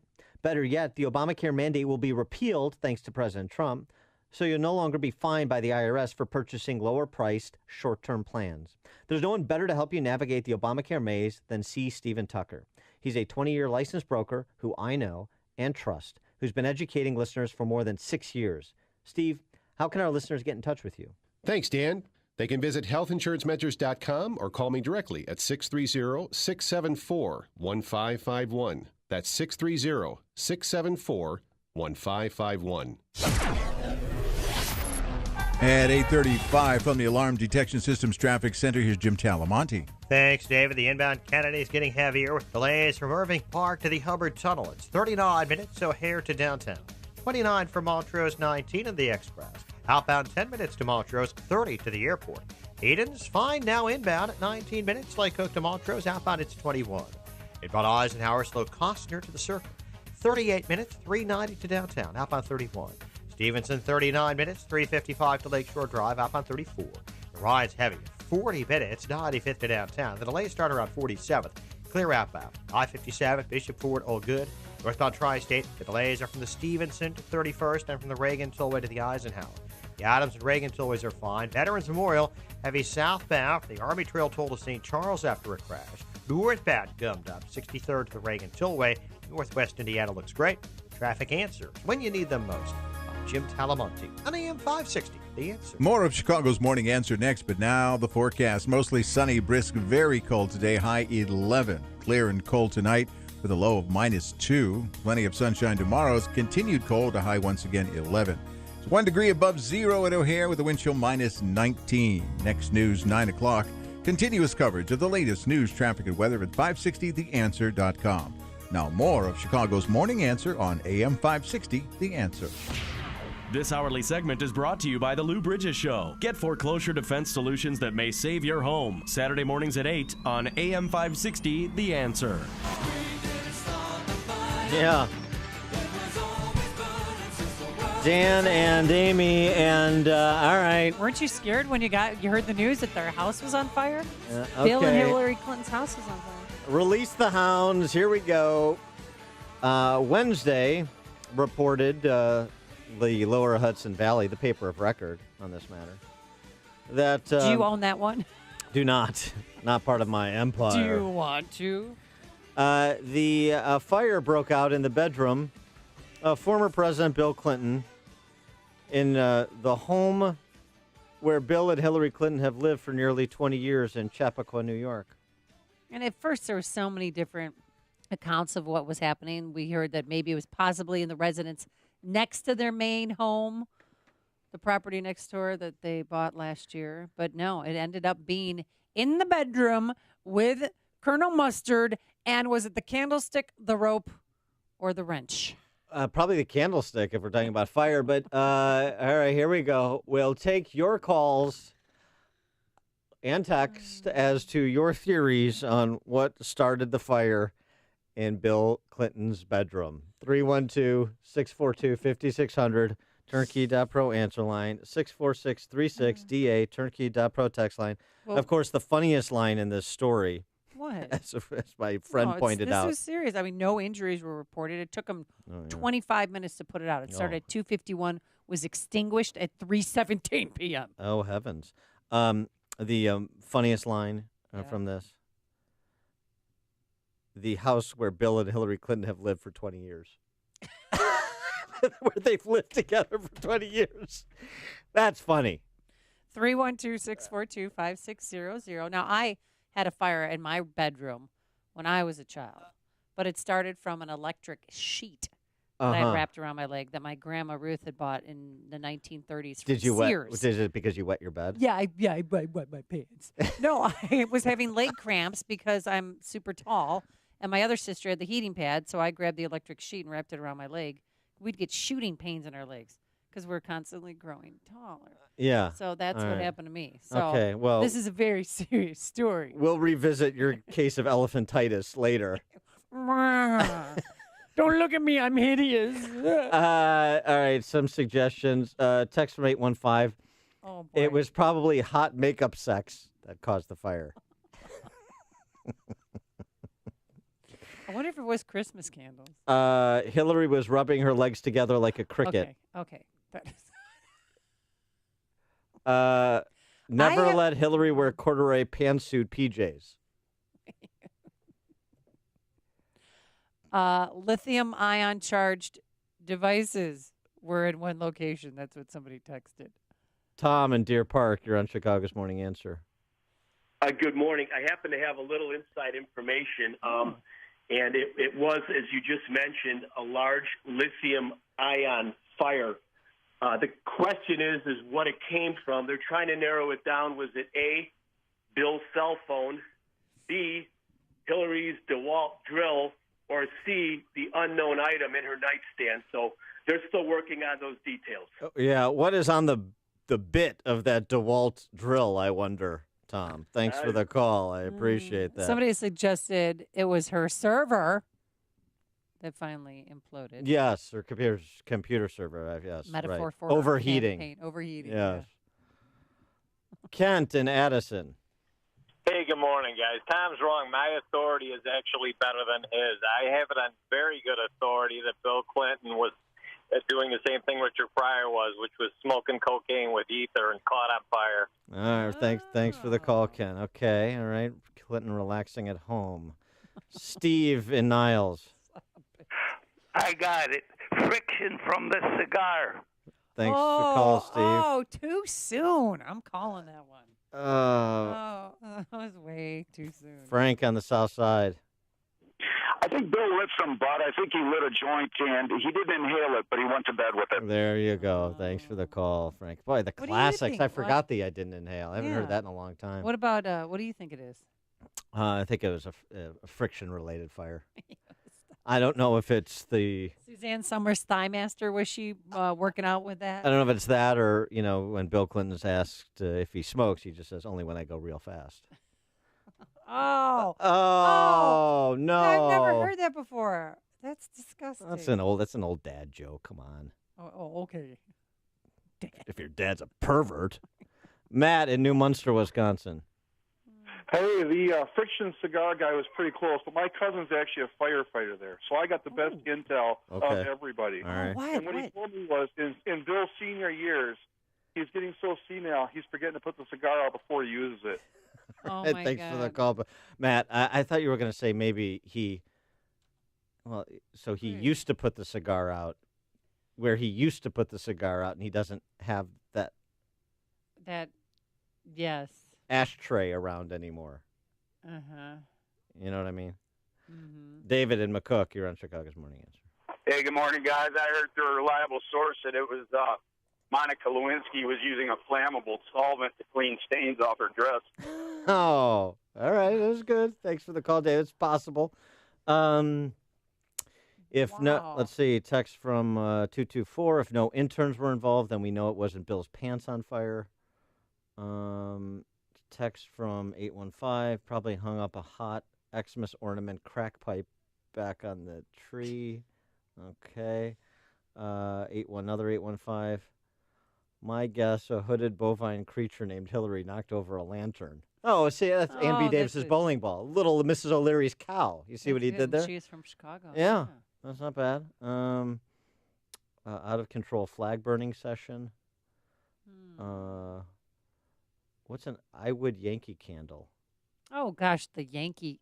Wait, what kind of Yankee candle? I Would? What is that? Oh, yeah, I Would Yankee candle. Those are big for the Christmas season.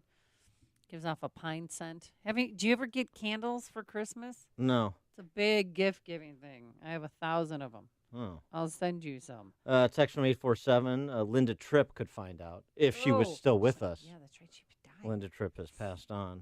Maybe. So is Janet Reno. Maybe oh, God, all the big girls are gone. Maybe Ken Starr should investigate this and panel another special counsel to compete with Mueller. 312-642-5600. What started the fire? Or what sparked the fire in the Clintons' bedroom? Sean from Elmwood Park. Uh-oh. Come on. First of all, Bill Clinton has no idea what started it. He was at a massage parlor under the name Jaime Rosenthal. And Hillary was in Ellen DeGeneres' green room playing Twister. So they have no idea what started it. It was probably the staff, because can you imagine the greatest job in politics is working in the Clintons' house? It's the equivalent of being a small-town police chief. You do nothing but wait for your pension to kick in. They have no idea what was there. Thanks for the call, Sean. Tweet, Bill got a new sex robot for Christmas. Oh. Wore out the battery, replaced it with the one from his hoverboard, which started the fire. That's pretty intricate. I like the dots that were connected there. Yeah. And it's very timely, too. Don in Deerfield. You're on Chicago's Morning Answer. At this point, what difference does it make? Very good, Don. Thank you for that. Current instant classic. That's from the 2016 campaign. So, I mean, that's the nice thing about this. If you have 30 years of built-in theories to apply. And their house is big. It has 5 bedrooms, 5,232 square feet. Well, I know. They had many mortgages to pay, you recall. When Hillary, they were poor coming out of the White House. In October, they got in trouble for not having a permit for a kitchen renovation and for not having a permit to fill in the in-ground pool. Backyard. Yeah. Wonder what they I'm were. Sure they went swimming a what lot they were together. I wonder what was being filled in. What was being buried in the backyard. Oh, wow. Dennis in Villa Park. You're in Chicago's Morning Answer. Oh, finally came to fruition. Liar, liar. There you go. Thanks, Dennis. Appreciate it. Hugh on the Edens.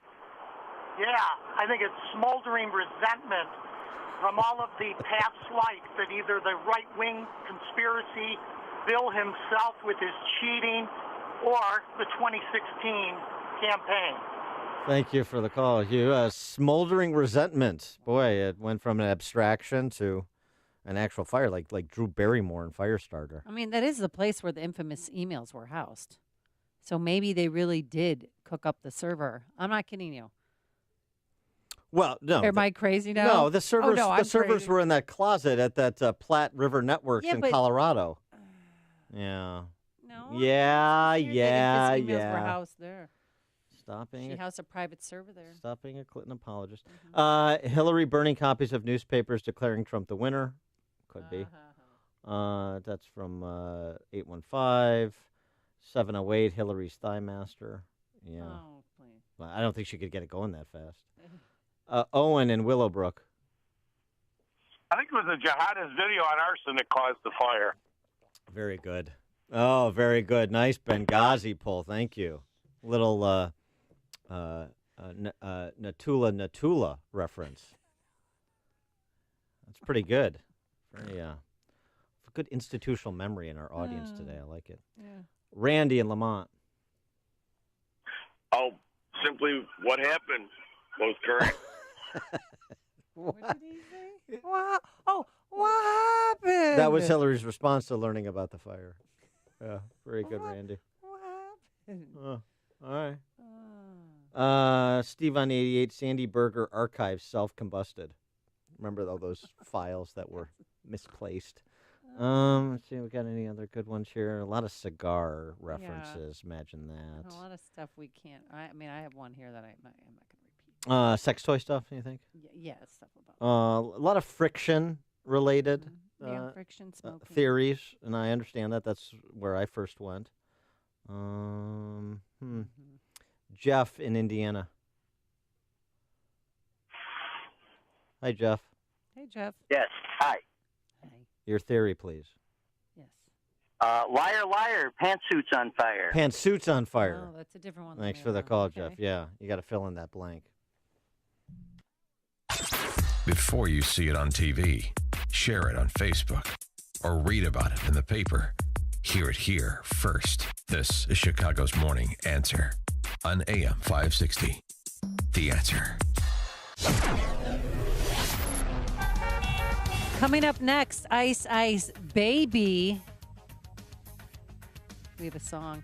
But first, here's your forecast. Plenty of sunshine, but very chilly out there. Dangerously cold yet again. We're going to have 3 more days of this before we'll just crack the seal and get into the 20s, possibly the 30s by Sunday. But tonight, a low of 0. Friday night, -1. Saturday, -2. You know what? I don't even want to talk about it anymore. Let's get into the Alarm Detection Systems Traffic Center. Here's Jim Telemonte. Well, Amy, unfortunately, the travel time on the inbound Kennedy is going up. It was just, about 30 minutes ago? It was 30 minutes, so here to downtown. Now it's 47. The delays are from Irving Park to the Hubbard Tunnel. It's 37 minutes from Montrose to downtown, 28 in the Express. Outbound 30 minutes to the airport. Eden's 19 minutes, Lake Cook to the Junction. Outbound it's 21. Eisenhower, 39 minutes, 390 to downtown. The delay started at Costner. There is a crash reported at Western. Outbound, there's a 2-minute delay, Harlem to 25th. Stevenson, 39 minutes, 355 to Lakeshore Drive. Outbound, okay. Ryan, 40 minutes, 95th to downtown after a crash at Taylor. On tri-state delays from the Stevenson to 31st. Veterans Memorial, slow southbound from the Army Trail Toll to St. Charles, northbound 63rd to the Reagan Tollway. I'm Jim Talamonte in the Alarm Detection Systems Traffic Center. Hey guys, Ken here from the hit podcast Today's Growth. Who would win a 3-mile bicycle race, an 11-year-old girl or last year's winner of the Tour de France? It all depends on the bicycle. It depends on their vehicle. Both on a 10-speed and the pro racer is going to win every time. But put the racer on a tricycle and the 11-year-old wins every time. You see, it's not the driver, it's the vehicle. When it comes to generating revenue, it's exactly the same. If you have a job or a small business, you are riding a tricycle. You can only go so fast. If you need to make up lost ground, it's not going to happen on a tricycle. No matter how fast you pedal, it's simply not going to win the race. Why do many people with no schooling and no advanced degree often become very wealthy? Simple. They choose to only ride 10 speeds. When it comes to helping people create their next revenue model, both Forbes and Inc. recommend Income Store as a can't miss when it comes to putting people on a 10-speed. Could your household or business use an additional revenue model that doesn't solely depend on you? If so, you need to check out IncomeStore.com. That's IncomeStore.com. This is Dan Proft with 60 Seconds of Sanity, sponsored by Upstream-Ideas.com. In 2018, the GOP's continued standing as the majority party will turn on the participation of culturally anxious voters, the people who appreciate the distinctions between liberty and libertinism, the people who understand the implications of erasing the lines between decency and indecency, the people who are respectful of the time, money, and lives of others, the people who recognize identity politics for the cultural poison that it is, the people who still talk of men and women without the cisgender modifier, the people whose lives are defined by the love of family and friends, not the popularity of a hashtag campaign. The people who will listen to, rather than shout down, an opposing viewpoint. The people who see things for what they are, rather than redefine them through a distorted political lens. The people who believe in being their brother's keeper, but don't believe they should be forced to be a sugar daddy. It won't be a single issue. It's not going to be a question of one accomplishment or one failure. It'll turn on whether or not Republicans let cultural Marxists run roughshod over people in their offices, their churches, and their kids' schools. The GOP's majority status will turn on its ability to serve as political Xanax to the culturally anxious. Hey, Butch, all I ever see you eat is raw meat, whiskey, and an occasional bowl of rusty nails. Now, I know you're tough, but with your diet, what's your secret to avoiding the flu? Jim, this is between us. You hear? Sure, Butch, you can trust me. Well, I take Balance of Nature's fruits and veggies. I take them on the go or under the table when no one's looking.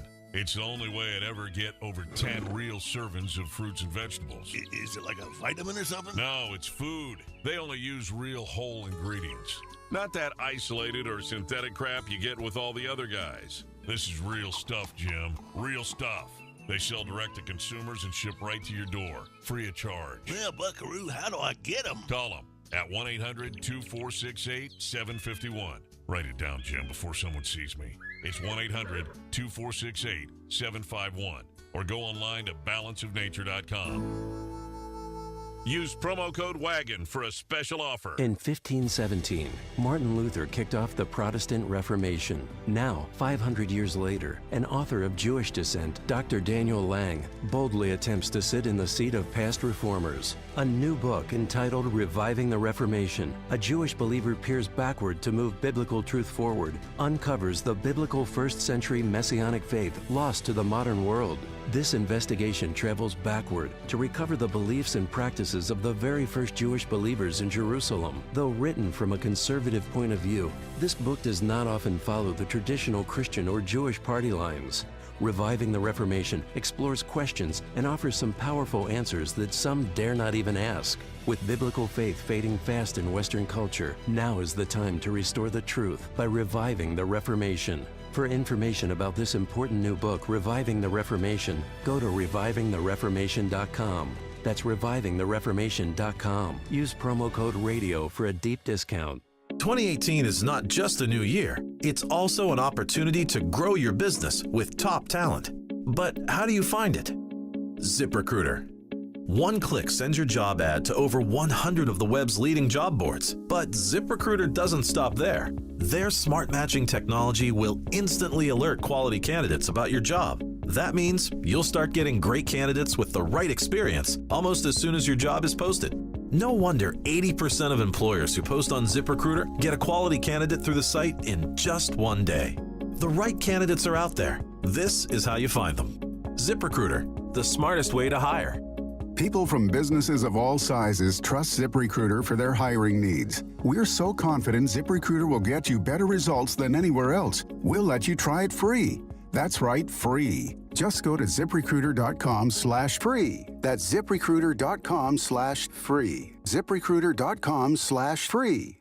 Old Man Winter is here, and you'll need a heating and cooling company you know you can depend on. Look no further. That company is the original Arlington Heights Heating and Cooling. They're not one of those massive impersonal companies with inexperienced technicians and subcontractors. Arlington Heights Heating and Cooling sends only their own highly skilled technicians. From service to installation and everything in between, their work quality and customer service is the best. The original Arlington Heights Heating and Cooling keeps homes and businesses comfy and warm. Call Carrie at 847-545-1700 or visit arlingtonheightsheatingandcooling.com. Mention AM 560 and receive 20% off your first service call. That's Carrie at 847-545-1700 or online at arlingtonheightsheatingandcooling.com. The original Arlington Heights Heating and Cooling, not the biggest, just the best. Email and the internet have done some wonderful things for business owners. There's more information at your fingertips, making decision-making a lot easier. The downside for some is the lost advice and interaction of working side by side with someone who can help.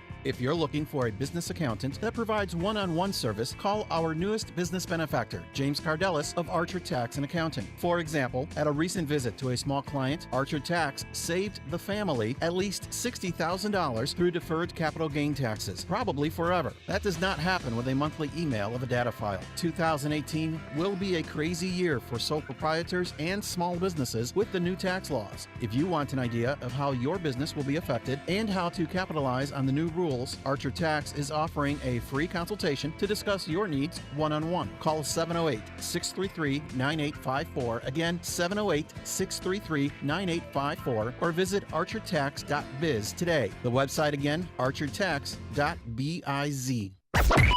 AM 560, The Answer. Getting more responses, theories about that fire at the Clinton compound. Well, she wasn't baking cookies like Tammy Wynette. Boy, another classic reference. That is good. That's good stuff. Newell and Lombard, you're on Chicago's Morning Answer. Yeah, it was an electrical fire from a broken lamp thrown against the wall. There you go. Thank you, Newell. Another reference from a unhappy times at the White House during the Clintons' tenure.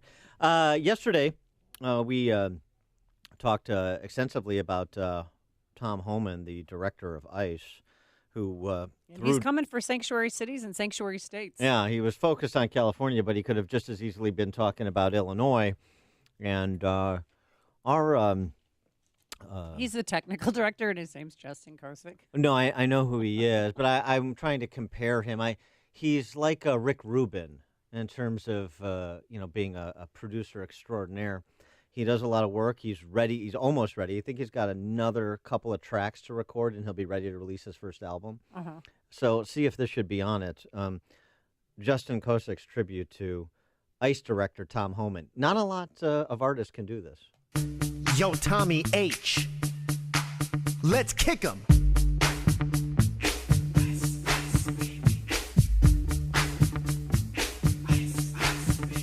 All right, stop. Collaborate and listen. ICE is back with some hardcore convictions. Sanctuary, we don't take that lightly. He'll be knocking doors daily and nightly. Where will they go? Yo, I don't know. Put up a fight and you'll go. To the extreme, he deports all the vandals. This whole thing is something ICE will handle. Pretty good. Now that's going to be on the B side of 45 that will feature Al Franken? Black Guys, Not Black Ice. Don't bring that up again. Just be careful. It's icy out there. Black ice, not black guys. Black ice. I have no The idea only who person that is. in the world who thinks guys and ice sound the same. Thanks so much for making us part of your morning. Thanks to Justin Kosick, our technical director, Quinn McCarthy, our associate producer, and Keith Conrad, our executive producer. We are back here tomorrow morning at 5 a.m. Now into the newsroom we go. Here's Dave Stewart in for Mike.